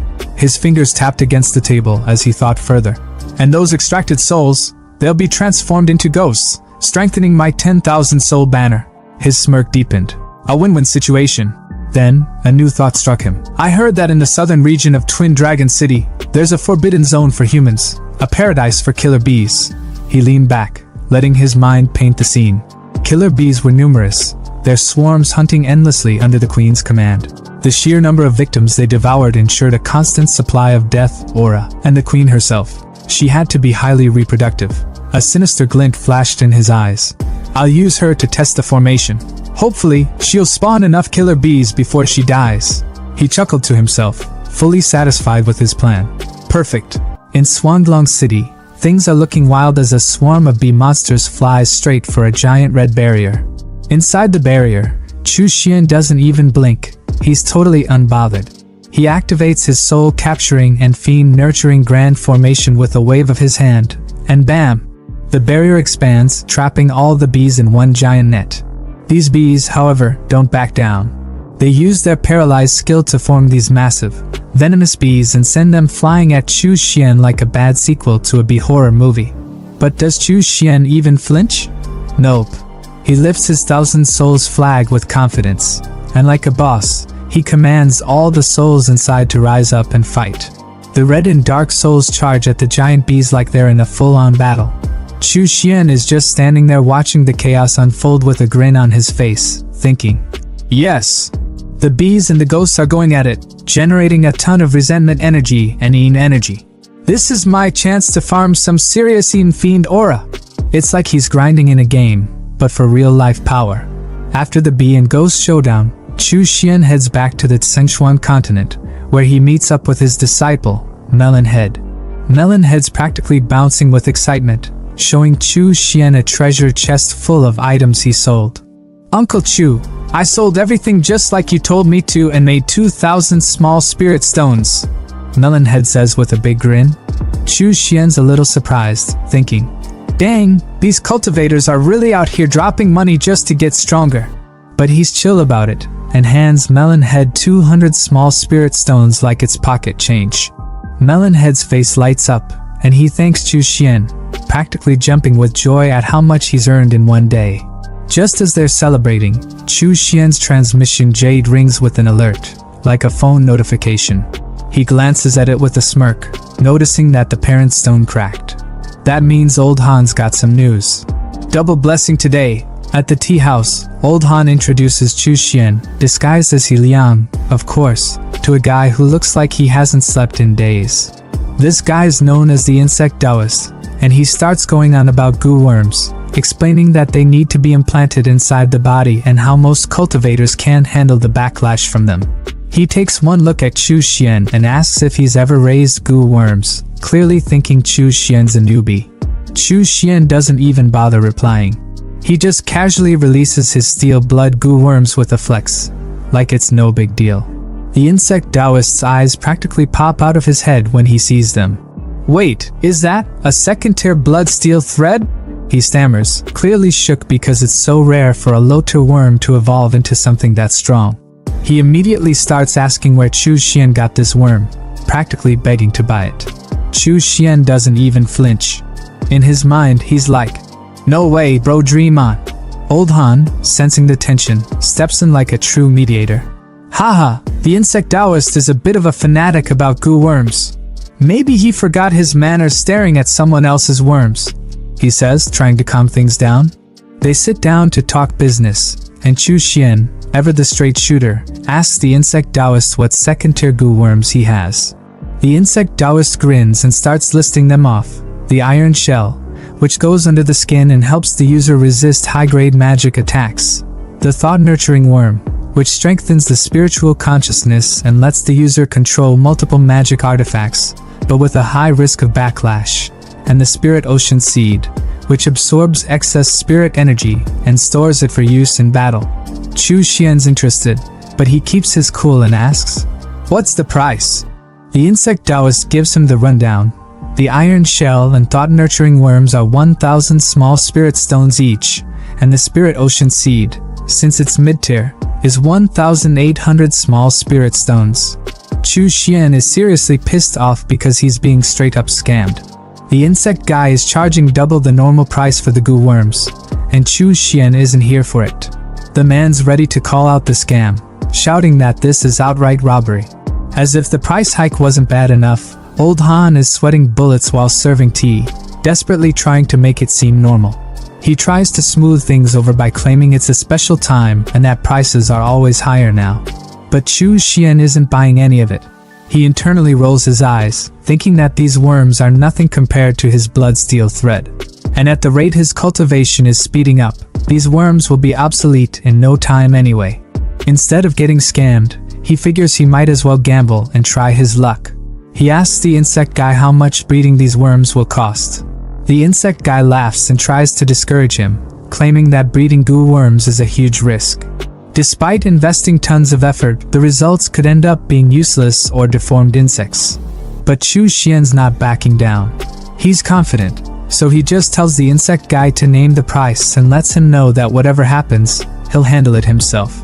The insect guy, still grinning, tells him each breeding attempt will cost 50 small spirit stones. Chu Xian, unfazed, immediately agrees. Old Han can't help but be impressed by Chu Xian's straightforwardness, nervously laughing as he pours the tea. But Chu Xian's ready to move past all the talk and says it's time to start breeding. The insect guy, clearly disappointed, pulls out 3 female goo worms, but when he presents them, Chu Xian's blood steel thread looks like it's too shy to do the job. With a smirk, Chu Xian reassures his worm, telling it not to be shy and that it's all grown up now. In the back of his mind, though, he's thinking about how he's paying to get a worm laid while he still can't even get a girlfriend. Life's wild sometimes.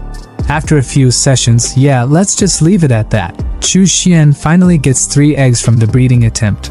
He looks at the eggs, a bit skeptical but mostly calculating. With his scientific mind in full gear, he recalls the blood insect manual, which states that crossbreeding goo worms can lead to unpredictable results. Compatibility plays a role, but ultimately it's all a game of probability. And with his accumulated karma and overwhelming luck, Chu Xian believes the odds are in his favor. As the eggs start cracking open, Chu Xian evaluates them. He knows that the first one, Blood Steel Thread X Iron Shell, has terrible compatibility and will probably fail. Sure enough, the little black worm doesn't make it, but the other 2 show some promise.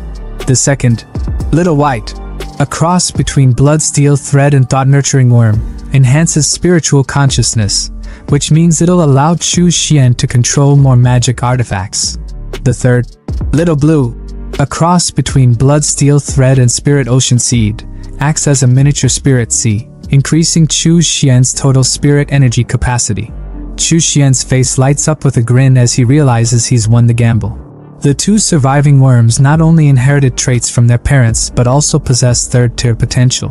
As long as they have enough flesh and blood, they can evolve into 3rd-tier goo worms that could rival even golden core cultivators. He's not just playing the game, he's changing the rules. With that, he decides it's time to put them to the test. He absorbs the 2 worms into his body, not in a literal sense, but spiritually. He then pulls out his whip and flag, ready to see the results. As he activates them, he's immediately hit with a surge of power. His spiritual consciousness and energy have both increased significantly. Previously, controlling 2 magic artifacts at the same time would leave him dizzy and exhausted. But now, he's barely even feeling it. He hasn't even reached his limit yet. But it doesn't stop there. Chu Xian remembers the merit bell he found in Hui Kong's storage bag. He's been too weak to use it before, but now, with his newfound strength, he believes he can finally activate it. When he does, a massive golden bell appears around him, trapping him inside. It's a defense mechanism, and though he quickly deactivates it, he's amazed at how much his abilities have improved. He levitates both the bell and the flag above his palm, with the whip now embedded into his wrist. As he stores all of his artifacts, he clenches his fist in pride, realizing that even mid to late Foundation establishment cultivators struggle to control 3 magic artifacts simultaneously. But with the help of his goo worms, he's able to surpass them. Chu Xian can't help but boast to himself, thinking that the path of a demonic cultivator has some serious perks. A knife suddenly came flying through the waterfall, heading straight for Chu Xian. He caught it effortlessly, remaining as calm as ever. Attached to the knife was a note. Upon reading it, he saw that it was from Lu Jinxiong, his senior brother. The message informed him that the second batch of disciples from the main sect had arrived, and among them were 2 disciples of Zhao Wuya, their martial uncle. Lu invited him to his cave if he had time to come by. Chu Xian soon arrived at the extreme inhale. As he approached, he asked Lu what was going on, wondering why everyone had gathered. Lu explained that their master was in seclusion, and 2 disciples from martial uncle Zhao Wuya had arrived to deliver orders from the Heavenly Seal sect. Lu introduced the 2 disciples, Taoist Lu Yin and Taoist Jing Changing. Lu Yin was riding atop a beast spider and had an emo-like appearance, while Jing Changing was accompanied by a pet wolf. Chu Xian greeted them both, but as he did, his thoughts shifted. He remembered seeing Lu Yin before, disguised in the marketplace. Despite the disguise, Chu Xian could immediately recognize him by his aura. Lu Yin took the opportunity to explain the situation. He shared that some time ago, their master, alongside 2 other powerful figures, had infiltrated the Purple Nether Mountain secret realm in the Wu continent and seized a great treasure. As a result, the local sects retaliated, launching a counterattack. The first wave of Heavenly Seal sect cultivators in the Wu continent suffered heavy casualties. Lu Yin then revealed the talisman stone, declaring that the Heavenly Seal sect headquarters had decided to immediately send their Extreme Yin Cave branch to join the war. Chu Xian's thoughts turned tense as he realized that the day he had been dreading had finally arrived. He was only at the Foundation Establishment, Stage 4 level. While he had some powerful trump cards and could overpower cultivators at Stage 5, he didn't feel confident facing late-stage Foundation Establishment experts. As Lu Yin prepared to leave, he urged everyone to act quickly and depart, prompting the juniors to shout in agreement. The scene shifted to a wasteland where everyone was preparing for battle. Lu took a moment to explain the history of Wu continent to Chu Xian, who had recently joined. He told him that Wu continent had once been the territory of southern barbarian tribes, and its native sects were founded by barbarians. Their practices involved goo cultivation, ghost raising, and corpse refinement, all of which were demonic arts. The Wu Ji sect, where Lu and Chu Xian belonged, had adopted many of these techniques, which made them aware of just how terrifying these arts could be. Lu, holding a piece of paper, continued with a grim warning. With war on the horizon, no one knew how many would survive. He also gave Chu Xian a demonic talisman containing a Foundation Establishment tiger soul, explaining that it might save his life in a critical moment. Chu Xian, holding the paper, thought to himself that Lu didn't know about his advancement on Blue Star Planet, but still, Lu was willing to give him a life-saving treasure before the battle. He appreciated this gesture and muttered his thanks aloud. As the group moved forward, Lu Yin informed them that they were approaching the territory of the Thousand Insect Sect. He revealed their mission was to completely conquer the Thousand Insect Sect, one of the 12 most powerful sects in Wu continent. The sect controlled 30 affiliated sects and a vast territory spanning 10,000 miles. With so many Foundation Establishment cultivators on their side, they wouldn't all attack the same place, making their offensive more strategic. Chu Xian received a mission to head to Iron Thread Mountain, one of the larger affiliated sects under the Thousand Insect Sect. The mountain was currently inhabited by only early-stage Foundation Establishment cultivators, with no Golden Core Masters in sight. However, recently, a mysterious fog had appeared in the area, trapping 3 Foundation Establishment cultivators from their Heavenly Seal sect, one of whom was directly related to a Golden Core Elder. Chu Xian's mission was to rescue them, and given his strength, Lu believed it shouldn't be a problem. Upon arriving at Iron Thread Mountain, Chu Xian found himself hovering above a forest littered with the remains of human skeletons. The eerie fog surrounded him, and he struggled to see through it. He recalled his blood mirror ability, which would help him escape if things turned bad. Suddenly, a man appeared, tripping backward, but Chu Xian dodged just in time, watching as the man crashed into a tree. The sight that greeted him was gruesome. The man's chest was infested with iron thread worms, the signature goo insect of Iron Thread Mountain. Not long after, 2 more men appeared. The skinnier one asked if Chu Xian was the reinforcement, suggesting they team up.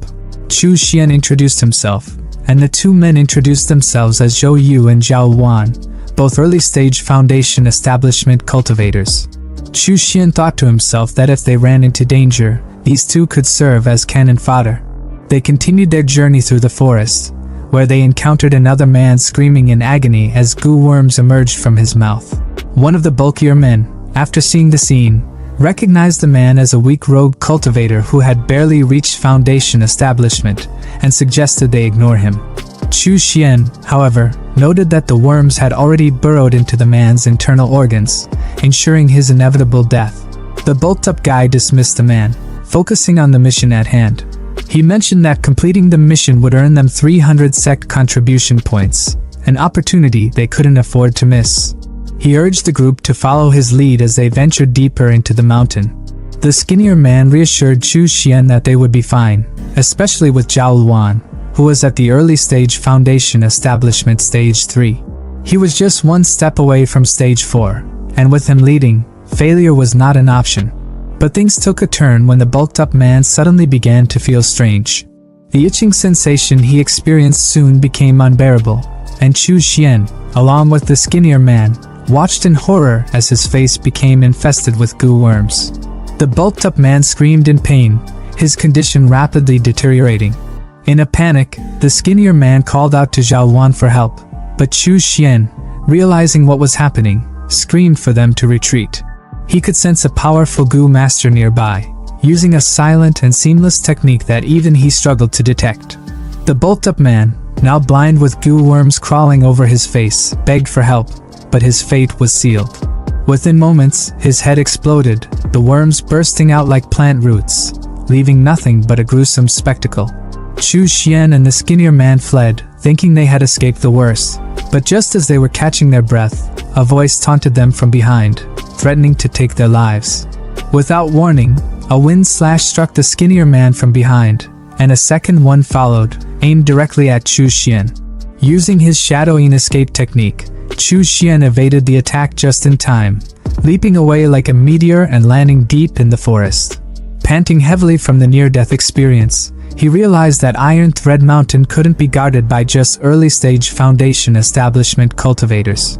Grateful for his blood fiend phantom skill, which had blocked a fatal blow, Chu Xian decided it was time to lie low on Blue Star Planet. He knew he had to cultivate the Blood Fiend Demon Scripture to the 7th level and reach late-stage Foundation establishment before returning to confront his enemies.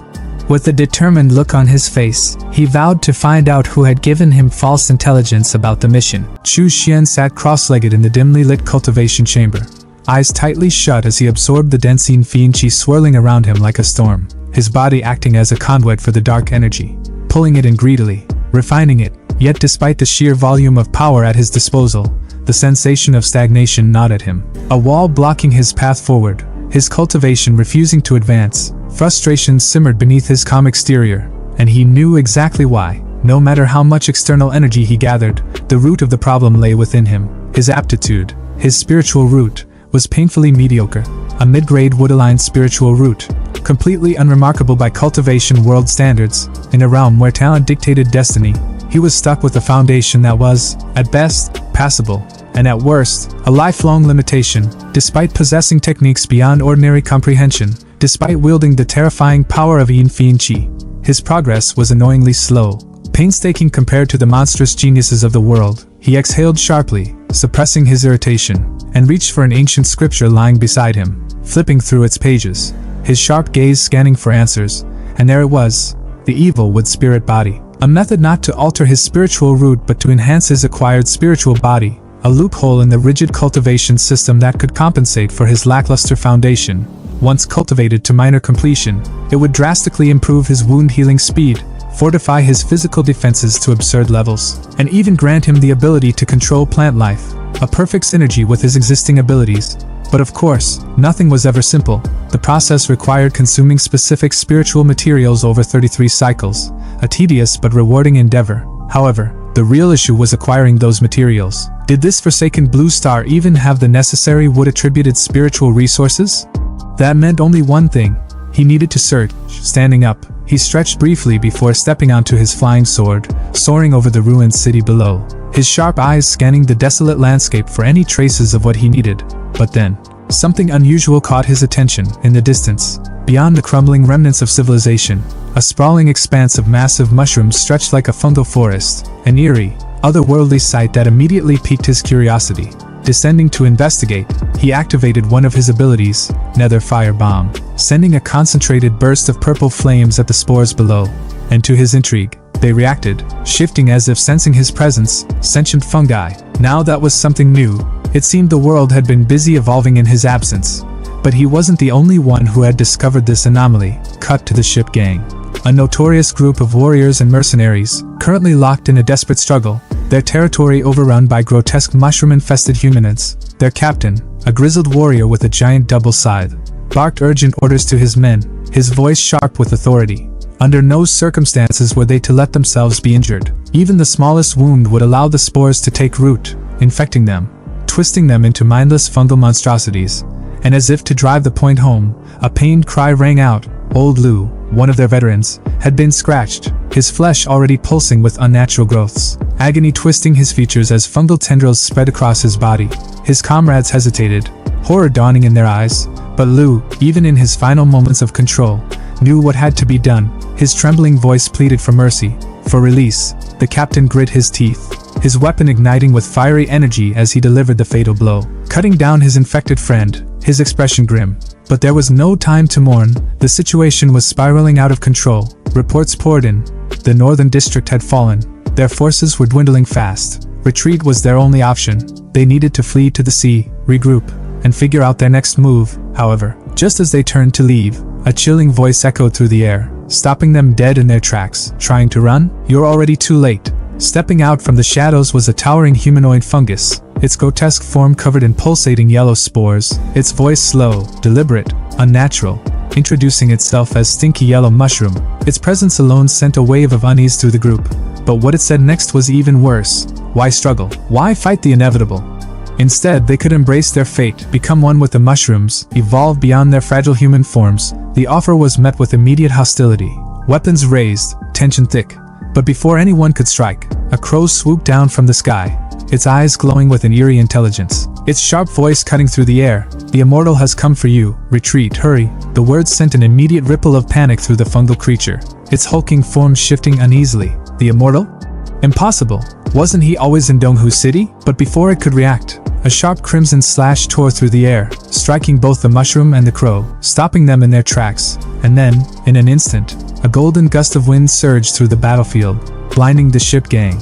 And when they regained their vision, their enemies were simply gone, leaving behind only confusion and cautious relief. Meanwhile, back in his lair, Chu Xian sat comfortably, exuding an aura of absolute control, his zombie trio standing at attention as he eyed the captured Stinky Yellow Mushroom, his gaze cold and calculating. The interrogation had begun. He wanted answers.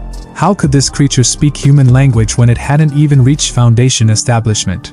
It didn't have an inner core, so how was it capable of such intelligence? But the fungal being remained silent, either from defiance or fear. However, Chu Xian wasn't a man known for his patience, and he certainly wasn't above using force. Summoning blood-refining fire, he let the flames creep over the creature's body, its pain shrieks filling the chamber as it writhed. Yeah, boy. And finally, it broke, spilling everything. As it turned out, it wasn't alone. There were 4 of them in total, each stronger than the last, and their so-called big brother, Demon Umbrella, had specifically ordered them to avoid Chu Xian at all costs, which, honestly, only made him more intrigued, because if they feared him, that meant they were worth hunting. His smirk widened as he leaned back, already plotting his next move.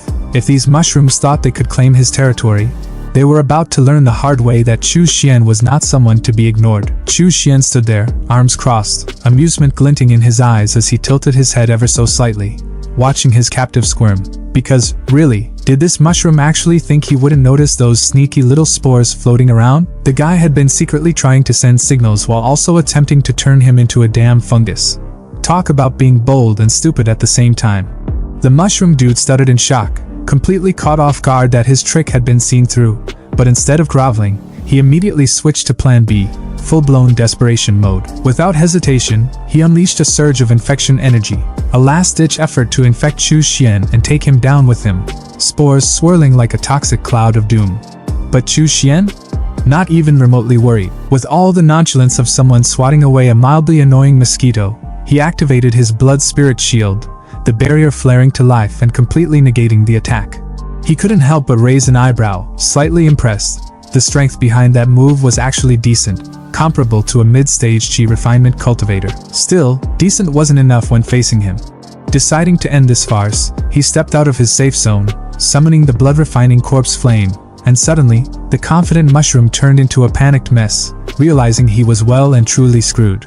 And when people panic, they start blabbering. The fungus immediately spilled everything. His big brothers, the mushroom army, the ones hiding in the Great Dream Swamp, practically handing Chu Xian a detailed roadmap to his next targets on a silver platter. What a sellout. Honestly, Chu Xian almost felt bad for the guy's teammates. Almost. With that, the poor fool was reduced to a crispy, delicious-looking mushroom, his roasted remains becoming a feast for the trio. Xiao Hu, happily munching away, suddenly bit into something hard, his face scrunching up in disgust as he spit out a strange green core. Intrigued, they handed it over to Chu Xian, who examined the core with growing interest, sensing the immense spiritual energy inside. This wasn't just some random item. It was something far beyond an ordinary creature's energy core. His mind immediately began racing with possibilities. Could this be used as a wood-type spiritual material? Could it help him recreate the evil wood spiritual body? The potential was too good to ignore. Clenching the core with an evil grin, he thought about the blood-slaughter devil refining scripture. There was a method within it that could refine this core further, pushing it to the level he needed. Without hesitation, he got to work, activating the 100 Wood Spirit's nourishing formation. A massive green magical array spread across the ground, glowing ominously as energy surged toward the sky. He watched the formation hum with power, already planning his next move. To create a proper wood-type spiritual material, he needed a wood-type embryo, check, and a large number of wood-type creatures as nourishment. And thanks to that loose-lipped mushroom, he knew exactly where to find them. Meanwhile, deep in the Great Dream Swamp, the so-called mushroom boss, Devil Umbrella, sat in contemplation, already writing off his fallen brother. He had heard rumors about this immortal's terrifying strength, and he wasn't about to throw more lives into the fire without knowing what they were up against. But before they could even think about disappearing, a voice boomed from the sky, cutting through the swamp like a blade. Chu Xian had arrived. Panic spread through the mushroom ranks as they scrambled to understand how he had found them so quickly. Green Hat Fungus, the third brother, demanded answers, but there was no time. Chu Xian was here, and he wasn't leaving without turning them all into resources. The boss tried to play it cool, feigning politeness, but Chu Xian wasn't buying it. He was here to reunite them with their fallen comrades, in the most permanent way possible. Realizing there was no avoiding a fight, Devil Umbrella called upon his forces, and suddenly, mushroom creatures burst from the ground like zombies in a horror movie. But instead of being intimidated, Chu Xian's eyes gleamed with excitement. So many mushrooms, so many new materials to harvest. Summoning his zombie trio, he ordered them to capture as many as possible. The more, the better. Green Hat Fungus, thinking he could be clever, tried to launch a sneak attack from behind. But Chu Xian didn't even flinch. With a flick of his wrist, he caught the creature with his evil demonic claw, the intense heat making the fungus scream in agony. The boss, seeing how easily his brother was overpowered, realized there was no winning this and decided to retreat. With a dramatic flourish, he summoned a swirling purple tornado. But it didn't take long for Chu Xian to see through the act. This wasn't an attack, it was a smokescreen for an escape. Watching the so-called leader run for his life, Chu Xian sighed in disappointment. So much for a grand battle. Still, he wasn't about to let his prize get away. Taking out his magical whip, he sent Wukong after him, and moments later, distant fire pillars signaled the inevitable outcome, another roasted mushroom. With 2 more spirit cores in hand, he was satisfied, though he did wish the second brother had been here as well. Unbeknownst to him, hiding nearby, the second sister, Leopard-Spotted Mushroom, was watching in horror. She had arrived late, and thank the heavens for that, because if she had been there any earlier, she'd be just as cooked as her brothers. Deciding it was time to cut her losses, she resolved to leave the swamp and lay low, gathering her strength until she was powerful enough to take revenge. Just as she was about to escape, she stumbled upon a familiar face, Little Grass King, a plant monster who had previously provided intel on the immortal. Seizing the opportunity, she tried to recruit him, framing it as an alliance for the future. But the Grass King? He wasn't having any of it. Without hesitation, he lashed out with his vines, striking her down. Gasping in shock, she stared at him in betrayal, not understanding why he had turned on her. His expression was grim as he told her the truth. If she wanted to blame someone, she should blame herself for being foolish enough to think she could challenge an immortal. He had no interest in getting dragged into her suicidal revenge plan. Even though he had gained wisdom through the Golden Rain, he had never wanted to meet her again. And now, he prayed that fate would never place him in Chu Xian's path. Because he knew one thing for certain. Standing against that monster of a man was the fastest way to die. Chu Xian stood in the middle of his eerie green domain, surrounded by the lifeless corpses of mushroom men, arms crossed, nodding to himself like a chef admiring a perfectly seasoned dish. Except his ingredients were defeated enemies, and his recipe was an elaborate cultivation scheme. With this many wood-attribute creatures, his energy supply was practically overflowing, and that meant two major benefits.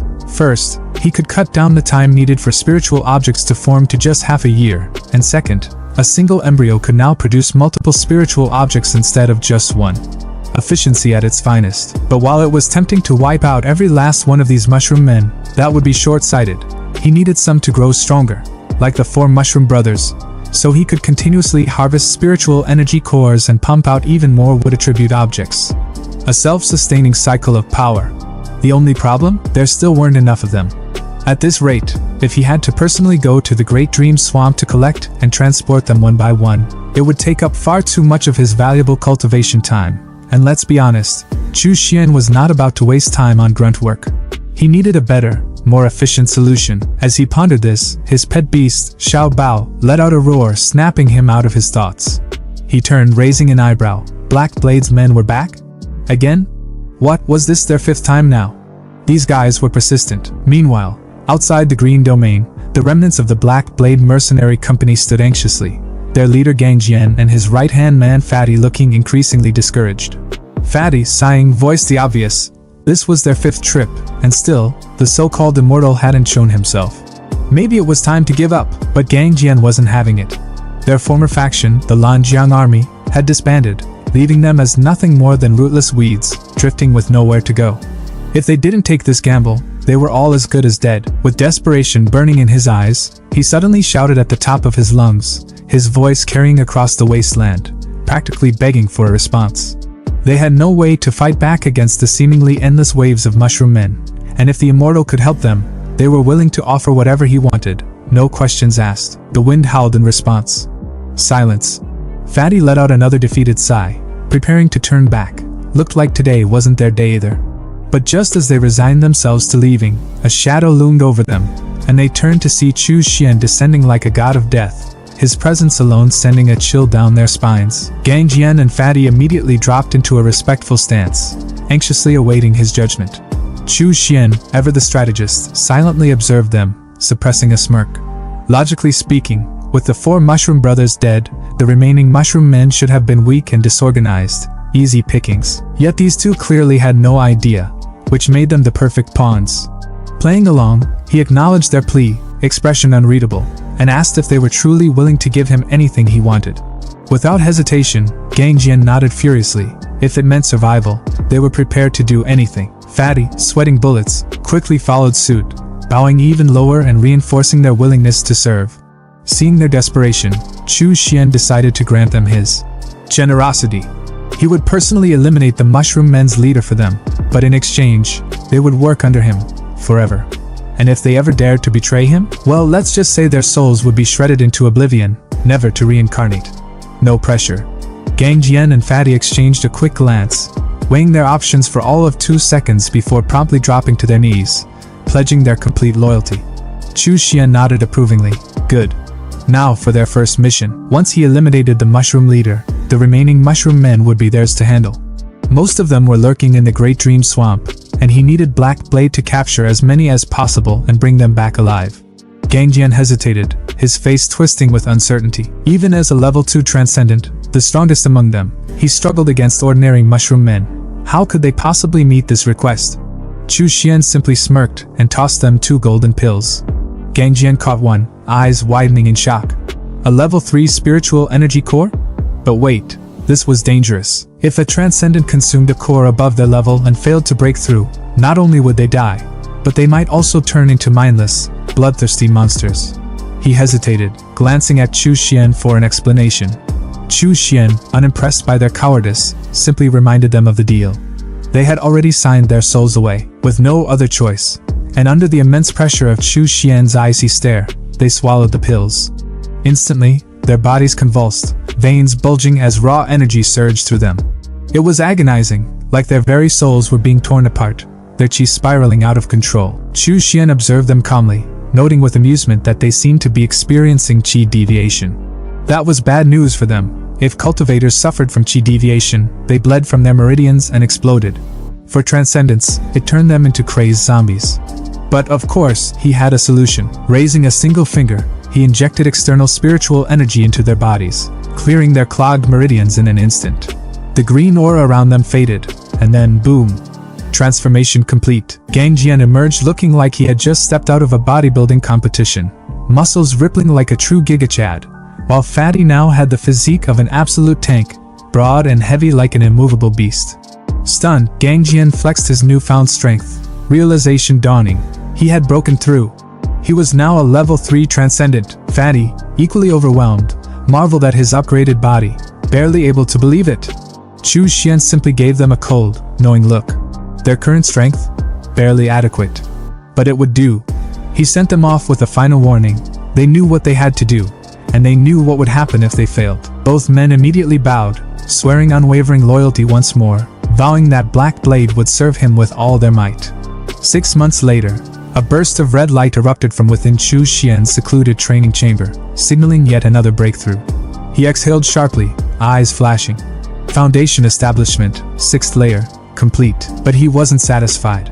Advancing to the 7th layer wouldn't be easy. The gap between the 6th and 7th layers might seem small, but in reality, it was the dividing line between the mid and late stages of foundation establishment. A massive, near insurmountable difference. Even with his spiritual roots, it would take at least 3 years to naturally reach the next level, and that was way too long. Time was a luxury he couldn't afford. By now, the war between Tianyin sect and the Mist Province factions should be reaching its climax, and he needed to reach the late stage as soon as possible if he wanted to claim his share of the spoils. That meant one thing: he had to refine the demonic wood physique as soon as possible. Thankfully, while he had been in seclusion, Black Blade had been diligently capturing mushroom men, continuously fueling his 100-wood spirit nourishment array.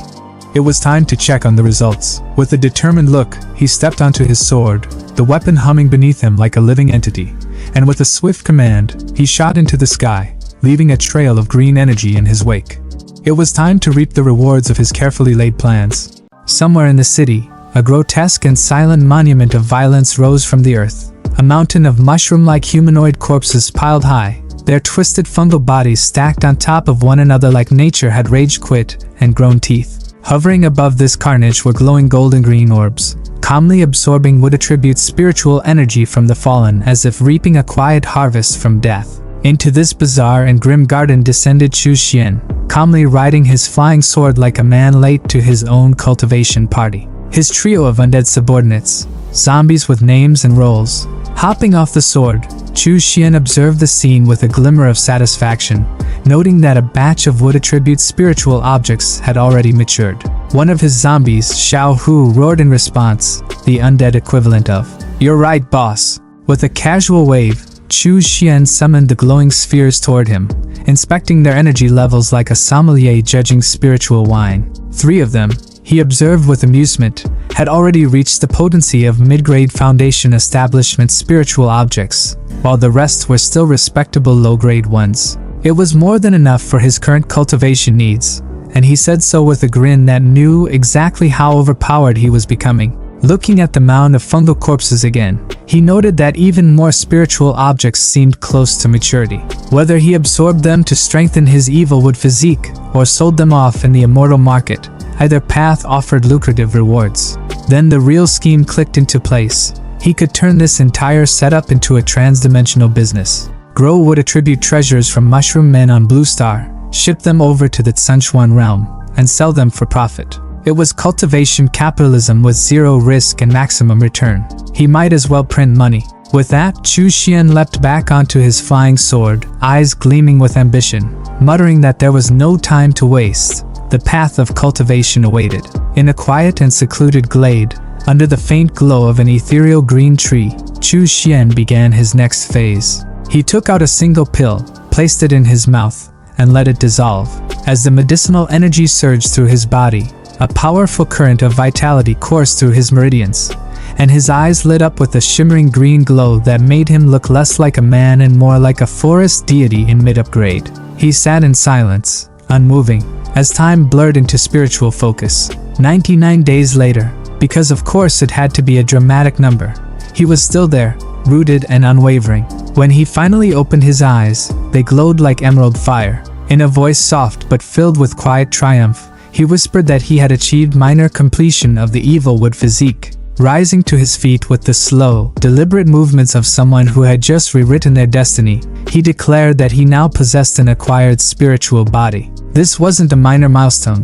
It meant his cultivation speed would now eclipse those with even mid-grade spiritual roots. But then, something strange pulsed within him, and his expression shifted. His spirituality felt off. A heartbeat later, a massive beam of light exploded from the rooftop like a spiritual nuke, and within that blinding pillar stood Chu Xian, barely able to believe what had just happened. The barrier between mid and late foundation establishment, the wall that normally took months or even years to crack, had been obliterated by the infusion of his evil wood physique. Not only had he broken through, he had leapt directly to the 7th layer of foundation establishment. He grinned wide, red energy rippling off him like heat waves. He laughed, not maniacally, but with the deep satisfaction of someone who had just bent the rules of cultivation to his will. Cultivating a spiritual body hadn't just been a smart move, it had been the masterstroke. And now, with his new strength, he was ready to step onto the chaotic battlefield of Mist Province like a storm wearing a human face.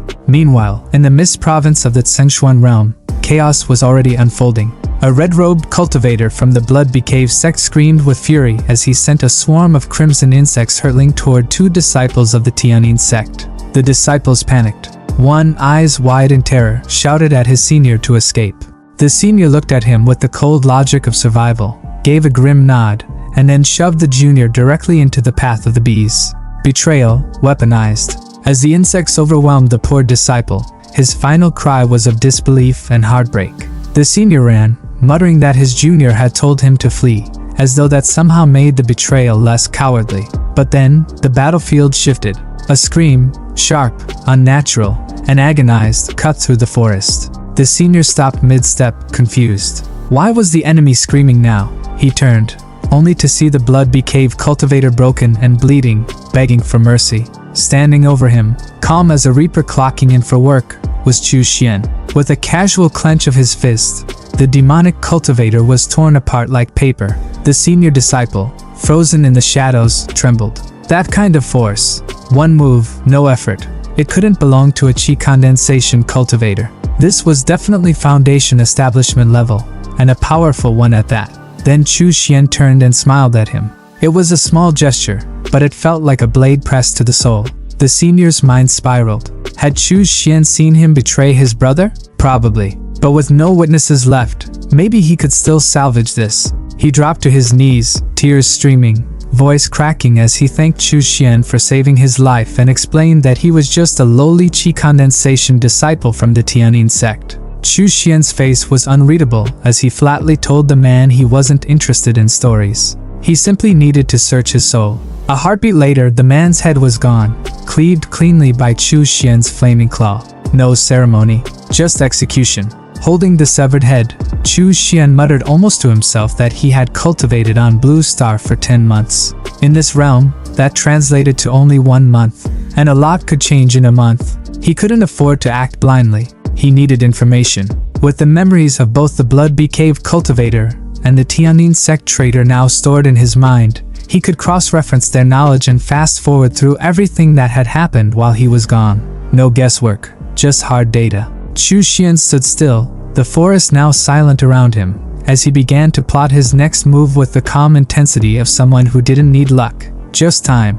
He mentally sifted through the stolen memories like a librarian speed-reading a war report, recalling with grim focus that over the past month alone, 30 to 40 Foundation establishment cultivators had already perished in the Mist Province conflict, and despite being outnumbered and theoretically outmatched, the Thousand Insect sect had somehow managed to hold their position with almost surgical precision, using the province's twisted terrain, dense rainforests, rotting swamplands, and narrow death trap valleys to lure and destroy Tianyin sect disciples like flies into a web, even going as far as to seriously injure one of Tianyin sect's core formation cultivators, which, by all cultivation logic, should have been impossible. And as Chu Xian tossed the lifeless head aside with a dismissive flick, he muttered to himself with a mix of amusement and suspicion that the war had turned out far more intense than he had originally anticipated. And then, narrowing his eyes as he connected the dots, he realized something was deeply off, because no matter how terrain-savvy or insect-obsessed the Thousand Insect sect was, they should not be capable of resisting multiple core formation experts on their own, leading him to a theory that reeked of political intrigue.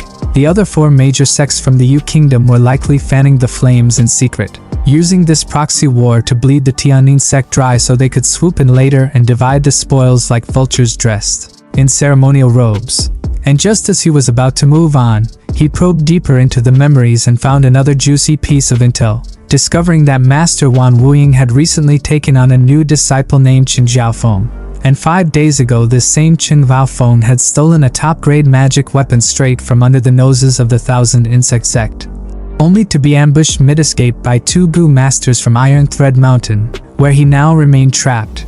And upon hearing the phrase, top-grade magic weapon, Chu Xian's expression lit up with the kind of hunger that only cultivators and auctioneers understand, declaring to himself that he wanted that weapon and was absolutely going to get it. And while he was at it, he might as well make time to settle the score with the Gu master who had ambushed him previously, because revenge, like spiritual pills, is best served hot and explosive. So with that, he kicked off into the sky on his flying sword, blazing through the clouds, with one goal in mind: loot, vengeance, and maybe a little side mission of chaos. Meanwhile, cutting across the sky on another flying sword was Sister Li, her robes fluttering violently in the wind as she interrogated a panicked junior disciple named Zhou Yu, demanding coldly that he tell her everything he knew about the Gu master lurking in Iron Thread Mountain. And her brother-in-arms Lu added his own flavor of intimidation by threatening to end Zhou Yu on the spot if he so much as flinched wrong, which triggered a full-blown mental breakdown in the poor guy, who instantly regretted trying to be helpful in the first place, thinking to himself with increasing horror that the cultivators of Extreme Yin Cave were all demonic and insane, and that his attempt to inform them about Chu Xian's situation had instead landed him on a forced rescue mission with 2 lunatics who not only dragged him along but also kidnapped a Foundation establishment cultivator from Tianyin sect's Feishan Hall just to spice things up. And now, judging by their vibes, they were probably going to kill him too just for breathing loud.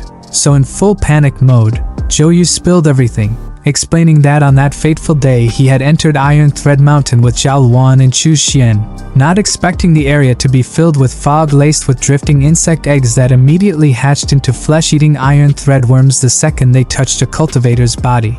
And after Zhao Luan got infected and started melting from the inside out, Zhou Yu had barely escaped using a life-saving talisman.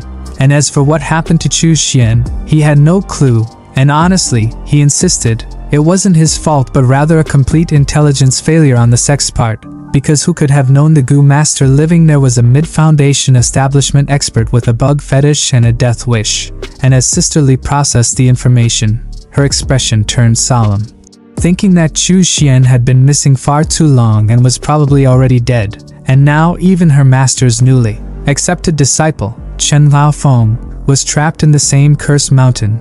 And as the eldest disciple, she had no choice but to go investigate, not because she cared about the top-grade magic weapon. Absolutely not. How dare you suggest such a thing? It was purely for honor and vengeance, and definitely not loot. And as she steeled her resolve, Lu turned to the hostage they had dragged along and exploded with rage, accusing him of feeding false information that had cost the lives of 2 junior brothers and swearing that once they killed the Gu master responsible, he would personally chop off the hostage's head and place it on their graves as a gift. which made the hostage visibly regret every life choice that had led him to this moment.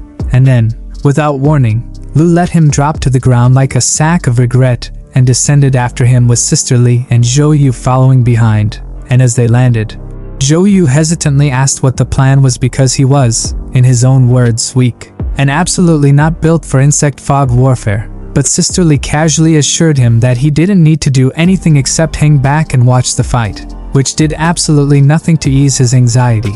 And then Lu pulled out a glowing talisman with the flair of a magician, revealing the ace card, telling it that everything depended on it now. And with a sharp flick, he activated the formation breaking talisman, sending it forward to clear a path through the cursed mist as they all stepped deeper into the mountain. As the group moved through the forest, the scent of decay and insect husks growing thicker with each step, Zhou Yu's heart pounded in horror as he walked past corpse after rotting corpse, thinking that this place was a living hell, and yet somehow the two demonic cultivators beside him looked completely unfazed, their willpower unshaken. And it hit him then. This was why the world feared demonic cultivators, why people hunted them down, and yet why so many still chose to become one, because strength like this was terrifying but undeniably beautiful. And as he watched, a mocking voice echoed out from the trees, taunting them for being bold enough to trespass, and then a swarm of insects surged toward them like a living wall of chittering death. And Lu, unfazed, raised an eyebrow and identified them with a smirk. Black-backed golden beetles, a rank 1 goo insect species known more for quantity than quality. And he scoffed that whoever sent them clearly didn't know who they were dealing with, because showing off low-tier insects to a master was like bringing a water gun to a dragon fight. And then he pulled out a green pot and released his own swarm of golden beetles, sending them charging forward.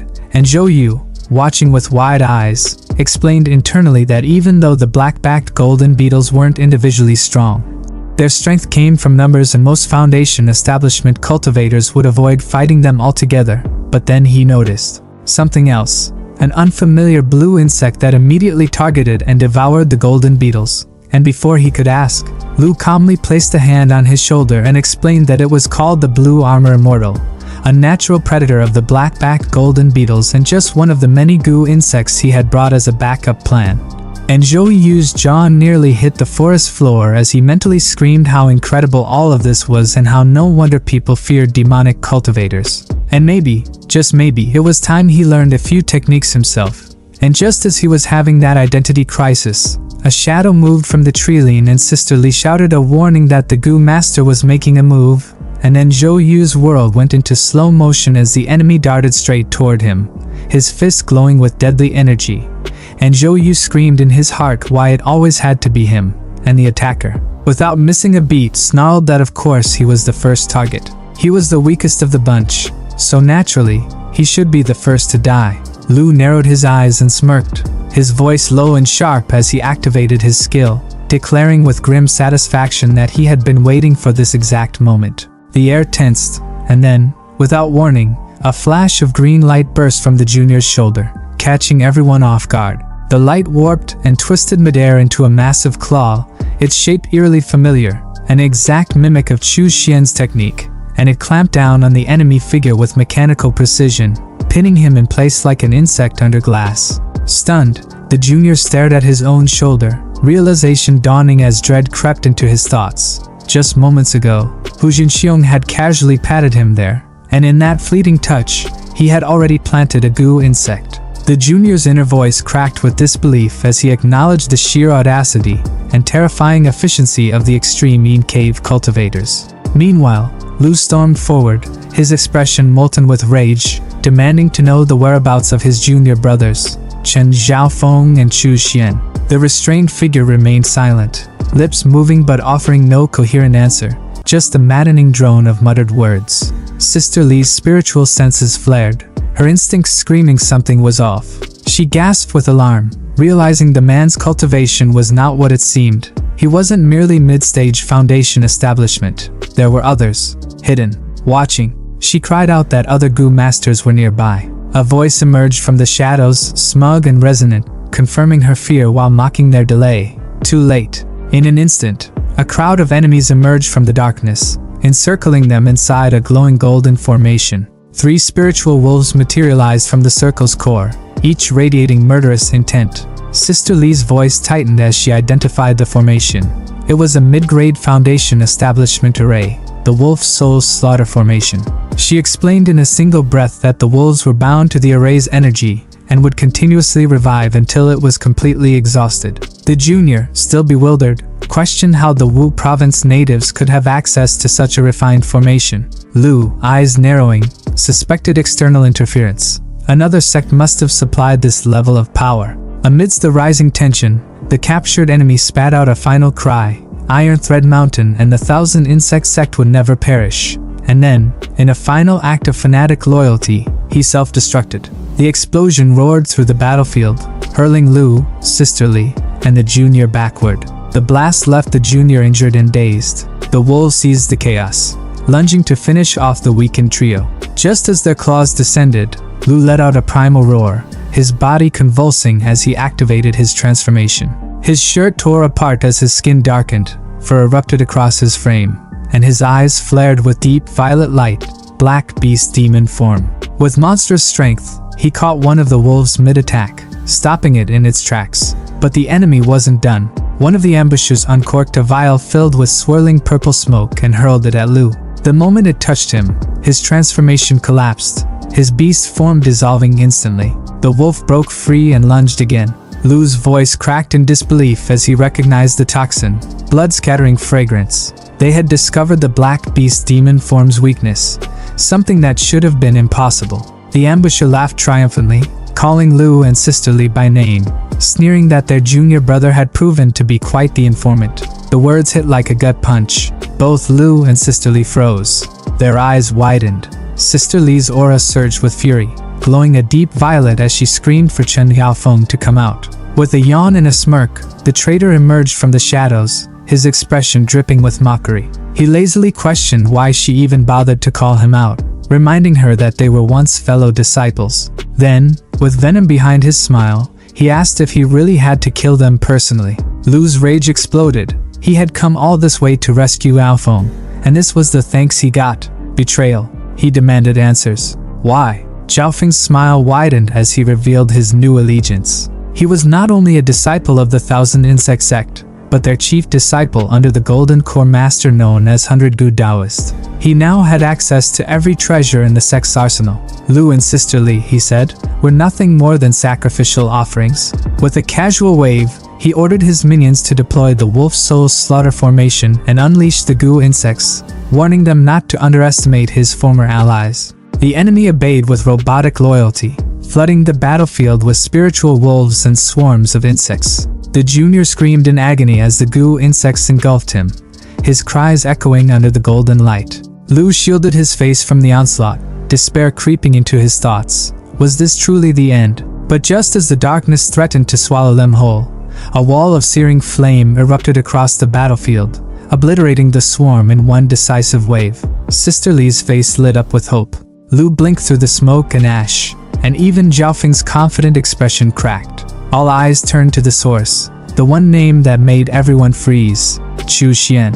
The baddest, most wicked villain MC had arrived, his aura infinite, his presence suffocating, and every person on the field instinctively screamed his name. Lu, half in disbelief and half in relief, rushed toward him but was stopped by Sister Lee's outstretched arm. She warned him, "Be careful. Chu Xian had been missing for too long. What if he had defected too?" Lu refused to believe it. If Chu Xian had turned, why would he save them? But Sister Lee's logic was ruthless. Maybe Chu Xian didn't save them. Maybe he just didn't want anyone else to kill them. Maybe his strength had grown because he joined the enemy. After all, no one else on the battlefield had moved, and yet the swarm was gone the moment he appeared. Lu's heart wavered. Could it be? The Chu Xian before them felt like a completely different person. Still, Lu stepped forward, voice trembling as he asked if Chu Xian was really going to follow Zhaofeng's path and slaughter his own brothers. He couldn't believe it. Chu Xian simply smiled, his thoughts unreadable, and mused that killing fellow disciples wasn't really a big deal.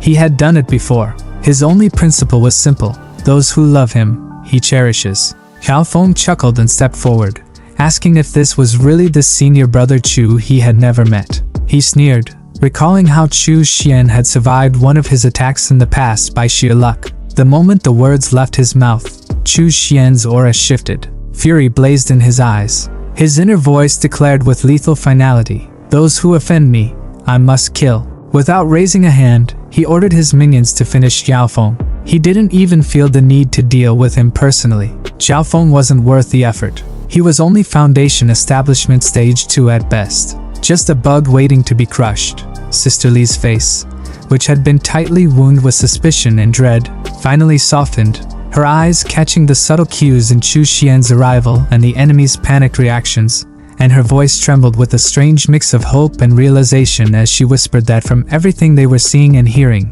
it looked like junior brother Chu wasn't a traitor after all. That flicker of hope lit a fire in Lu, who practically exploded with joy, shouting loud enough to startle the birds halfway across the mountain, saying he knew it. He knew junior brother Chu would never betray them. But then his voice cracked with urgency as he told him that this was the worst possible moment to show up and begged him to escape before it was too late. But Chu Xian, ever the dramatic entrance specialist, turned his head slightly, calm and unfazed as two enemy cultivators charged at him with weapons drawn. And with that same signature smirk that could either mean salvation or annihilation, he replied with perfect timing that no, he hadn't come late. He had come at exactly the right time. And just as the attackers lunged, they hit nothing but air. Smoke. Gone.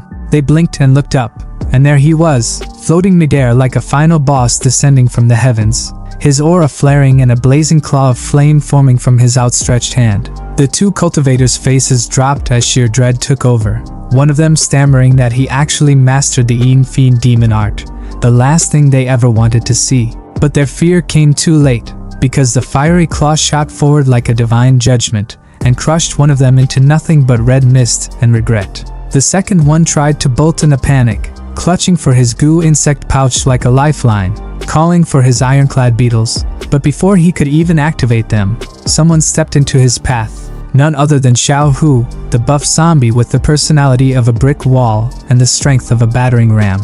Without a word, Xiao Hu stretched out his undead arm and before the guy could even finish his terrified breath, unleashed a punch so brutal it turned his head into a popped balloon. Watching from the side, another cultivator whispered the names of his fallen brothers, his voice cracking with grief and fear. But then grief turned to rage as he formed a complicated spell sign with trembling hands and shouted that he would kill them in revenge. But Chu Xian didn't even blink. He casually walked toward him, dodging every single attack like he was stepping through raindrops. Not a single motion wasted, not even flinching. Lu, watching this from the side, could barely believe his eyes and asked if what he was seeing was the Yin Fiend evasion technique, marveling at how fast Chu Xian was moving. Sister Li, her voice laced with both awe and concern, questioned how Chu Xian had gathered so much Yin Fiend energy, and why he was using it so recklessly, as if he had an infinite supply. Then the enemy summoned a swarm of writhing tentacles, but Chu Xian, clearly unimpressed, summoned his signature weapon, his whip, and with one clean motion, sliced all the tentacles into ribbons. With an innocent smile that somehow made it all more terrifying, he told the enemy that it was his turn now. He lashed the whip forward, the weapon wrapping around the man's neck with surgical precision, and then, with a flick of his wrist, severed his head clean off. He retracted the whip like he was just putting away a belt, his expression unchanged. And then, the real drama began. Xiaofeng, who had been watching the massacre unfold with increasing horror, suddenly dropped to his knees and broke into a full-blown sobbing performance, tears streaming like a bad stage actor trying to win a pity award. He wailed that they had forced him. He claimed he had goo insects planted in his mind. He dragged in their shared past as fellow disciples, even name-dropping their master, saying master liked him a lot and would want Chu Xian to save him. But even while he cried behind his back, his hand was glowing with a hidden attack. He had already summoned a claw-shaped technique, demonic scale soul-ripping claw, ready to stab Chu Xian the moment he got close. Lu, watching from the side, was still caught in the awe of Chu Xian's transformation, praising his junior brother's strength and performance with genuine amazement. But Chu Xian already knew what was coming. Just as Xiaofeng lunged forward and screamed, "Die!" With his demon claw, his expression turning from fake sorrow to malicious glee, something red flashed in the air. His arm was gone, cleanly severed at the elbow. Xiaofeng screamed in agony, clutching the bleeding stump and looking down at it like it had personally betrayed him. The culprit was none other than Chu Xian's blood goo worm, which had acted before its master even needed to speak. Lu shouted in disbelief and fury that Bao Feng was still trying to backstab them, and demanded that Chu Xian just finish him. Broken and desperate, Bao Feng sobbed out one last pathetic plea, offering a supreme-grade artifact in exchange for his life, promising to give it all away if Chu Xian spared him. But Chu Xian, calm as ever, placed a hand gently on Zhao Feng's trembling head and murmured that there was no need for all that trouble. He would just extract the knowledge directly. And with that, he performed soul-searching, ripping the answers straight from Zhao Feng's mind as the man's body went limp and lifeless. Finally, with the immediate threat gone, Chu Xian turned to his seniors and formally greeted them, saying they had suffered and he was here now. Lu, still catching his breath, lit up with pride and said they had come to avenge Chu Xian, never expecting him to still be alive, let alone stronger than ever. If Master saw this, he would be overjoyed. Sisterly stepped forward, her tone more formal but genuinely grateful, thanking Chu Xian for saving her life, and reminding him that this was the second time, after Yinwen Manor, that he had come to her rescue. She admitted she couldn't even tell what realm Chu Xian had reached now, only that it was definitely higher than hers, and while she was thankful he was still on their side, part of her feared how powerful he had become. Chu Xian brushed it off, saying that as fellow disciples, helping each other was only natural, and then turned serious as he revealed that after searching Zhao Feng's soul, he confirmed that aside from them, no one else was left alive on Iron Thread Mountain. But then he paused, eyes narrowing, as he sensed something. No, he corrected himself. There was still one person at the foot of the mountain. The junior with them whispered in agreement, confirming the presence. And then, in a perfect callback to earlier, we cut back to the scene when they first arrived on the mountain, where the guy Lu had tied up was still rolling around in frustration, ropes binding his limbs as he cursed the extreme cave, wishing they would all rot, and vowing that if he ever got free from this demonic rope, he would personally report their betrayal to the sect master, or maybe just handle it himself. But as he ranted to no one, a shadow fell over him and a footstep echoed behind. A calm voice greeted him, cold and amused, saying that unfortunately for him, things wouldn't go as he hoped, and that maybe they should have a friendly chat about that one time he left someone to die. The man froze, his blood running cold as he recognized the voice and muttered the name Chu Xian with paralyzed dread. And then, as if the horror finally caught up to his lungs, he screamed loud enough to shake the forest to its roots. Chu Xian kneeled in the shadow-drenched cave, breath steady but eyes sharp, his robes still marked with the grime of travel and bloodshed. The chilling voice of Golden Core ancestor Wu Yang cut through the cold air like a blade, demanding not just an explanation, but judgment. You dare return after killing someone? Speak! Was it jealousy that drove you to murder Chen Yaofeng? Chu Xian bowed deeply, his voice calm and resolute, denying petty motive and stating with unwavering conviction that he had killed Lao Feng to cleanse the sect, to protect its honor under the master's name. But Wu Yang, seated atop his looming throne of blackened stone, scoffed with disdain, eyes narrowing. What a self-righteous excuse, he spat, before commanding, raise your head. Was your hand not moved by the supreme-grade artifact in Chen Zhaofeng's possession? Chu Xian didn't flinch. His reply was simple, honest, and dangerously bold. I won't lie, master. I did desire that artifact. This moment, raw and audacious, made sisterly, watching from the shadows, murmur in disbelief. This Chu Xian has guts. Even I was tempted, but to admit it, to the master's face? Her tone was half admiration, half fear. Wu Yang, half amused and half impressed, let out a gruff chuckle. You little brat, at least you're honest. Then, in a voice that echoed across the cave walls like thunder, he delivered his judgment. Fine. Chen Yaofeng betrayed the sect. His death was deserved. Your personal greed? Understandable. I won't pursue it further. But now, explain everything. Where have you been this past month? And how in the name of heaven did your cultivation soar from stage 2 to stage 7 in such a short time? Gasps rippled through the disciples. Lu spoke with raised brows and a smirk. No wonder junior brother Chu defeated the 3 Gu masters so easily. Something was off about him from the start. Sister Li's voice had a sharper edge. Stage 7, that's already late foundation establishment. That's not just progress, that's a leap. Chu Xian stood, silent but smug, the corner of his mouth twitching as if he found their confusion mildly entertaining. At Wu Yang's command, the others rose, and Chu Xian offered a new revelation. He had never truly been at stage 2. He had been hiding his strength, already at stage 4, concealing his power to avoid drawing attention from within the Tianyin sect. Wu Yang's eyes gleamed with satisfaction, thoughts racing.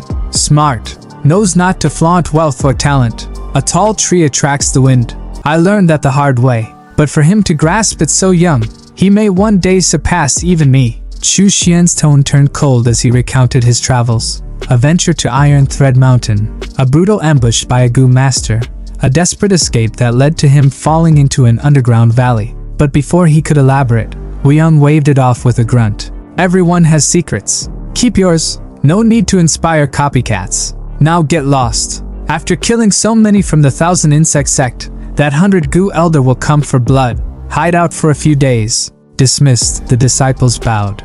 As they turned to leave, Wu Ke threw a jab at Sister Li. Looks like your Sida's head senior sister might not last long. Li turned, her eyes locking with his, and after a pause she answered with quiet dignity. If junior brother Chu outshines me, I'll gladly hand over the position. The scene shifted. Chu Xian now alone at a table cluttered with spirit stones that shimmered like diamonds under ambient cave light. He scoffed in disappointment, tossing aside a cracked jade slip. Man, Iron Thread Mountain was so poor. 3 Gu masters and their storage pouches barely had 100 low-grade spirit stones each, and the rest was just insect eggs and trash artifacts. I'll dump it all at the nameless market. He picked up a final pouch, hope flickering in his eyes. But at least I've got Chen Zhaofeng's pouch. Don't let me down, old friend. The pouch hovered midair, then burst open in a shimmering cascade of treasures. Chu Xian's eyes widened. Holy jackpot! A massive chunk of ghost fiend steel landed with a thud. Manuals spilled across the table. Core inheritance scrolls from the 1,000 Insect sect. Dozens of mid-grade spirit stones. A torrent of low-grade ones. And ancient scripture after scripture. 1,000 Insect manual. Blood Bee scripture. 6 extreme Gu arts. I'm rich now, he shouted, voice ringing with glee as he waded through his new fortune like a kid in a sugar mine. Then he found it, the supreme grade artifact. His breath caught. A glowing crimson orb, etched with a hive-like pattern, pulsed in his hand. Inside swirled a sleeping creature, the legendary Queen Bee Egg. According to the Blood Bee scripture, this artifact housed the queen that had slumbered for 1,000 years. Once refined, she would become the cultivator's life-bound Gu insect. Warrior bees bred from her would be bloodthirsty and unrelenting. Worker bees, meanwhile, would feast on flesh to produce blood honey, an energy-dense resource nearly impossible to replicate.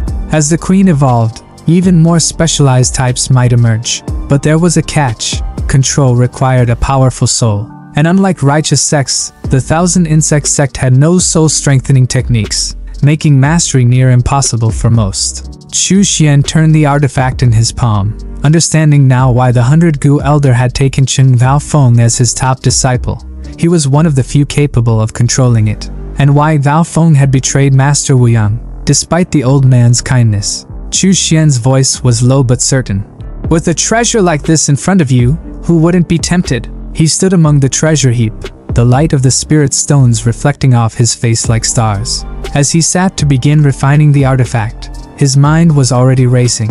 A life-bound artifact. With my earth-born resources and endless supply of soul power and blood essence, I can refine as many as I want. The cave fell silent as he began to cultivate, the blood beehive pulsing gently in his hands, a 1,000-year-old queen waiting to awaken, and a new power rising in the shadows. 3 days had passed in the quiet stillness of the cave, but today that silence was broken by a soft crackling sound, like the snap of old bark under pressure, until finally, with a faint pulse of spiritual energy, the egg hatched, and the creature inside emerged. It was small, glistening, and brimming with latent menace. The long-awaited Gu insect queen had arrived. Chu Xian held her up triumphantly, his palms steady, his face glowing with restrained excitement. Success, he whispered, the word heavy with pride but light with relief. He gently fed her a blood bead, watching as the creature absorbed the crimson energy with a hunger that felt almost sentient. Then he explained, half to himself and half to the queen, that for now she would be sustained on a diet of blood beads, But once she matured and produced her first brood of worker bees, they would gather flesh from corpses and refine it into blood honey, a rich, potent substance that would sustain her through every evolution stage. He leaned back, eyes focused, calculating. That blood honey would not only nourish the queen, it would serve him. The energy it contained, he thought, was no joke. It far surpassed even the largest blood beads in raw cultivation value. If used wisely, it could accelerate his spiritual growth to terrifying levels. Meanwhile, far from the cave, in a gloom-shrouded chamber thick with incense and the scent of decay, an old man with a beard like dried moss sat rigid on a dark throne. His expression was grave, his voice even more so as he spoke to the masked figure kneeling before him. The fall of Iron Thread Mountain had been a catastrophic blow, he said. His carefully laid plans had crumbled in just 7 days. Bloodbee Cavern? Gone. Centipede Manor? Gone. The Tianyin sect had advanced over 1,000 miles on both the eastern and southern fronts, and now they stood nearly at the gates of the Thousand Insect Sect's core stronghold. The old man, known only as the 100 Gu Elder, did not mince words. Our sect, he declared, is now at the brink of life and death. His demand was immediate and non-negotiable. 1,000 beast spirit talismans, no less. The masked figure chuckled, casual and composed, clearly used to dealing with tantrums from desperate patriarchs. Elder 100 Gu, that's a bit much, he said mildly. We can spare 300 at most. But as a token of goodwill, I'll throw in 10 Foundation establishment grade formations and 50 artifacts ranging from high to mid-grade. Fair trade? The elder grunted, clearly displeased. He reminded the figure that their sect had promised to pressure the Tianyin sect, to force them into recalling some of their stronger cultivators. If the current pace continued, his forces would collapse under the weight of the assault. The masked figure raised a hand in reassurance. That operation is already underway. Within 2 weeks, Tianyin sect will likely pull back Zhao Wuya and Huan Yuanwu. You can breathe easy. The elder let out a long breath, tension loosening by a fraction. Then the masked figure pulled out a scroll and handed it over, his voice low and serious. As for the matter you asked me to investigate, the deaths of your disciple and the Iron Thread cultivators, all the details are in this jade slip. The elder pressed the slip to his forehead, and the memories, raw, vivid, and unfiltered, poured into his consciousness like molten metal. He saw it all, the brutal ambush, the blood, the exact moment his prized disciple, Xiao Feng, was cut down. His body trembled, not from pain but from sheer fury. His eyes blazed with red light. So it was those brats from Extreme Cave. His voice cracked as he swore vengeance. I will avenge you, Fenger. I swear it. The masked figure laughed, a cold and almost delighted sound. Those brats deserve death. And their master, Wan Wuying? He deserves worse. Then, in a voice like silk wrapped around poison, he leaned in and offered a deal. If you're willing to stage a little public suffering, we can help you eliminate Wan Wuying. Once he's gone, the disciples he protects will be yours to slaughter. The elder blinked, stunned by the boldness of the offer. Are you serious? He asked, almost disbelieving. If you can really do that, I'll give you the artifact you've been begging for. The masked figure simply stepped closer, lowering his voice to a whisper. Then here's what we'll do. Whatever he said next was lost to the shadows, but it had the 100 Gu elder grinning like a man possessed. A moment later, the cave echoed with mad laughter. Excellent. Excellent! Let's proceed with this plan. He howled. You righteous cultivators from Yuling Mountain sure know how to dig a pit deep enough for kings to fall into. He lifted his hat slightly, eyes narrowing at the familiar symbols etched into banners and talismans. Even the Tianyin sect's cultivators, once paragons of righteousness, now walked among demonic vendors, their robes stained with hypocrisy and ambition. Power had stripped them of pretense. Righteousness had become a luxury none could afford. At a melon stall, a voice called out. Chen, his disciple, face weathered from war yet still intact, bowed with a smile that didn't quite reach his eyes. Chu Xian handed him a pouch without ceremony. Same commission as last time, same unsaid warning beneath the weight of spiritual goods. Chen accepted it with practiced obedience, but his aura shimmered stronger, Qi refining level 7. It was progress, born not from peace, but from blood and fear. No bodyguard this time, Chu Xian noted aloud. Chen scratched his head, bashful as he credited spirit stones and narrow escapes, recounting brushes with death so casually it felt rehearsed. But then, the smile faded. Wei Hua, his senior brother, was dead, not lost in battle honorably, but devoured from within, his body likely threaded by iron worms, left in pieces no one would claim. Chu Xian's thoughts grew heavy. Qi refining cultivators, no matter how disciplined, still stood at the bottom of the cultivation ladder. In wars like this, fate didn't knock, it simply struck, and no one could tell whether death or tomorrow would come first. He placed a hand on Chen's shoulder, offering rare words of encouragement. Survival itself was merit. The road was long, and maybe, just maybe, foundation establishment was still possible. But Chen, nearing 40, gave a shy, honest answer. His potential was nearly spent, and reaching late-stage Qi refining was already a gift. He spoke of his plan to leave in a few years, to head to Pinjalan City and form a family clan, hoping to send a few talented seedlings back to the sect that raised him. It wasn't surrender, it was succession. As Chen took his leave, Chu Xian remained still, thoughtful. Qi refining cultivators had lifespans barely longer than mortals. When advancement became impossible, they turned to legacy, laying roots where their wings had failed. Chen's choice wasn't weakness, it was clarity. And Chu Xian knew, if not for the blood mirror that let him traverse realms, if not for the cheat of fate embedded in his veins, he too would be nothing more than a decaying name, buried in a forgotten century, remembered by no one. He couldn't help but think that without the blood mirror, without the power to travel between realms, he would likely have shared that same fate. Another nameless cultivator buried beneath the earth, bones forgotten within a century. The scene shifted once again, this time to a familiar tea house that now carried a heavier atmosphere. Chu Xian stepped through its doors disguised as Wei Hua,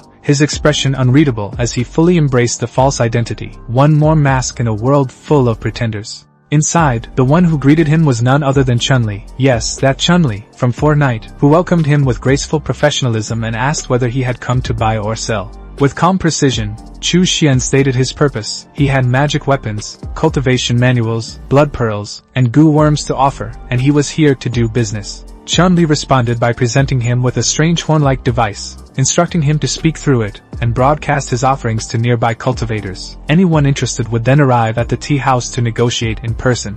Curiously holding the horn in his hand, Chu Xian examined its design while voices began to buzz from within, demanding high-grade items. Amused, he commented on how the tool couldn't be used in battle but was clearly excellent for covert trades. When asked what it was called, Chun-Li answered with a single word that defied all expectations: Bluetooth. Taking a deep breath, Chu Xian raised the horn to his lips and projected his voice across the network. He was offering a high-grade magic weapon tied to goo worms along with massive quantities of blood pearls, both standard and rare, in exchange for top-tier foundation establishment techniques and spells. The horn instantly came alive with chaotic noise as eager cultivators responded all at once, some shouting that they wanted the weapon, others declaring they'd take all the blood pearls, both regular and big. All of them claimed to be on their way to the tea house at that very moment. At the negotiation table, Chu Xian sat calmly sipping tea, completely unbothered by the growing noise outside, waiting for the inevitable flood of would-be buyers to arrive. Old Han burst in like a storm, his booming voice demanding to know where the seller was as he glanced around with urgent impatience. Chu Xian recognized him immediately, and quietly recalled that he had once bought the Evil Nourishing Formation and the Illustrated Guide to Demonic Arrays from the same man. It seemed some faces never truly disappeared. Noticing the unfamiliar face before him, Old Han stroked his chin in suspicion and muttered that anyone who had survived this long through the war must be at least somewhat capable. That's when another figure barged in, a bug-eyed man who immediately demanded the goo worm weapon with absolutely no tact or greeting, completely focused on the item he desired. Internally, Chu Xian identified him without hesitation. This was the goo worm Taoist, real name Liu Yin, a known disciple under Zhao Huai's command and someone not to be trusted lightly. With effortless grace, Chu Xian summoned a glowing blue bell into his hand, announcing it as the Cold Toad Bell, a top-grade offensive artifact that drastically increased the Cold Toad's aggression and lethality in battle. The bug-eyed man grinned as he pulled out 2 scriptures, claiming they were more valuable than the bell. He offered the Blood Fury True Technique and the Bone Melting Method, expecting a one-for-one trade. Chu Xian's heart stirred as he recognized the techniques as originating from Wuzhou's native sects, exactly what he needed, but outwardly, he played the part perfectly, raising his voice in fake outrage and pointing out that both were clearly low-grade foundation establishment manuals. He declared that such mediocre techniques were only cultivated by average talents from weak sects like Blood Fury Sect or Bone Refining Manor, and that trying to pass them off as a fair trade for his Cold Toad Bell was either foolish or insulting, maybe both. A flicker of fear crossed the insect cultivator's face as Chu Xian's cold voice sliced through the air, commanding authority with unsettling ease. Clearing his throat, the bug-eyed man muttered hesitantly, asking what exactly Chu Xian was looking for. There was no arrogance left in him, only nervous calculation. Chu Xian responded with unshakable composure, telling him to lay out every technique he had and leave the choice to him. The mood shifted like a sharp wind, and the negotiation had only just begun. With subtle reluctance, the goo worm Taoist opened his pouch and began pulling out more ancient scriptures. He laid them gently on the table, his fingers twitching slightly, betraying the frustration building behind his neutral expression. One by one, the scrolls formed a small stack, each containing knowledge he once hoped to barter with on better terms. But behind his awkward smile, the bug-eyed cultivator's thoughts were far from polite. He cursed silently, realizing he was dealing with someone who couldn't be easily fooled. Now he had to tread carefully, watching what Chu Xian showed interest in, because whatever the man touched might suddenly become worth twice as much. Chu Xian's gaze swept across the table with calm certainty before settling on a purple scripture. His finger tapped it, indicating his choice. Without missing a beat, the goo worm Taoist gave a practiced chuckle and complimented his sharp judgment, preparing to launch into a flattering explanation about its origins. Before he could get another word in, Chu Xian cut him off with a single word delivered like ice cracking in silence. Trash. There was nothing worthwhile in the technique, nothing more than empty padding pretending to be power, and he didn't hesitate to expose it for what it was. With a shrug of pure indifference, Chu Xian muttered that he just picked something at random instead. His hand moved to select a red scripture this time, ignoring the tension rising from across the table. The bug-eyed cultivator, now grasping at leverage, tried to sweeten the deal by describing the red scripture as the Boiling Blood Manual, a top-grade foundation establishment technique from the Blood Fury sect. But his tone changed subtly as he hinted that the cold-toed bell alone might not be enough for a fair trade. Chu Xian turned to face him fully, eyes sharp and voice steady. He explained that the Boiling Blood Manual only worked for those who practiced blood arts, and asked plainly how many cultivators from the Tianyin sect were bold enough to dabble in such dark techniques. More importantly, he challenged the man with a rhetorical sting. How long did he think it would take before someone else came along who actually wanted that specific manual? Internally, the goo worm Taoist panicked. He had been thoroughly outmaneuvered, cornered like prey, and the voice in his head screamed that this stranger wasn't just skilled, he was dangerous. Just as the deal seemed certain to conclude, Chu Xian raised a hand and told him to wait. His gaze shifted to a golden-yellow scripture on the edge of the table, and with a tone that left no room for negotiation, he added a request to throw in the golden wheel protection art from Jilong Temple as well. The goo worm Taoist's composure cracked instantly, and he slammed the table in frustration, shouting out in disbelief. But before his anger could spiral further, Old Han, watching from the side with mild amusement, intervened. He reminded the insect cultivator that no one else wanted that technique, and that activating it required immense merit. Who outside the bald-headed monks from Jilong Temple would even care for it?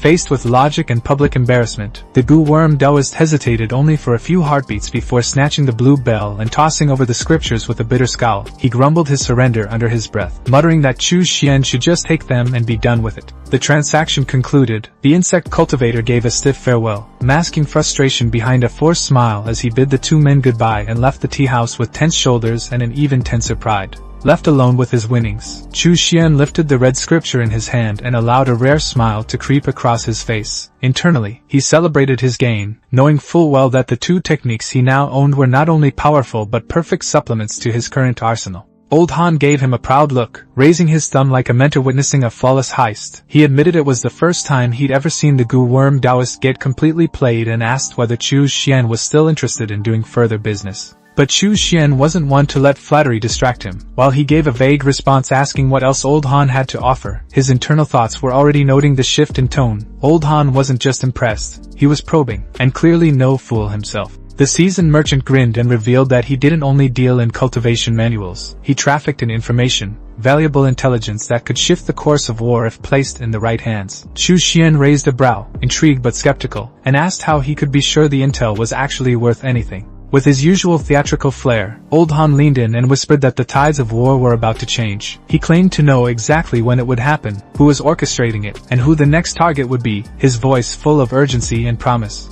Now that was interesting. Chu Xian's mind sharpened instantly, and he leaned back, considering the offer with a glint in his eye that no disguise could hide. He casually tossed a few blood pearls onto the table, their surface glowing ominously, and told Old Han to give him the first piece of intel. If it proved to be true, he'd double the payment without hesitation. Old Han smiled at that, clearly pleased by the transaction's direction. Inspecting the blood pearls with practiced ease, Old Han began speaking. He said that in just half a month, the offensive would slow dramatically. Two powerful Golden Core elders, Zhao Wuya and Huan Yuanwu, would be recalled to the main sect hall, and their replacements would be Zhu Taiji, Guizhen, and Chu Qiong.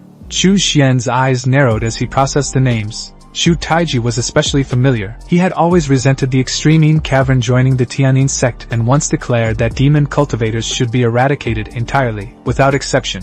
Touching his chin thoughtfully, Chu Xian acknowledged the implication. Someone clearly didn't want the extreme cavern to enjoy any peace, and the coming change was no coincidence. As he sat alone at the table, tea steaming gently in front of him, Chu Xian's thoughts turned heavy. He was now certain that the ongoing war between the Tianyin sect and Wuzhou's native sects had a third party manipulating events from the shadows. There were too many signs pointing to outside interference. Xingang sect, Jinlong Temple, Miaoying Palace, Yuling Mountain, any one of them could be involved. But what mattered more than who was behind it was why they were targeting the extreme Yin Cavern. As if echoing his thoughts, Old Han returned to the table, and Chu Xian continued his internal reflection. Back in the early days of the war, 3 elite cultivators, Wan Wuying, Zhao Wuya, and Huan Yuanwu, had stolen a powerful treasure from Wuzhou. Could that be the root cause of this conflict? Was the hidden third force now hunting that same treasure as well? Old Han leaned in and asked whether he still wanted the rest of the information, his voice low, his expression unreadable. But Chu Xian had heard enough. With a cold tone and no interest in further discussion, he turned away and stated plainly that the deal was over. Old Han tried to stop him, asking if he truly had no interest in the juiciest part of the intel. The best was yet to come, after all, and he had hoped to squeeze more payment from this mysterious guest. But something didn't sit right with him. He had offered a top-grade offensive magic weapon from Iron Thread Mountain, and suspected this man might have been the one who killed those 7 Gu cultivators from that region. Yet Chu Xian had shown no reaction to any of the deeper intel, no flicker of recognition or concern. It didn't match the profile of someone from the extreme Yin Cavern. Old Han let out a long sigh, watching the man vanish into the distance. This guest was impossible to read, and that made him all the more dangerous. The scene changed again, cutting back to the heart of the extreme Yin Cavern where 4 disciples knelt in formation before their master, Wu Yang. They bowed low and greeted him with respectful reverence, voices steady but filled with underlying worry. Wu Yang looked over them solemnly, his voice filled with quiet regret. He spoke of how many disciples he had once taken in, and how now only these 4 remained. His tone shifted as he told them there were things they needed to hear, truths that could no longer remain hidden if their lineage was to survive. His words confused Sisterly, who furrowed her brow at the sudden change in topic. It felt more like a farewell than a lecture. But Wu Yang pressed on. He explained that a few months ago, he, Zhao Wuya, and Huan Yuanwu had stormed into Wuzhou and seized a powerful treasure from the Thousand Gu sect. A treasure so potent it could draw the greed of any sect that knew of it. He refused to say more, but the message was clear. And elsewhere, as the truth came to light, Chu Xian couldn't help but smile grimly to himself. It was just as he had suspected. A treasure lay at the center of this entire war.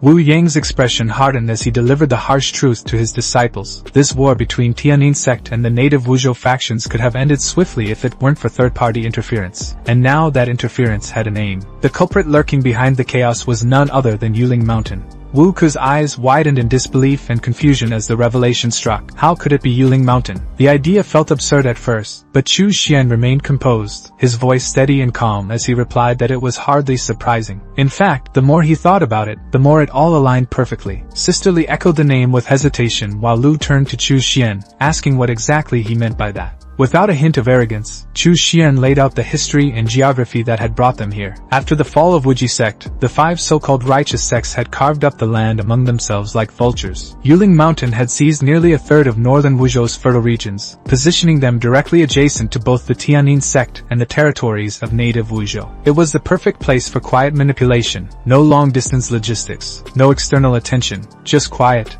effective influence slipping through the cracks. Wu Yang stroked his beard, nodding with pride and admiration for Chu Xian's insight. He admitted he had suspected all along that someone would lust after the stolen treasure, and eventually, that same hunger would turn on him. The writing was now on the wall. Zhao Wuya and Huan Yuanwu were soon to be recalled to Tianyin sect's main headquarters, and the replacements being sent were not friendly faces. They had long-standing animosity toward the extreme Yin Cavern, and it was only a matter of time before those tensions erupted into action. Placing a firm hand on Chu Xian's shoulder, Wu Yang turned solemn. He wasn't sharing this information out of paranoia. He wanted them all to remain vigilant in the coming days. If the enemy came for him, they would almost certainly come for his disciples next. One name stood out among the threats: the 100 Gu Taoist of the Thousand Gu sect, a twisted cultivator with a particular grudge against Chen Jiaofeng. Revenge wasn't a possibility, it was a certainty. Turning away from them, Wu Yang offered a final word. Simple yet heavy with emotion, he urged them all to take care, knowing full well he might not be there to protect them when the next storm arrived.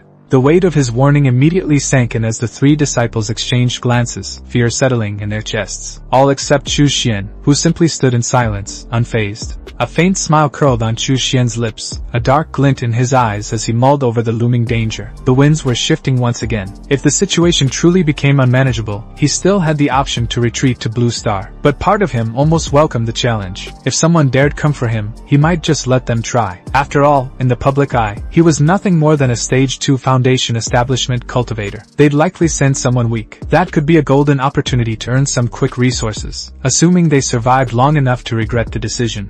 The scene shifted to the nameless trading market, where the bug-eyed cultivator, still clutching the cold-toed bell tightly, stood under the shade of an old pavilion. His thoughts burned with confidence. Now that he had a top-grade weapon in hand, the assassination he planned was as good as done. At that moment, a figure entered the market, Zhou Yu, an old acquaintance. He greeted the insect cultivator politely, his tone flat but curious. The insect man lit up at the sight of him, and closed the distance quickly, exclaiming how much he missed him. But Zhou Yu wasn't here for sentiment. He cut straight to the point, asking who the target was and when the strike would take place. Grinning maliciously, the insect cultivator reminded Zhou Yu of the time he had been captured by the Extreme Cavern's disciples and dragged toward Iron Thread Mountain, leaving him with life-threatening injuries. The time for revenge had come. But as soon as Zhou Yu heard the names Li Xianwei and Lu Jinxiong, he paled visibly. Targeting Extreme Cavern? That was suicide. Those two alone were enough to make most assassins think twice. He immediately backed away, saying he wasn't interested. Smiling ominously, the insect cultivator reached around and wrapped a hand around Zhou Yu's neck, not to harm, but to keep his attention. He clarified that they weren't targeting the stronger ones. No, they'd aim for the weakest link, Chu Xian. It was an easy hit, simple and profitable, and he thought of Zhou Yu immediately for the job. Zhou Yu's expression drained of color the moment he heard that name. Chu Xian, the supposed weakest? If only this man knew. That wasn't a target. It was a death sentence in disguise. Seeing the dead look in Zhou Yu's eyes, the insect cultivator grew concerned and asked if he was alright. Zhou Yu managed a shaky response, stammering about the connection between Zhao Wuya and Wan Wuying from the Extreme Cavern. Would Zhao Wuya really allow this?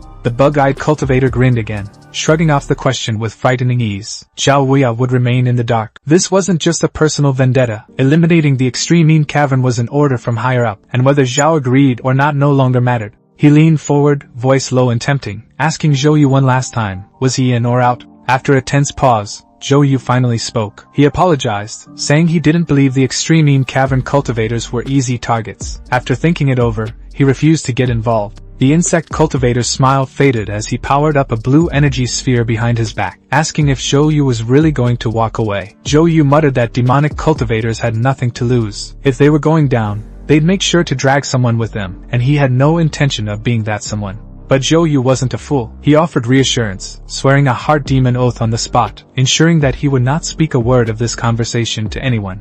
As Zhou Yu turned and left, the insect cultivator gave him a nod of approval and told him he was wise. Their paths diverged. Once out of earshot, Zhou Yu sighed in visible relief, muttering to himself about the absurdity of the entire situation. Out of all the Extreme Cavern disciples, Li Xianwei, Lu Jinxiong, Wu Ke, and Chu Xian, they had chosen the strongest one as the target. It was like presenting an offering directly to the King of Hell and expecting mercy. 2 months later, the battlefield had shifted to the front gate of the Thousand Gu sect. Chu Xian and the core forces of the Tianyin sect stood poised outside a massive gate protected by a fading barrier of spiritual energy. A bald-headed master stepped forward and addressed the situation. This was the main gate of the Thousand Gu sect. For 2 whole months, they had surrounded the place without launching a full assault. But now the end had come. Shu Taiji, a core formation cultivator and one of the leaders, confirmed the observation. The protective formation that shielded their enemies was powered by spirit stones, and judging by the faint, flickering light, the array wouldn't last through the day. Another voice chimed in, this one from Guizhen, a plump but sharp-eyed cultivator. He agreed, stating that the time to strike was nearly upon them. A third cultivator, this one with flowing long hair, stepped forward. Chu Qiong spoke with confidence, explaining that the remaining core formation cultivators within the Thousand Gu sect would likely attempt to flee toward Yu country. Their job was to block that escape and ensure Tianyin sect's final victory. Suddenly, the enemy made their move. Figures darted out from the protective array, heading straight for them in a desperate last stand. Shu Taiji's eyes flared with deadly intensity. He had been waiting for this moment. The rats had finally come crawling out of their hole. Without hesitation, the 3 core masters surged into action alongside Wu Ying, their robes flaring behind them like thunderclouds as they shot into the air, leaving a trail of explosions and spiritual shockwaves in their wake. Master Taiji stepped forward with authority and offered one final chance for peace, declaring that if the 100 Gu sect surrendered now, they would be treated as elders under the Tianyin sect. It was a serious offer, perhaps even a gesture of respect, but it was met with disdain. The elder of the 100 Gu sect scoffed and rejected the offer outright, shouting that he would never align himself with demonic cultivators. He rallied his disciples to turn back and fight alongside him, refusing to bow or compromise even as defeat loomed on the horizon. Unshaken, Master Taiji turned to his fellow cultivators and issued his command. He, along with 3 others, would confront the 1,000 Gu sect's remaining core formation elites. The rest of the group was ordered to annihilate any stragglers that remained. A storm was about to unfold. And just like that, the legendary clash began. Sparks flew, weapons sang, and battle cries echoed across the fields. Amid the chaos, one rogue disciple from the enemy's side broke formation and targeted Chu Xian directly, charging forward with a scream that promised death. Chu Xian, ever alert, barely evaded the strike, his robes fluttering from the near miss. He immediately retreated, springing onto his flying sword and soaring away with practiced ease, prompting the enemy to scream after him in frustration, demanding that he stop running. The forest loomed ahead. Chu Xian landed smoothly in the shadows beneath its canopy, the leaves above whispering in the wind.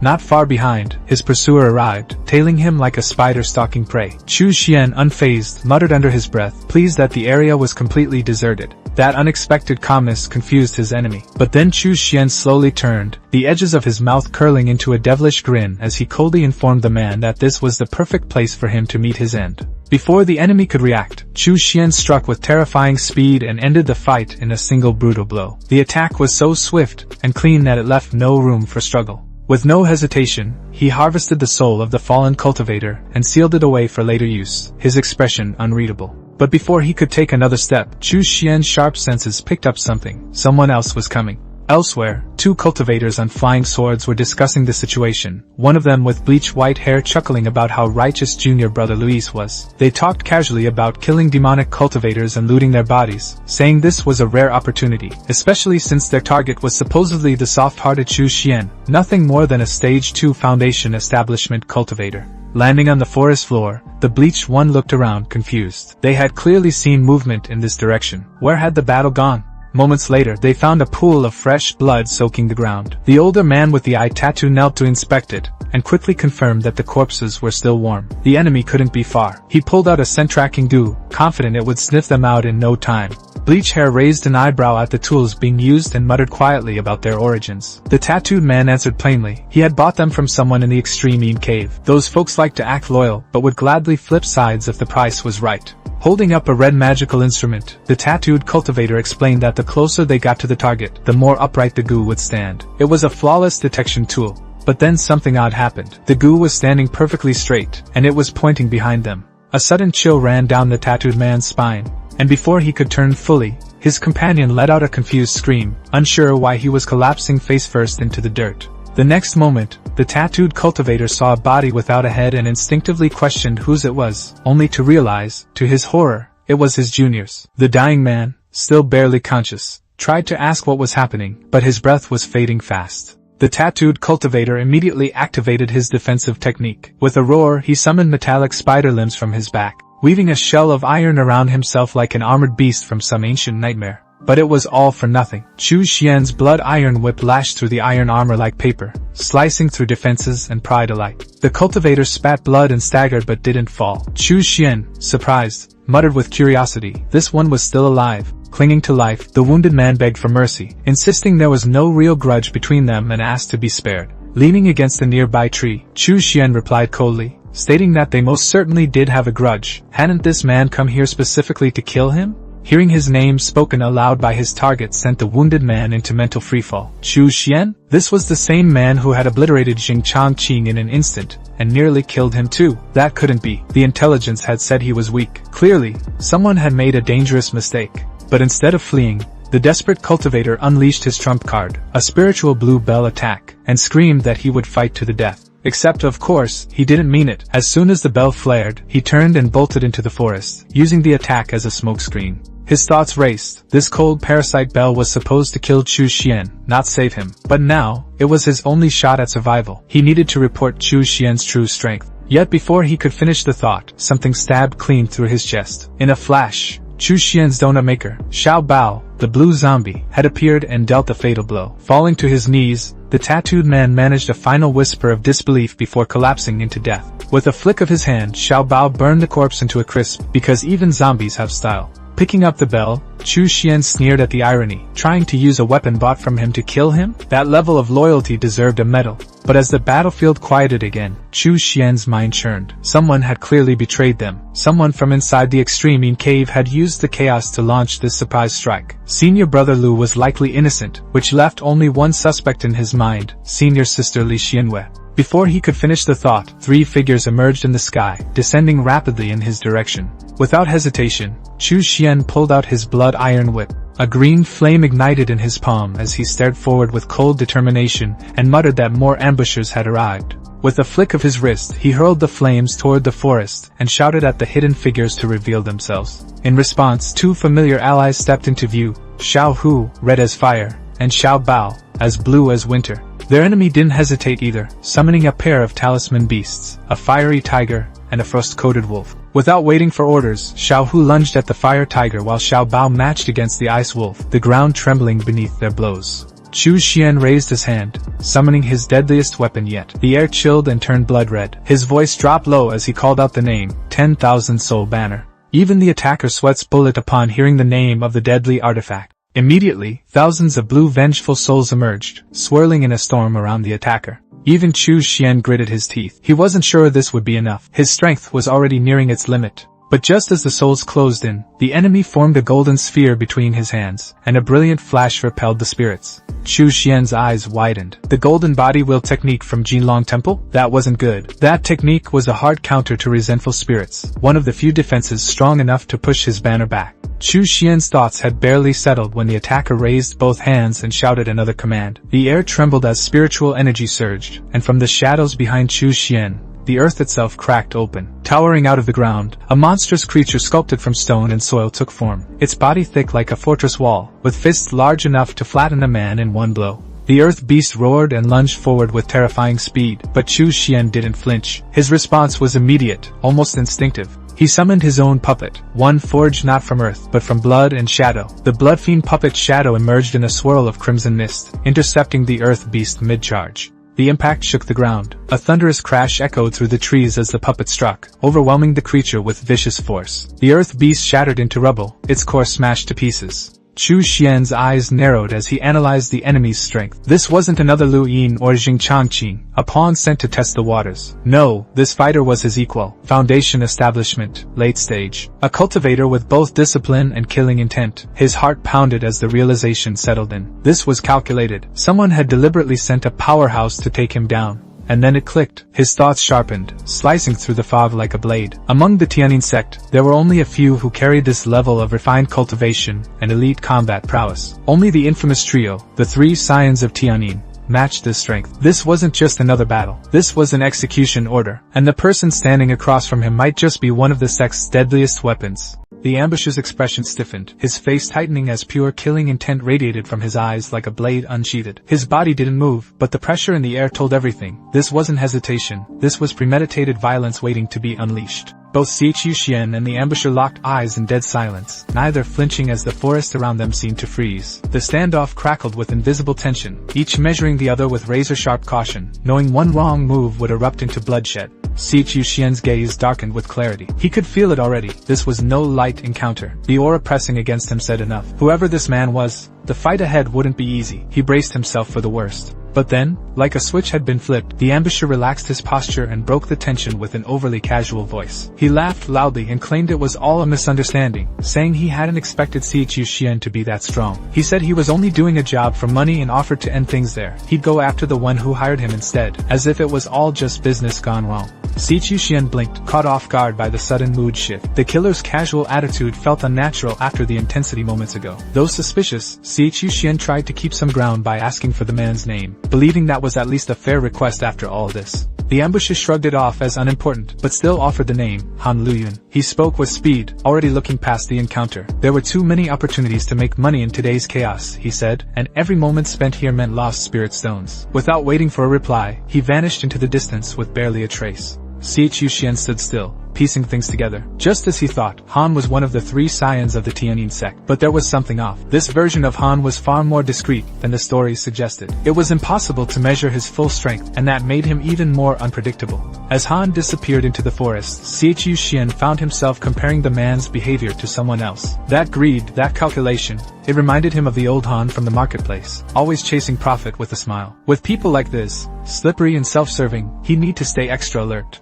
But a nagging doubt made Chu Xian hesitate. He shouted into the woods, calling out the ambusher, certain that he hadn't actually left. His instinct screamed that Han was still hiding, waiting to ambush him again from the shadows. He moved carefully, scanning every angle, watching the trees and brush for any sudden flicker of motion. His spiritual sense reached outward, checking for hidden presences, alert to the smallest shift. Yet nothing stirred. The forest remained still. Not even a hint of a presence lingered nearby. If Han was still around, he was hiding too well to be detected. Chu Xian finally let out a deep sigh, his guard easing slightly. There was no reaction, no counter, no movement. It seemed Han had truly left the scene, for now. A sly grin formed on Chu Xian's face as he spoke to himself. If he didn't have to face Han head-on, all the better. That kind of battle could be saved for another time. What mattered now was dealing with the traitor who sold him out. He wasn't about to let betrayal slide. The time for vengeance had come, and today, it would be delivered. Deeper in the forest, Sister Li and Lu Xunxiong were being hunted through the trees. A group of pursuers surrounded them, their voices ringing out through the foliage. They shouted for the two to stop hiding, insisting there was no point in running anymore.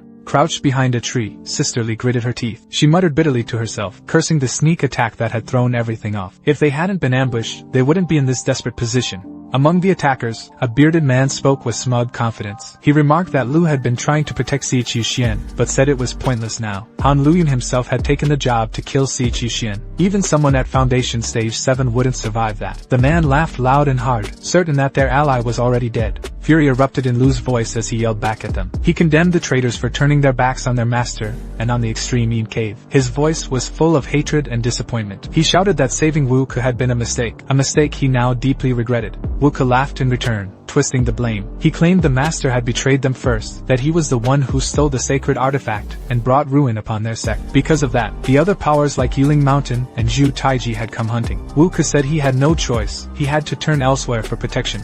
He shouted for his companion to use a lightning spell, signaling that words were done. It was time for action. A surge of blue lightning burst from a disciple's fingertips, and shot through the air. The energy was fast, wild, and full of murderous force. It slammed into the tree where Sister Li was hiding, shattering it into splinters. Her cover blown, she was forced into the open, eyes wide as the realization hit. She saw the attacker clearly now. Her heart sank. It was Duan Pengfei, Zhu Taiji's top disciple and one of the 3 scions of Tianyin. His presence meant real danger. This was no ordinary fight. With a smirk, Wu Ke passed Sister Li off to Duan, saying he'd handle Lu himself. The roles were now clear. Each target had their executioner. Sister Li didn't wait. She activated her Blackwind banner, summoning a swarm of dark crimson souls that screamed into existence and blocked Duan's approach. It was her best chance to slip away while they distracted him. But Duan scoffed at the attempt and charged straight through the wall of souls. His speed was terrifying. He sliced past them with ease, closing the distance in an instant like a bolt of thunder. He raised his hand, energy building at his fingertips, and prepared a devastating strike. Lightning surged around him. The technique was undeniable, a signature killing move designed to end things fast. A massive burst of lightning exploded outward in all directions. The forest shook under its power. When the smoke cleared, Sister Li was on the ground, blood running down her chin. Her body trembled as she realized what had been destroyed. Her blood fiend puppet shadow, the one tool she'd refined for life or death moments, had been obliterated in a single move. The gap between mid and late Foundation stage was wider than she ever imagined. Behind her, Lu shouted, his hand outstretched, urging her to run. Desperation rang in his voice. But Duan was already moving again. He drew both of his swords, lightning dancing across the twin blades. He smashed them together, creating a wave of fusion energy, a deadly thunderstorm condensed into one beam. The power of the fusion filled the air, twisting it into a pressure storm. Sister Li made her decision in a heartbeat. She shoved Lu away and sprinted in the opposite direction. No hesitation, no looking back. Lu cried out in disbelief, his voice cracking with shock. But Sister Li kept going. In her heart, she justified it. As a demonic cultivator, mercy had no value. Survival was all that mattered. Behind her, Duan's lightning beams slammed into Lu. The scream that followed was sharp and raw, pure agony laced with betrayal. But she didn't turn around. As she neared the edge of the forest, her thoughts raced. If she could just reach the front lines, if other disciples saw her, Duan wouldn't dare kill her in public. That would be her shield. She whispered under her breath that she was almost safe. Just a little further, and she'd be out of reach. That belief pushed her legs to keep moving, but fate had other plans. A red iron whip cracked through the air behind her, latching onto her neck with brutal precision. The force yanked her backward mid-stride. Her body slammed hard into the ground. The impact left her dazed, breath knocked from her lungs. And as she looked up through blurred vision, she saw him. Si Chuxian stood over her, whip in hand, alive, breathing, unforgiving. Her heart skipped. He wasn't supposed to be here, but he was, and he had come for her. Her voice cracked with disbelief as she looked at him, eyes wide, face pale, trying to cling to any shred of control. She stammered, asking what Si Chuxian was doing, her tone laced with confusion and fear. The accusations slipped from her lips like a desperate shield, wondering if he too had turned traitor like the others. Si Chuxian's face remained unreadable, his voice colder than steel. He said he hadn't betrayed the sect, but judging by how she treated senior brother Lu,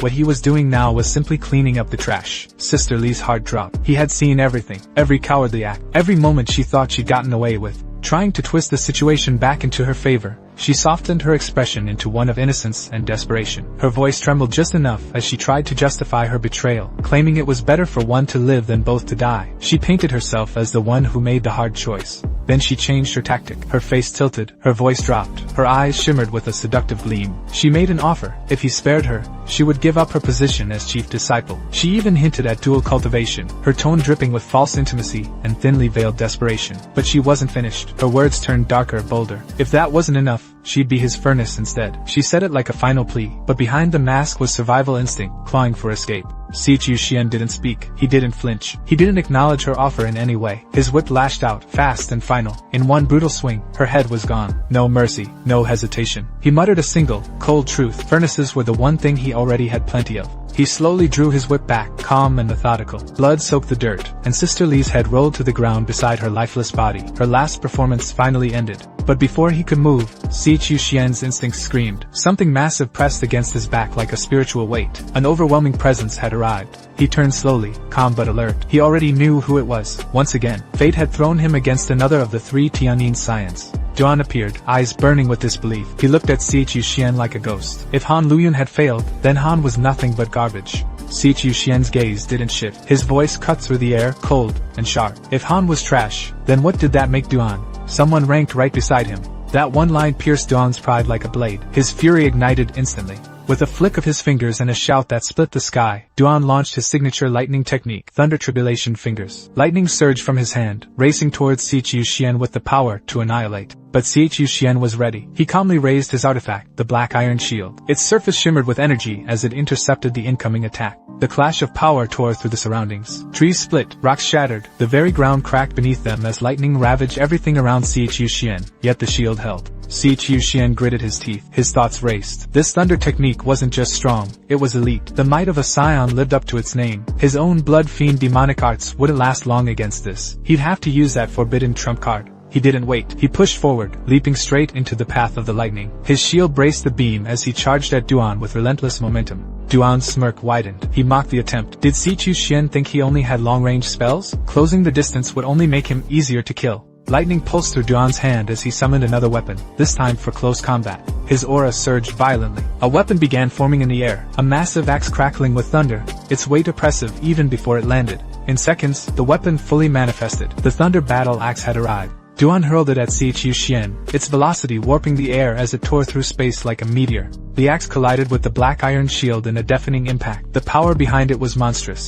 The shield couldn't take it. It shattered like glass, crumbling into useless fragments. Reacting instantly, Si Chuxian summoned another artifact. A golden bell flashed into existence behind him, glowing with intricate karmic patterns. The axe slammed into the bell with a crack of divine resonance. This time, the result was different. The axe splintered. The bell didn't falter. It shone brighter. Duan's body jolted. Blood spilled from his mouth. He screamed in disbelief. Karmic merit? The aura was vast, pure, and overwhelming. He stared at Si Chuxian, eyes wide with horror. How could a demonic cultivator possess karmic merit? It didn't make sense. Clenching his hands together, Duan forced his power to rise. His eyes sparked with electric rage. He shouted. He still had tricks. He wasn't finished yet. But Si Chuxian didn't give him the chance. He closed in fast, his figure a blur. With a sinister grin, Si Qiuxian's fist crashed into Duan's chest. A red beam of demonic light tore through Duan's body. Duan staggered, barely clinging to life. He begged through choking blood, offering a top-tier treasure in exchange for mercy. Si Qiuxian just laughed at his desperation. Why barter for something he could simply take?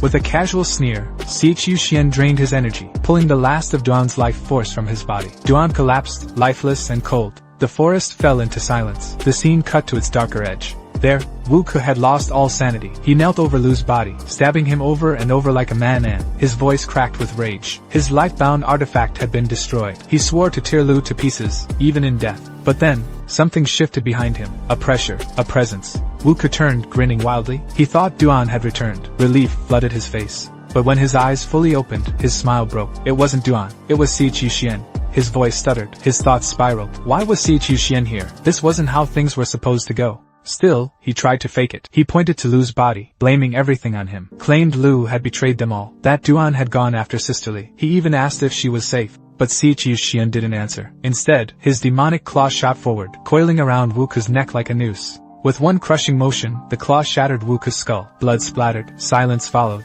Si Qiuxian knelt beside Lu's corpse. His tone softened into something mournful. Lu had always been too kind, too soft-hearted for their world. Maybe in a righteous sect, he could have lived a better life. Then Si Qiuxian raised his head. His voice returned to ice. He spoke into the trees. Someone was there, hiding. From behind the trunk, Han stepped out, clapping slowly. He admitted it. Si Qiuxian had noticed him. He acknowledged the ruthlessness with a strange kind of admiration. Si Qiuxian's eyes narrowed. It was him again. Why was Han here now? Was he seeking revenge too? Han waved the thought off. He said he had no intention of fighting. He didn't even know who killed Duan. And honestly, he was grateful. Si Qiuxian said nothing. The silence lingered. Han smiled faintly. If fate aligned, maybe they could even work together someday. He gave a casual farewell, then turned and disappeared into the forest. 3 streaks of raw elemental power lit the sky. Fiery orange, violent red, and cold piercing blue, each one crashing violently into the other midair, unleashing shockwaves that fractured clouds and shook the heavens. It wasn't just a battle, it was the wrath of gods clashing above mortal ground. From a distance, Qiuxian watched, heart pounding. He immediately recognized the terrifying truth. Those lights belonged to golden core cultivators. The pressure alone nearly crushed his lungs. With the strength he currently possessed, stepping into that chaos was suicide. He couldn't interfere. All he could do was stand there and observe, powerless and small.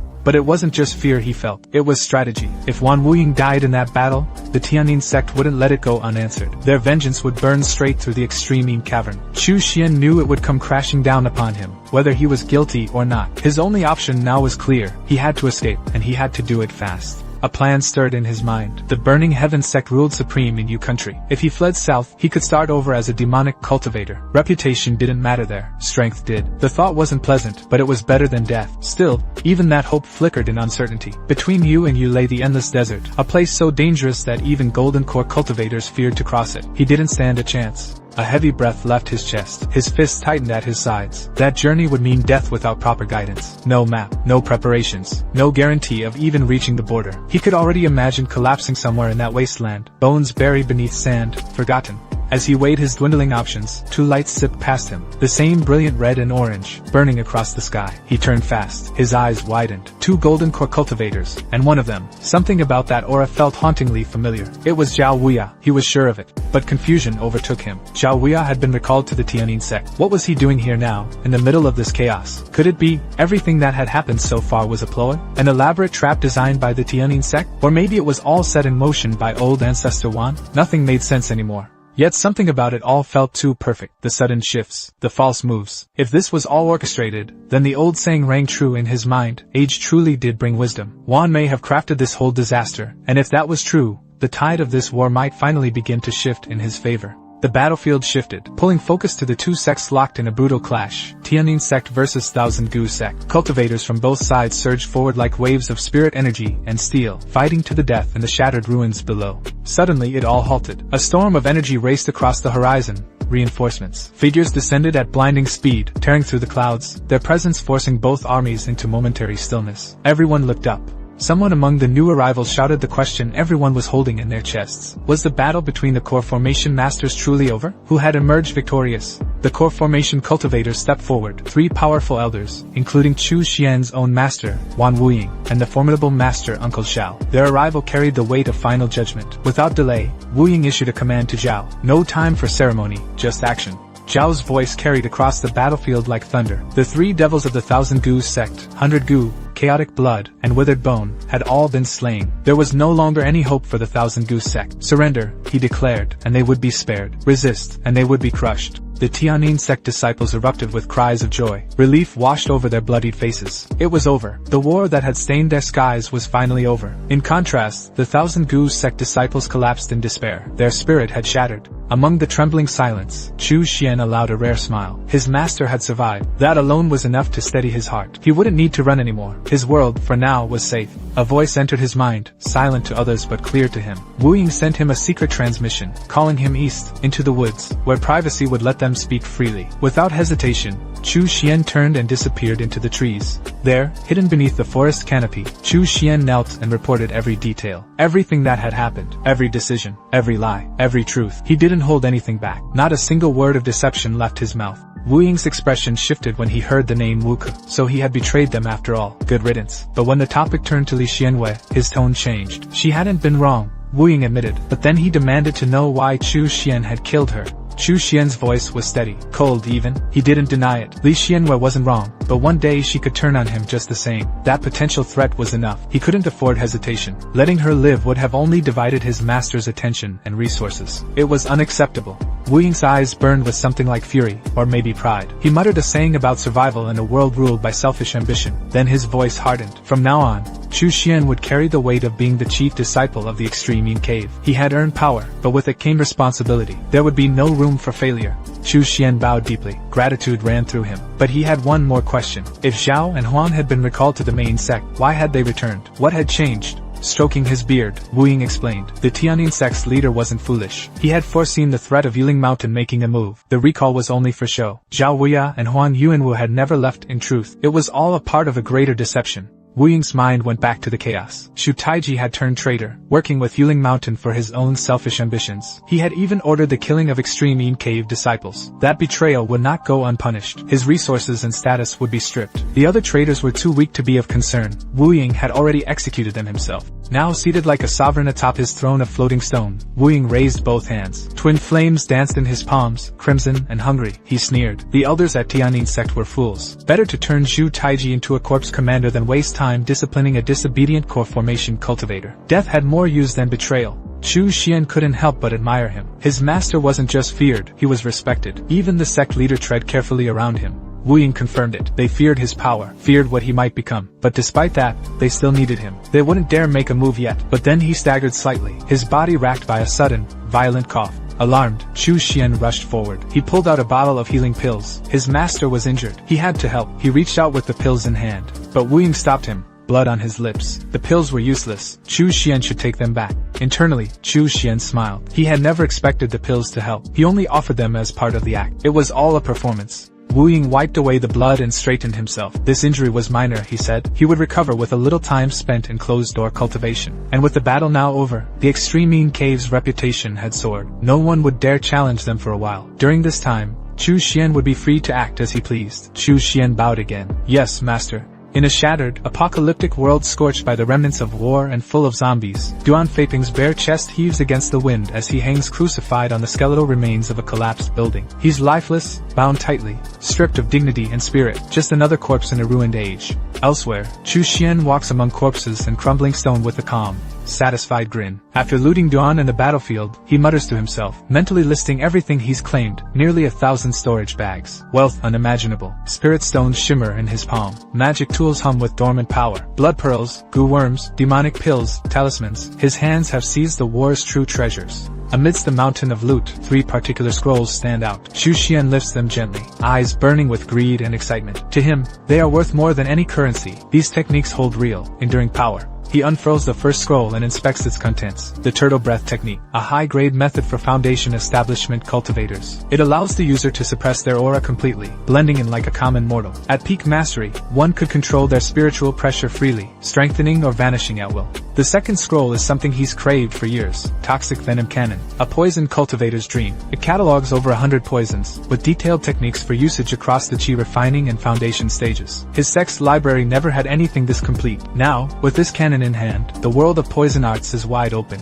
And finally, the most dangerous technique of all, perfect root seizing. A forbidden art that lets the user steal another spiritual root and graft it into themselves. With the right materials, it promises full transplantation. At its apex, a total and seamless root takeover. Chu Xian's gaze lands on Duan's lifeless body, still hanging like an offering to fate. His mind races. Duan's top-tier thunder spiritual root is now his for the taking. He mutters with wicked glee, this is a chance that comes once in a lifetime. But the path to power is paved with rare ingredients. The root-seizing ritual demands 3 pills, 2 top-grade foundation pills and 1 supreme-grade variant, the kind that's nearly impossible to find and absurdly expensive. Luckily, he has a secret weapon, the zombie farm. His undead cultivation grounds can be used as living cauldrons to grow spirit herbs. He only lacks a few specific seeds. The next stop is obvious, the market. The scene shifts to a rustic tea house in the middle of the cultivator's marketplace. It's familiar territory for Chu Xian, but today he's there under one of his many disguises. As always, secrecy is key. An old man walks in, his gait steady but cautious. He introduces himself as Old Han, asking who had sent word about buying spiritual plant seeds. Chu Xian gives a faint nod. But then something strange happens. The two men freeze for a moment, sensing something invisible but undeniable, each other's aura. A quiet recognition crackles in the air. Old Han immediately retreats half a step, wariness flashing in his eyes. His stance shifts, ready to defend. It's clear now. He thinks Chu Xian might have come here to pick a fight. From that one gesture, Chu Xian confirms what he'd suspected all along. Old Han is actually Han Luyan, hidden behind a false name and mask. And worse, Han has seen through his disguise too. Han speaks first, cautious but no longer hostile. He mutters Chu Xian's name and asks what the hell he's doing here. The tension hangs thick in the air. Chu Xian answers calmly. He reminds Han of a previous conversation, about working together someday. That day, he says, has come. He's here to talk business. Still, he can't help but ask, how did Han see through his disguise? The tension breaks. Han breathes a visible sigh of relief, and even smiles. He explains that he never forgets the aura of someone he's fought. It wasn't meant to expose Chu Xian. And now that the truth is out, future trades will go a lot smoother. Han joins Chu Xian at the table. With a raised brow, he asks about the guy who originally made the seed request. Was it a disciple of Chu Xian's? Where is he now? Chu Xian shrugs it off with a deadpan response. Maybe he made the request himself.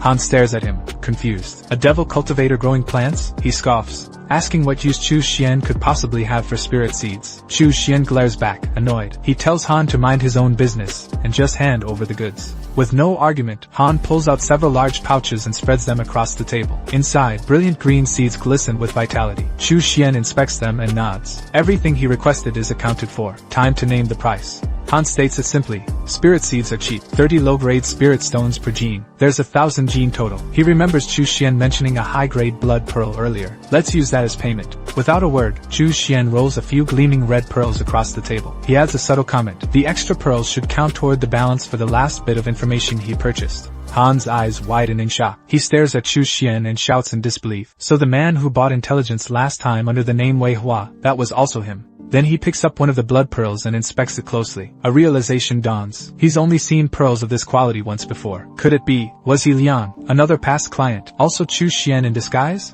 Chu Xian flashes a smug grin. He confirms it without hesitation. Every name, every trade, every persona, it was all him. Han slumps back slightly, mind spinning as he tries to process it all. All this time, he's been dealing with Chu Xian under multiple faces, and he never once saw through the act. Now the truth sits before him, undeniable and wild. The forest shuddered as a deafening explosion erupted from deep within, sending birds scattering and smoke curling out from the mouth of a hidden cave, an ominous scar gasping in the wilderness. Within the sooty cavern, Chu Xian stood hunched over a steaming cauldron, sweat streaking down his brow as he stirred the remnants of yet another failure. The stench of scorched herbs and spoiled spirit energy filled the air, forcing him to pinch his nose as frustration surged through his veins. The potion inside had turned a sickly purple and hissed like rot. He cursed under his breath, weary eyes narrowing in defeat. His patience was thinning, and even the cave walls seemed to echo his frustration. This art, alchemy, was proving harder than any battle he'd ever fought. Desperate but unwilling to surrender, he hurled new ingredients into the pot. Beside him, his loyal undead servants, Xiao Bao and Xiao Hu,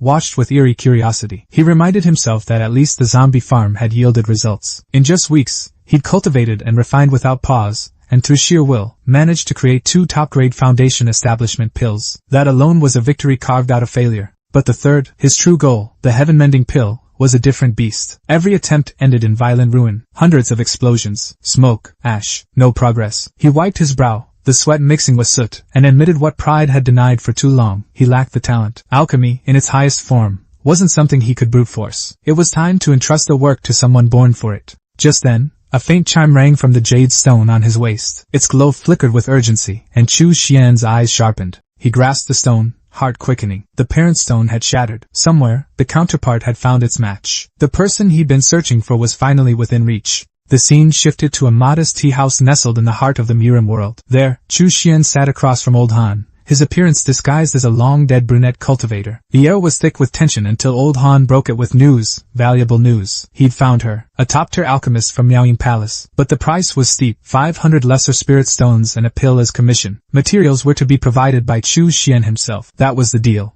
Chu Xian considered the cost pricey, but acceptable. He had only one non-negotiable condition: the refinement had to happen before his eyes. Old Han blinked at the unusual request, then pulled out an ancient communication talisman to contact the alchemist. It wasn't common for one to refine in front of others, but he would ask. As Old Han turned his back to make the call, Chu Xian waited in silence, his gaze never wavering. A few moments later, Old Han returned with a nod. She'd agreed. Coincidentally, she was already nearby, shopping for materials. She would arrive soon. And arrive she did. A girl with space buns entered the room behind Old Han, her presence calm yet commanding. Before any formalities could be exchanged, she interrupted. She introduced herself as Yan Xiao, the alchemist. Her voice was steady. She knew what he wanted. She was ready. Without hesitation, Chu Xian tossed her a pouch. Everything was inside, materials enough for 2 furnaces, along with the full payment. Yan Xiao thumbed through the contents, gauging the weight and energy within. Then she asked for a quiet room to begin the process. Old Han gestured for her to follow. They descended into an underground chamber, dimly lit and sealed from distractions. The air was still, heavy with latent power. Yan Xiao wasted no time. Her cauldron appeared in a flash, and with a flick of her fingers, flames burst to life beneath it. She began. One by one, ingredients vanished into the cauldron, her motions swift and exact. She worked like a painter with a brush, fluid,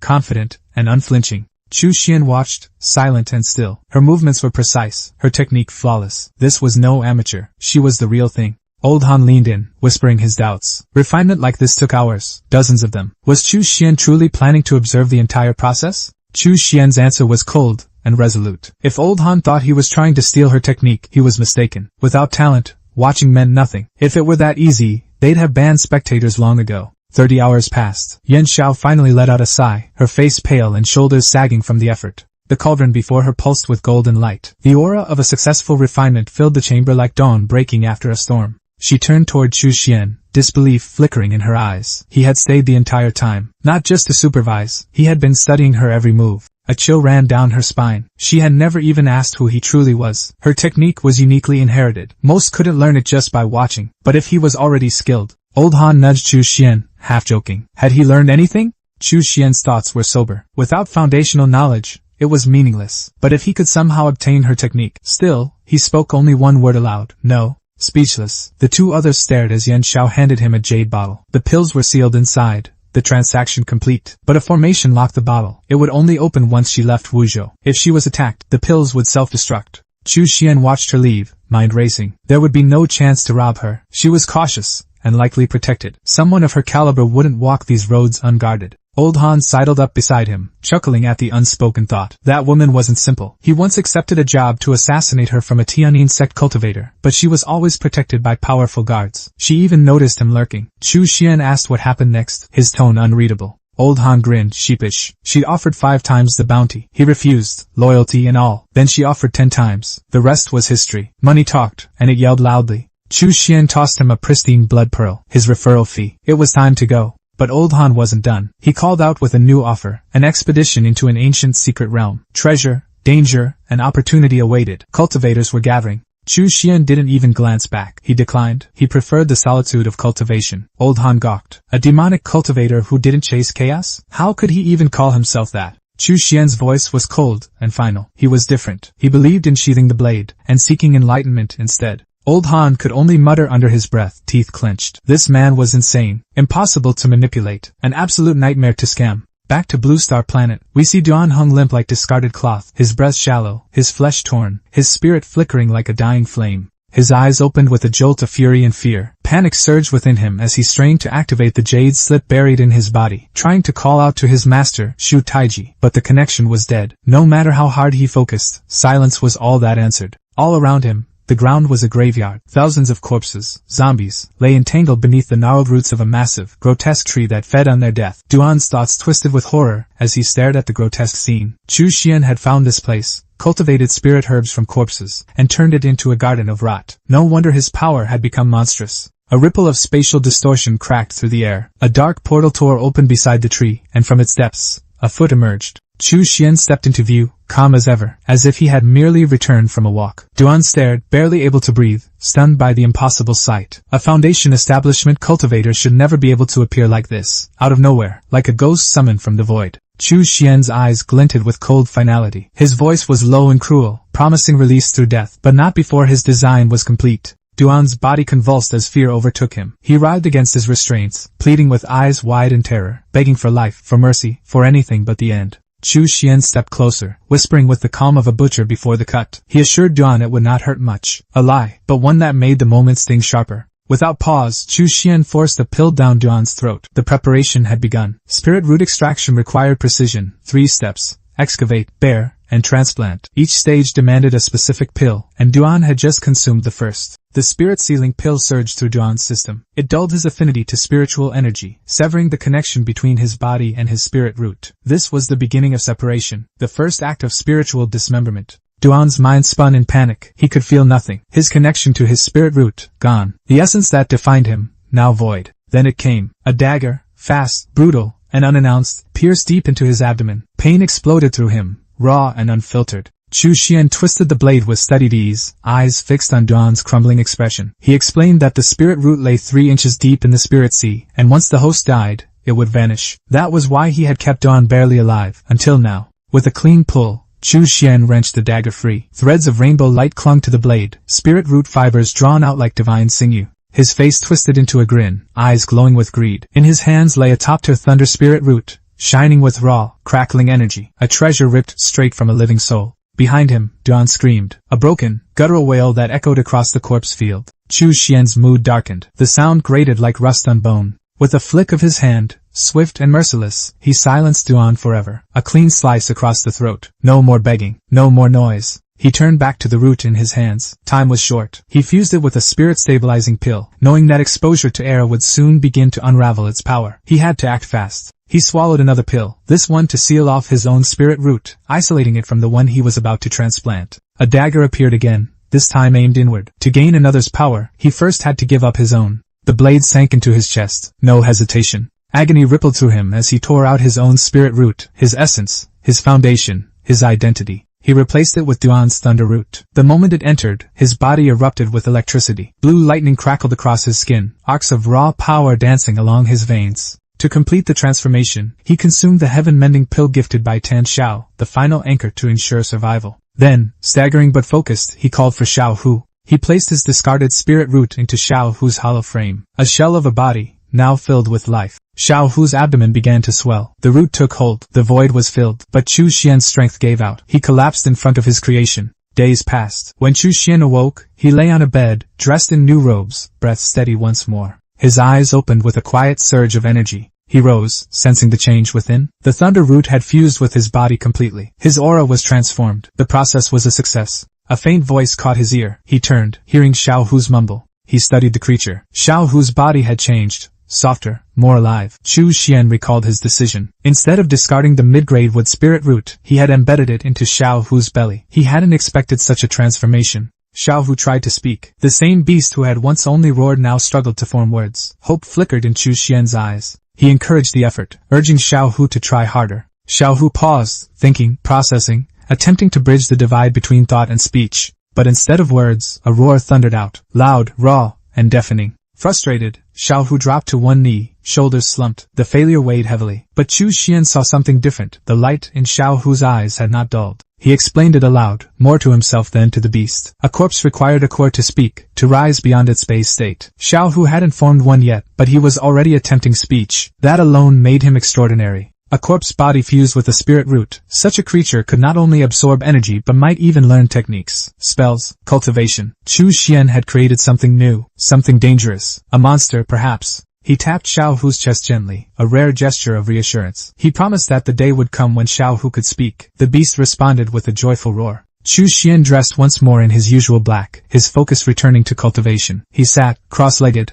and began to meditate. Before him were incense, thunderstruck wood, and a scripture. His breathing slowed, his thoughts focused. His spirit root had changed, so too must his cultivation path. A righteous cultivator would have to abandon everything and start anew. But Chu Xian was not righteous. He was demonic, and demons found ways to keep what others would throw away. He opened the Blood Fiend Demon Scripture, a forbidden technique, tailored for those who steal power rather than earn it. Originally designed for wood-type cultivation, it could be twisted, adapted. Thunder was simply yang wood, conversion, in this case, would be natural. All he needed was the thunderstruck wood before him to serve as catalyst. Thunder, the great destroyer, unrivaled in slaughter. Yet it was also the herald of spring, the awakener of life. Within destruction lay rebirth. By refining the wood, his spirit energy would shift to thunder. His evil wood physique would grow stronger. The perfect synthesis. Power and growth, sealed as one. One day later, the silence was broken not by thunder, but by what it left behind. The thunderstruck wood, rigid and glowing with residual force, had finally cracked open. The air was still heavy, as though holding its breath from what was about to come next.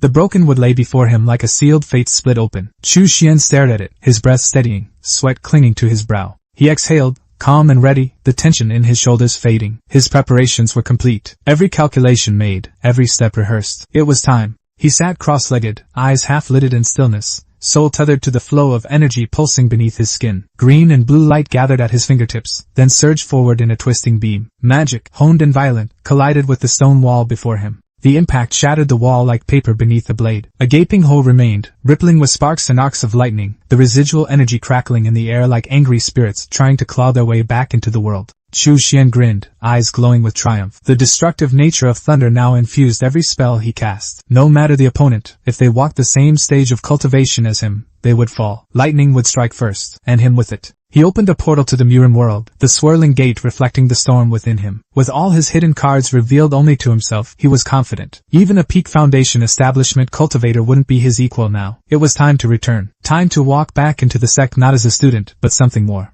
Deep in a cave veiled in shadows, Master Wuing stood before a looming figure. Chu Xian stepped forward from the entrance, his voice respectful, his presence steady despite the aura pressing in around him. But the figure before his master stole the breath from his lungs. It wasn't human, or not anymore. Terror and awe tangled in his chest. The presence was suffocating, as if a golden core cultivator had been reborn in death. Chu Xian's heart pounded. The corpse beast in front of him radiated power far beyond what a simple undead should. It didn't just move, it breathed menace. A corpse martial. It had to be. Nothing else could explain the pressure he felt. Wuing turned, his voice calm, as if speaking of weather. He had refined the corpse of the 100-gu Taoist into this thing. A monster born of hatred and technique, now bound to his will. Chu Xian's admiration burst forth like a dam breaking. His master's demonic cultivation had reached heights few dared to dream of. One day, he believed, Wuing would step into the nascent soul realm and restore the shattered legacy of the Wuji sect. But Wuing only scoffed, brushing the praise aside. The Wuji sect, he said, was nothing more than the two of them and a few cats. Let it die in peace. Chu Xian stood there, stunned. When did his master start sounding more resigned than he was?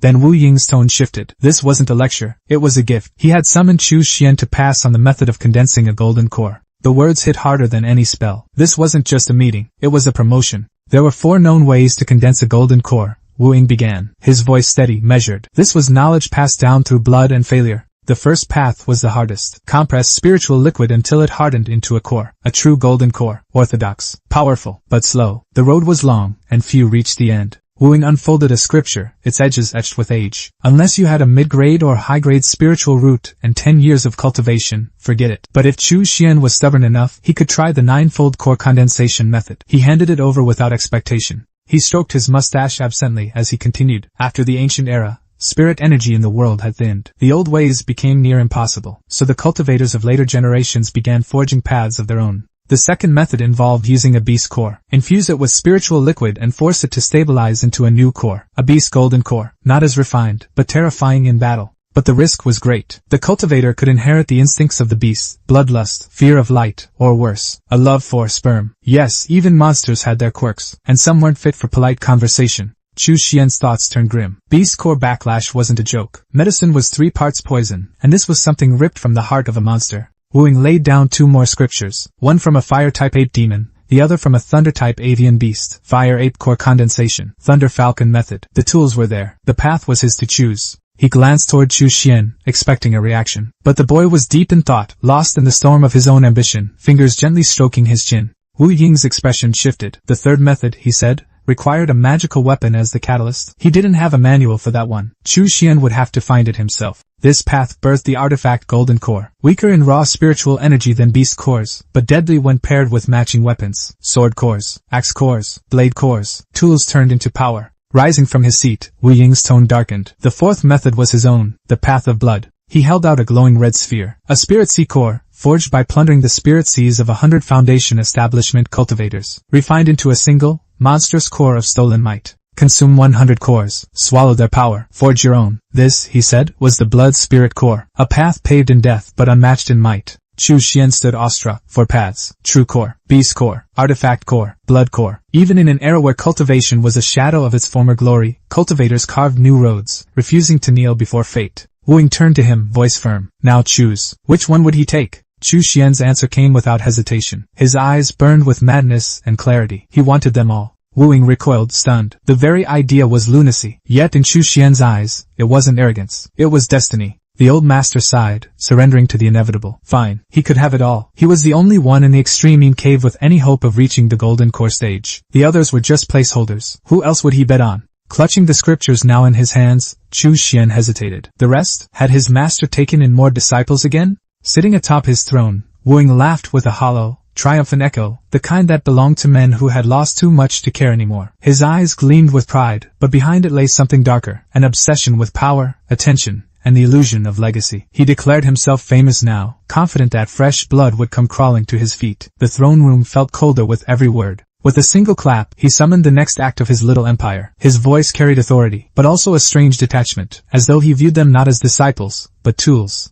A procession of unfamiliar faces appeared behind Chu Xian, eyes filled with anxious hope. Chu Xian turned slightly to look, but his gaze was dull, uninterested. To him, they were just more names, more burdens. The new initiates dropped to their knees in unison, their voices rising in respectful unison. 2 among them stepped forward, bowing with forced reverence, their words directed toward both master and senior brother. But Chu Xian barely acknowledged them. Their greetings fell into the void between duty and indifference. The man with the tied-up bun spoke calmly, introducing himself as Su Ming, early Foundation establishment. Another name, another rank, another pawn. Then the pink-haired girl followed. Li Xiaoman, same rank, same fate. Wu Ying explained with dispassionate efficiency. They were orphans of a destroyed sect, drifting rogues from Qian Prefecture. He had picked them up not out of kindness, but because they fit the hole in his formation. He even had techniques from their old sect. It was all transactional, nothing more. Wu Ying gestured toward the others kneeling on the floor. Today, he said, was the initiation ceremony. These were spiritual seedlings, the next generation, chosen children from Wu Prefecture's cultivation clans, handpicked through merciless screening. They were young, hopeful, and completely unaware of how disposable they truly were. He placed a hand on Chu Xian's shoulder, firm and final. He never took Qi refining disciples, he said. That job would now fall to Chu Xian, the eldest. It wasn't a request. It was a command disguised as delegation. Wu Ying's tone made it clear. He had more important matters to handle. Chu Xian's silence was the only answer he offered. Turning to leave, Wu Ying took a step before Chu Xian's voice stopped him. The question came out, hesitant and bitter. How was he supposed to teach them?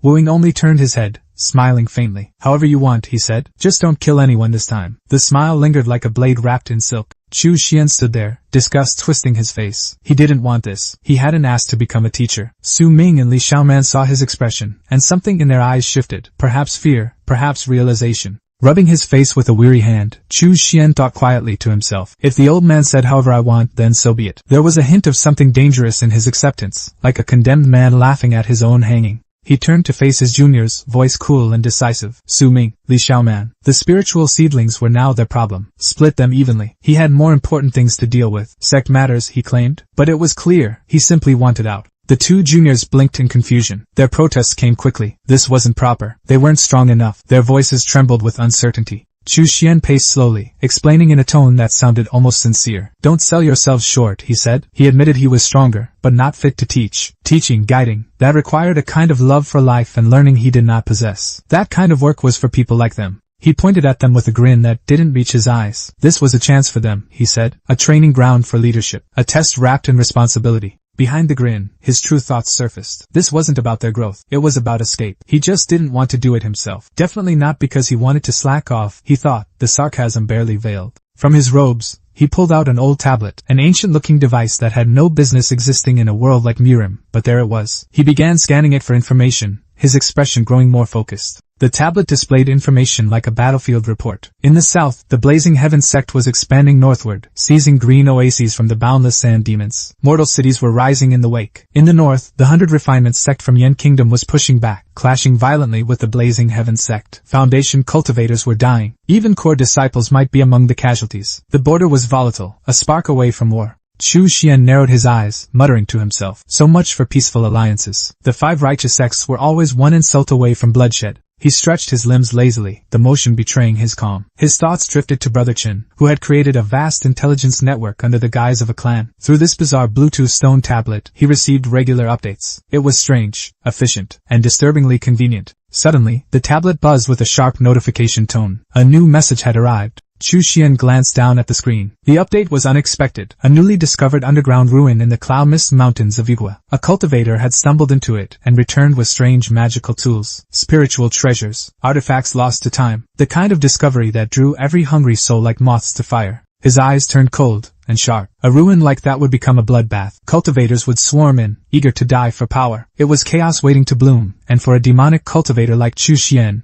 it was opportunity. He had no intention of marching into the ruin and fighting golden core monsters. That would be suicide. But the area around it? That was prime territory. Where cultivators gathered, a black market would surely follow. He might even find more methods to condense his core. The chaos of others was his currency. Rising from his chair, he made up his mind. One source wasn't enough. He needed confirmation. It was time to visit the market, and the one person who could cross-check everything, Han Lilian. The scene shifted. The market district buzzed with distant chatter, the air thick with incense and secrets. Chu Xian, now disguised as a brunette traveler, sat in a quiet tea house, waiting. The mask fit him well. Without warning, a blue glowing iron dart sliced through the air toward him, silent and fast. The dart split midair, forming 3 smaller projectiles that accelerated toward his back, each one pulsing with aggression. Unmoved, Chu Xian raised a hand. The blood-fine claws emerged in a flash of crimson, blocking the darts with effortless precision. Behind him, the world stayed silent. Not a scratch landed. Then, laughter broke through the tension, familiar and amused. It was old Han, emerging from the shadows with a smirk. This had been a test, a demonstration. He proudly explained the new technique, mother-child throwing darts. Just developed, just deadly, just unnecessary. Typical. A single thought flickered in Chu Xian's mind, quiet, deliberate, and cold. Not bad. That was all he allowed himself to admit. Old Han caught the meaning behind those eyes and smiled with pride. To earn that level of recognition from Chu Xian, even silently, was no small feat. It meant he had truly grown strong. But strength was never just brute force in Chu Xian's world. Without a sound or visible motion, he released a thin mist into the air, colorless, odorless, and lethal. A test, not of friendship, but of progress. Old Han, ever perceptive, noticed. He pointed at Chu Xian with a grin, acknowledging the pressure the younger cultivator now exuded. The poison had evolved, enough to unsettle even him. Chu Xian closed his eyes, drawing the poison back into himself like a serpent coiling silently. His thoughts lingered on the manual of deadly poison, the forbidden text he had been studying. Every meeting with Han was a trial, a crucible to refine his craft. Han Luyuan had become his living experiment. If the man survived, the poison was flawed. The day he didn't, Chu Xian would know he had achieved mastery. A bitter philosophy, but one forged in the fires of cultivator logic. Old Han changed the subject, but before he could finish, Chu Xian cut in coldly, already knowing what the topic was. The underground ruins beneath the Cloud Mist Mountains. Old Han was taken aback. He hadn't expected Chu Xian to already know. That revelation came with an unspoken compliment. Chu Xian's intelligence network was, at the very least, on par with his own. Chu Xian asked directly whether Old Han planned to enter the ruins. The answer was yes. Old Han's gaze sharpened. He observed a subtle change in Chu Xian's aura, suspecting that he had taken Duan Feiping's top-grade spiritual route. It wasn't an accusation, just an observation born from experience. But that line of inquiry faded just as quickly. Old Han admitted his own limitations. Unlike Chu Xian, he only possessed a high-grade spiritual root, something that gave him a mere 20% chance of stepping into the Golden Core realm, a number far too low for someone with ambition. Still, ambition had its own fuel. Artifacts had begun surfacing in those ruins, and where there were artifacts, there were paths to core formation. Risk became necessity. Old Han couldn't afford to wait. Chu Xian watched and thought. This was the fate of cultivators. Always chasing, always gambling. Spirit stones, pills, ancient items. None of them were rewards. They were lures in a life of endless pursuit. Old Han tilted his head, curious. Chu Xian wasn't going? Perhaps a hidden opportunity to reach the Golden Core lay buried within those ruins. Chu Xian turned to leave, his voice calm but firm. He had no appetite for bloodshed. What he sought was karma, a clean path forward. Now that the ruins' existence was confirmed, it was time to prepare, quietly, carefully. Old Han watched him go, eyes dark with irony. If he hadn't witnessed Chu Xian kill with his own eyes, he might have almost believed that talk of karma. A month passed in silence. Within his cultivation cave, Chu Xian trained without distraction, his aura steady, his mind focused, until the tablet beside him pulsed with a faint blue light. He paused cultivation and picked it up. The screen confirmed it. Brother Chen's promised intelligence had finally arrived after a long wait. The report was detailed. The largest entrance to the underground ruins was located on Oxhorn Mountain, currently held by the Shingang sect. Other entry points were scattered across the region, contested by the Tianyin sect and Yuling Mountain. Even the big players had arrived. Golden Core cultivators from Miaoying Palace and the Golden Dragon Temple had taken positions. 5 righteous sects stood poised for war, territorial disputes threatening to ignite at any moment. The first explorers had numbered between 50 and 60. Those who made it out alive returned with riches, but not all escaped. Some were recruited, others slain for refusing to surrender their finds. The ruins were no longer just ancient history, they were now a battlefield.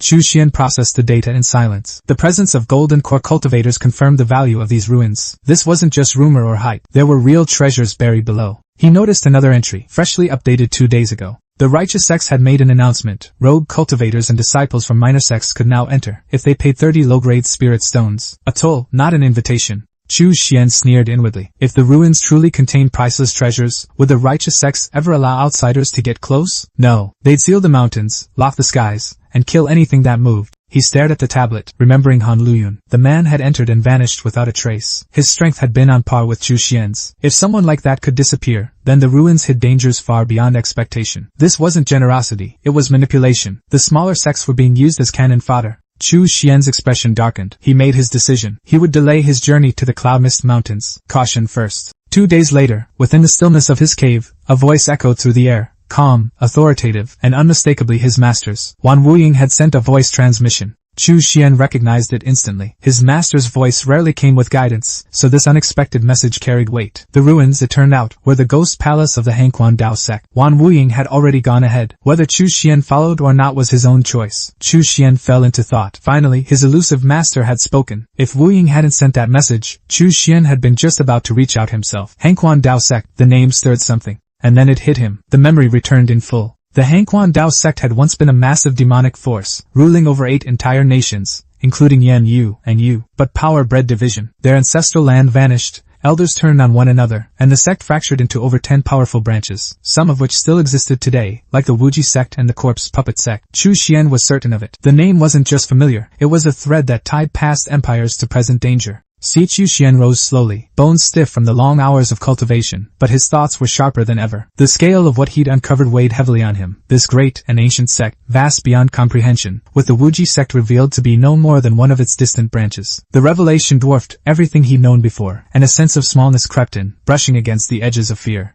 Even now, he recalled how Wan Wuying, a man known for his composure, had abandoned caution and headed straight for the rumored ghost palace. That alone was enough to set off alarms in Chu Xian's mind. If even someone like Wan Wuying couldn't resist its pull, then something far greater than mere treasure was buried within that ruin. His hand clenched. Doubt warred with instinct. He thought of his master. If the ghost palace truly held secrets worth risking everything for, should he follow in his master's footsteps? Should he chase after answers that might already be consuming stronger men? But then his mind halted. A sudden jolt. Something didn't add up. He froze mid-thought, a pulse of suspicion waking in his chest. In just 2 months, the tale of the ghost palace had spread like wildfire, far too quickly, far too completely. Even families like Brother Chen's had caught wind of it, and now cultivators from every corner of the land were swarming toward it like moths to flame. The speed of it all was unnatural. He paced, steps methodical but filled with tension, trying to piece the puzzle together. If the ghost palace truly contained artifacts coveted by Golden Core cultivators, then why had the great sects, the 100 Refinement sect of Yen Nation and the Burning Heaven sect of Yu Nation, remained locked in battle, ignoring the opportunity entirely? Their absence was telling.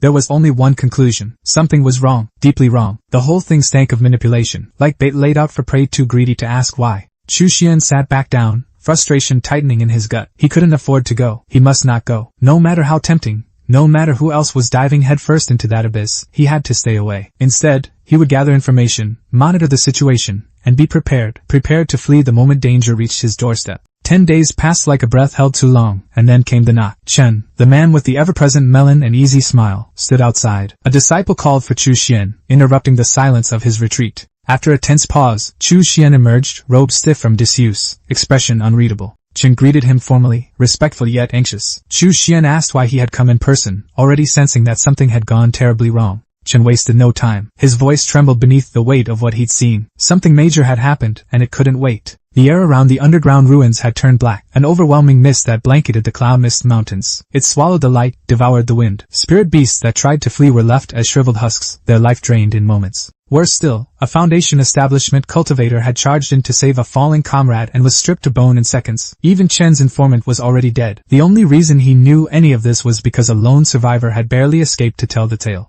Chu Xian felt a chill run through his spine. This event wasn't just dangerous, it was massive. The kind of calamity that reshaped sects and rewrote legacies. He turned away, eyes narrowing. His instincts had been right. The Ghost Palace wasn't a treasure trove, it was a trap. Whatever lay inside wasn't meant for mortals to claim, and those who tried would pay the ultimate price. He asked if there was any other news. His voice was calm, but his mind raced. Were the northern or southern sects on the move? Chen nodded quickly, urgency in every motion. He reported grimly. Burning Heaven sect had made its move. A squad had invaded Wuzhou, overtaking Tianyin sect's southern strongholds. Their path was clear, and their destination unmistakable, the Tianyin sect's main hall. There were no signs of Golden Core cultivators yet, but the threat loomed large. Qin had come in person because the matter was too grave to trust to messengers. Chu Xian exhaled deeply, the weight of inevitability pressing down on him. His eyes turned cold with resolve. The truth was clear now. The pieces fit. The Ghost Palace, the sect wars, the mist. It was all part of a larger collapse. He told Chen that it was time. They had to leave. The grand stage was crumbling, and the Tianyin sect had been part of the trap all along.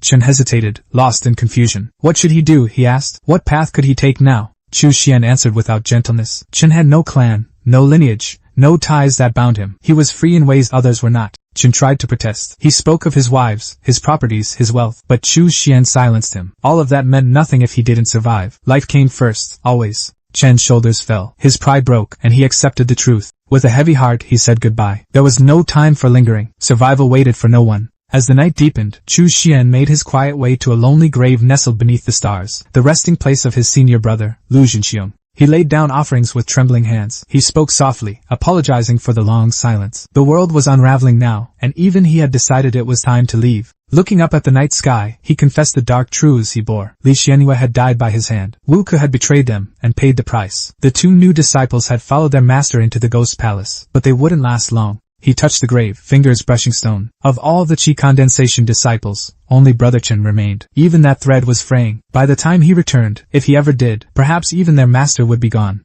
He stood and turned away. That was the nature of cultivation. One by one, everyone disappeared. Only those who mastered the art of survival could reach the final step. He whispered his farewell, knowing it might be the last time he'd ever visit. The past faded into memory, and the scene shifted to the present. A storm was already sweeping through Wuzhou. 4 nascent soul experts and 30 Foundation establishment cultivators from the Burning Heaven sect cut through the land like a blade, heading straight for the Tianyin sect's heart. But the Tianyin sect had made a fatal mistake. Most of their strongest cultivators had entered the Ghost Palace, chasing after illusions of power. The forces left behind were too weak, too scattered to resist what was coming. Desperate, the Tianyin sect's nascent soul patriarch emerged from isolation. He met the enemy head-on, but the Burning Heaven sect had come prepared, with their own nascent soul patriarch waiting to intercept. What followed was chaos incarnate. For 7 days and nights they clashed. Mountains were shattered, rivers twisted away from their beds. The world itself bent under the pressure of their duel. In the end, the Tianyin sect's patriarch was overpowered, wounded, and forced to flee. The Burning Heaven sect smelled victory. Their morale surged. Led by their patriarch, they destroyed the mountain-protecting formation and laid waste to the Tianyin sect's headquarters. And so, like the Wuji sect before it, the Tianyin sect fell. Silenced by ambition, undone by arrogance, and consumed by a trap no one had fully understood until it was far too late. Cherry juice lingered on his lips, but Chu Xian's eyes held no sweetness. His thoughts drifted back to the fall of the Wuji sect, a memory soaked in blood and ash. He had survived that inferno. Compared to that, the threat now seemed like a passing breeze. If death couldn't take him then, it wouldn't dare now. Silk pajamas rustled softly as he settled onto the bed, the dim lights of Haodai Hotel casting a warm, artificial glow. On this unfamiliar world called Blue Star, he dined alone, calm and undisturbed, as if war and chaos were far-off rumors, not his daily reality. The peace broke with the creak of the door. Xiao Hu leaned in, smile sharp with news. His presence was casual, but the gleam in his eyes betrayed urgency. Chu Xian didn't look up. He didn't need to. He already knew something had shifted. Juice wiped from his lips. Chu Xian's tone dropped into a murmur. The black blade had arrived, not unexpected. Still, it meant the game was moving faster now, and pieces were being placed without his permission. The arrival was confirmed. Gang Jian, the grim-faced leader of the Black Security Company, stood poised like a blade drawn halfway from its sheath. His entrance wasn't theatrical, just heavy with tension. Xiqiu Xian sat cross-legged like a sovereign on a throne, commanding the room with sheer presence. He didn't waste time. The report was expected, and his eyes demanded it before his voice did. Gang Jian's report came with a heavy weight. The enemy wasn't just strong, they were coordinated. They'd already begun surrounding the corpse empress, and somehow, they were winning. It wasn't just a threat, it was a shift in balance. Xiqiu Xian closed his eyes, his breath steady. He was listening, not just to words, but to undercurrents. Something deeper was unraveling beneath the surface of this war. The report continued. 2 transcenders from Science City had approached them, seeking an alliance. Gang Jian had turned them down. He made the decision on Xiqiu Xian's behalf, without permission, and he knew the risk of that choice. But Xiqiu Xian didn't scold him. Instead, he approved. There was no future in entertaining those obsessed with science. He had no interest in bargaining with men who measured power in numbers and machines. A wry grin tugged at his lips. Science? That was child's play. He dealt in immortality. Mortals with gadgets were gnats buzzing around a god. Far from the calm hotel room, a forest near Shuanglong City trembled under moonlight. A boy ran, each step fueled by fear. Behind him, death chased with engines and bullets. Trees blurred past him like ghosts. He didn't stop. His mind raced faster than his legs. Shuanglong City once swarmed with deadly bees, but they'd vanished, wiped out by a silent force. That force had to be the immortal. And now, that knowledge might be his only weapon. If he used it well, maybe, just maybe, he could turn the tables on his pursuers from Science City. He cursed his own past. Entering Science City had been a mistake. He had gone searching for a gift to offer the immortal, and instead, had offered up his freedom. Even Sister Yu, powerful and proud, couldn't escape them. They had captured her, frozen her body like a specimen. All because he led them there. Guilt clawed at his chest sharper than any blade. Tears blurred his vision, but he didn't stop. He couldn't. He had to survive. He had to make this right.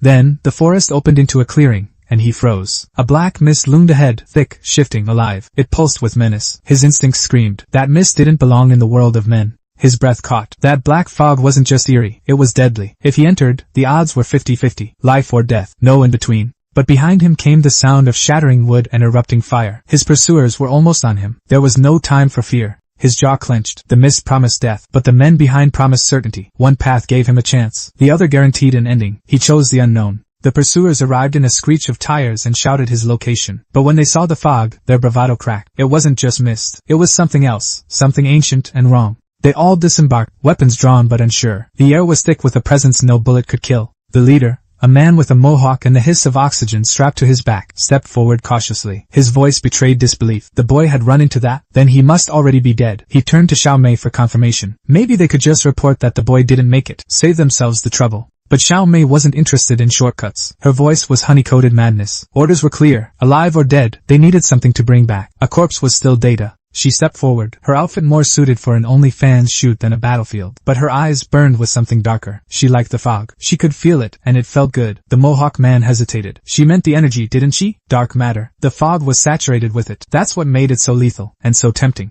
Xiao Mei didn't need readings. She could feel the energy in her bones. It was raw, pure, the kind of power they killed for. She raised her hands, preparing to absorb the mist. If it worked, she would signal for Ming to go in. The boy wouldn't get far. The fog responded as if alive, curling toward her like a lover. Her body opened to it, and the energy flooded in. Her back arched, her face flushed, and a sound escaped her lips that didn't belong in combat. She was overwhelmed, drunk on power. Her tongue lolled out, eyes rolling back. Her body swelled, not just with power, but physically. Her curves expanded unnaturally. Her voice trembled with disbelief. She was evolving, fast, too fast. She reached level 5, then 6, then 7. Her mind couldn't keep up with her body. Her laugh cracked with mania. The Mohawk leader could only stare. This wasn't power, it was madness. She was going to rupture. She turned to him, eyes wide and glowing. Her question was simple. What's wrong? As if she didn't know. But her body kept growing, swelling, expanding like a balloon with no limit.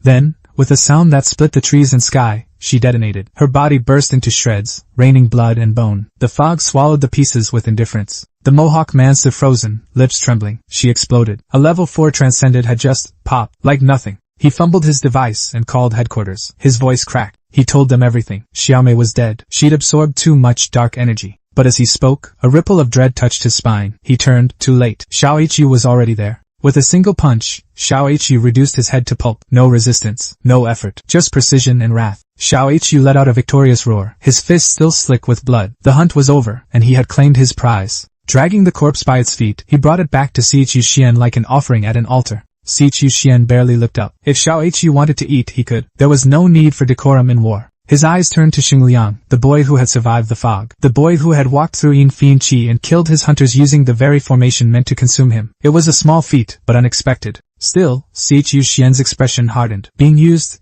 even by a clever child, was irritating, but the words that followed intrigued him. He asked for clarity. Xingliang claimed he had something to offer, something important enough to risk everything. The boy delivered. He knew where spiritual energy came from, a truth Science City had kept buried. 10 years ago, they found it. An ancient vessel, buried deep in a mine. It radiated spiritual energy so potent it twisted men into monsters, or ascended them into transcenders. It was the source, the beginning. The energy that now surged through the world had all bloomed from that one buried relic, a god trapped in metal. Science City believed this vessel could birth a new age. With time, it could forge beings strong enough to challenge immortals themselves. A war of faith versus formula was no longer theoretical. It had already begun. Desperation clung to the air like ash after fire. Liang, trembling beneath the weight of what he was about to offer, choked out a name and a location. Alas, bitter hope wrapped in fear and guilt. Chu Xian stood still, unmoved, his voice carved from stone as he acknowledged the plea without interest. Liang's voice cracked as he confessed the cost. He knew how much Chu Xian despised being manipulated, but he no longer had the luxury of pride. His hands were stained with regret, and all that remained was a desperate bid to save someone dear. Falling to his knees, he begged without shame, offering his life in exchange for one final gamble. The words were frantic, but the resolve behind them was steel. Chu Xian's eyes gleamed with something between amusement and calculation. He saw through every word, every staggered breath, realizing that Liang had walked into the trap fully aware of the consequences. The boy had predicted betrayal, even death, and still offered himself as bait to lead the immortal to the artifact. But he had miscalculated one thing. Chu Xian's sense of cruelty had limits. With a smirk that barely touched his eyes, Chu Xian admitted that Liang was already doomed. The dark qi coursing through his body would kill him long before any blade could. There was no need to act. He accepted the offer not out of mercy, but because there was no threat left to extinguish. Liang's gratitude spilled out in a burst of emotion too heavy for his damaged body. He coughed violently, his body betraying the excitement in his heart. The cost of hope was already eating away at him. Back at base, a map was unfurled across the table. Liang hunched over it, tracing a path through uncertainty and danger, his hands shaking not from fear, but urgency. His finger landed on a single point, Yanjing, the capital. Beneath that city, an underground facility waited like a secret buried alive. Liang explained the shifting tides of war with measured precision. Twin Dragon City had already bled 2 top agents. Science City was watching now. No move would go unnoticed. He rattled off numbers and probabilities like a man clinging to facts to stay sane. 10 transcenders at the main HQ. 2 squads split, their movements already in flux. One squad hunted the corpse empress with lethal intent, likely to turn south to intercept. The other, meant to stop the man-eating vines, might abandon that mission entirely. Liang's voice trembled under the weight of percentages, but Chu Xian studied it all with cold clarity. Then came the harshest truth. Each squad carried 20 transcenders, the strongest at level 6. More than 100 battle servants moved with them. Human, yes, but trained to kill without hesitation. Liang hesitated, his words catching in his throat. There was more, something worse. But Chu Xian had heard enough. His yawn was a blade of indifference. He cut off the explanation and turned away. The time for talk had ended. Without warning, spells surged around Liang, wrapping him in light and force. Panic flashed in his eyes as the world shifted beneath him. In a breath, they stood atop the rooftop. Chu Xian pointed toward the horizon, dismissing the enemy forces like insects. Knowing where to go was enough. The rest would fall in line or fall apart. They tore across the sky at impossible speed, reduced to a streak of crimson light. The heavens split behind them. As the wind howled past, Liang clung to all. The immortal's speed was beyond comprehension. For the first time in days, certainty replaced fear. Seeking him out had been the only right decision he'd made.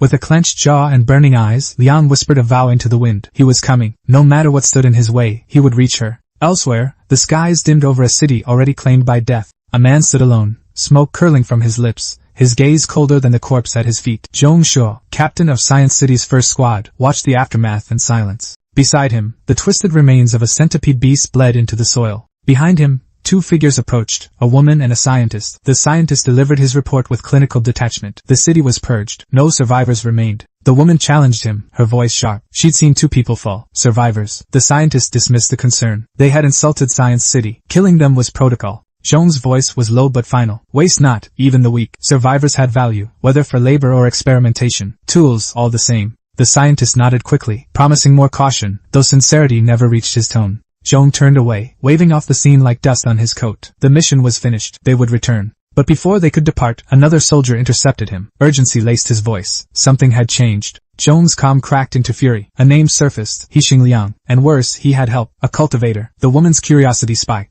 With gun in hand and eyes narrowed, Zhong made the call. 2 of their own were dead. HQ suspected the cultivator was heading their way. They would not wait. They would strike. He ordered an immediate deployment south to join the second squad. Interception was now the mission. The name echoed in his mind. Cultivator. A word soaked in power and danger. Zhong's lips curled into a grin. He had been waiting for this clash. and far above, racing through the clouds, Chu Xian smiled too. His next game piece had just moved onto the board.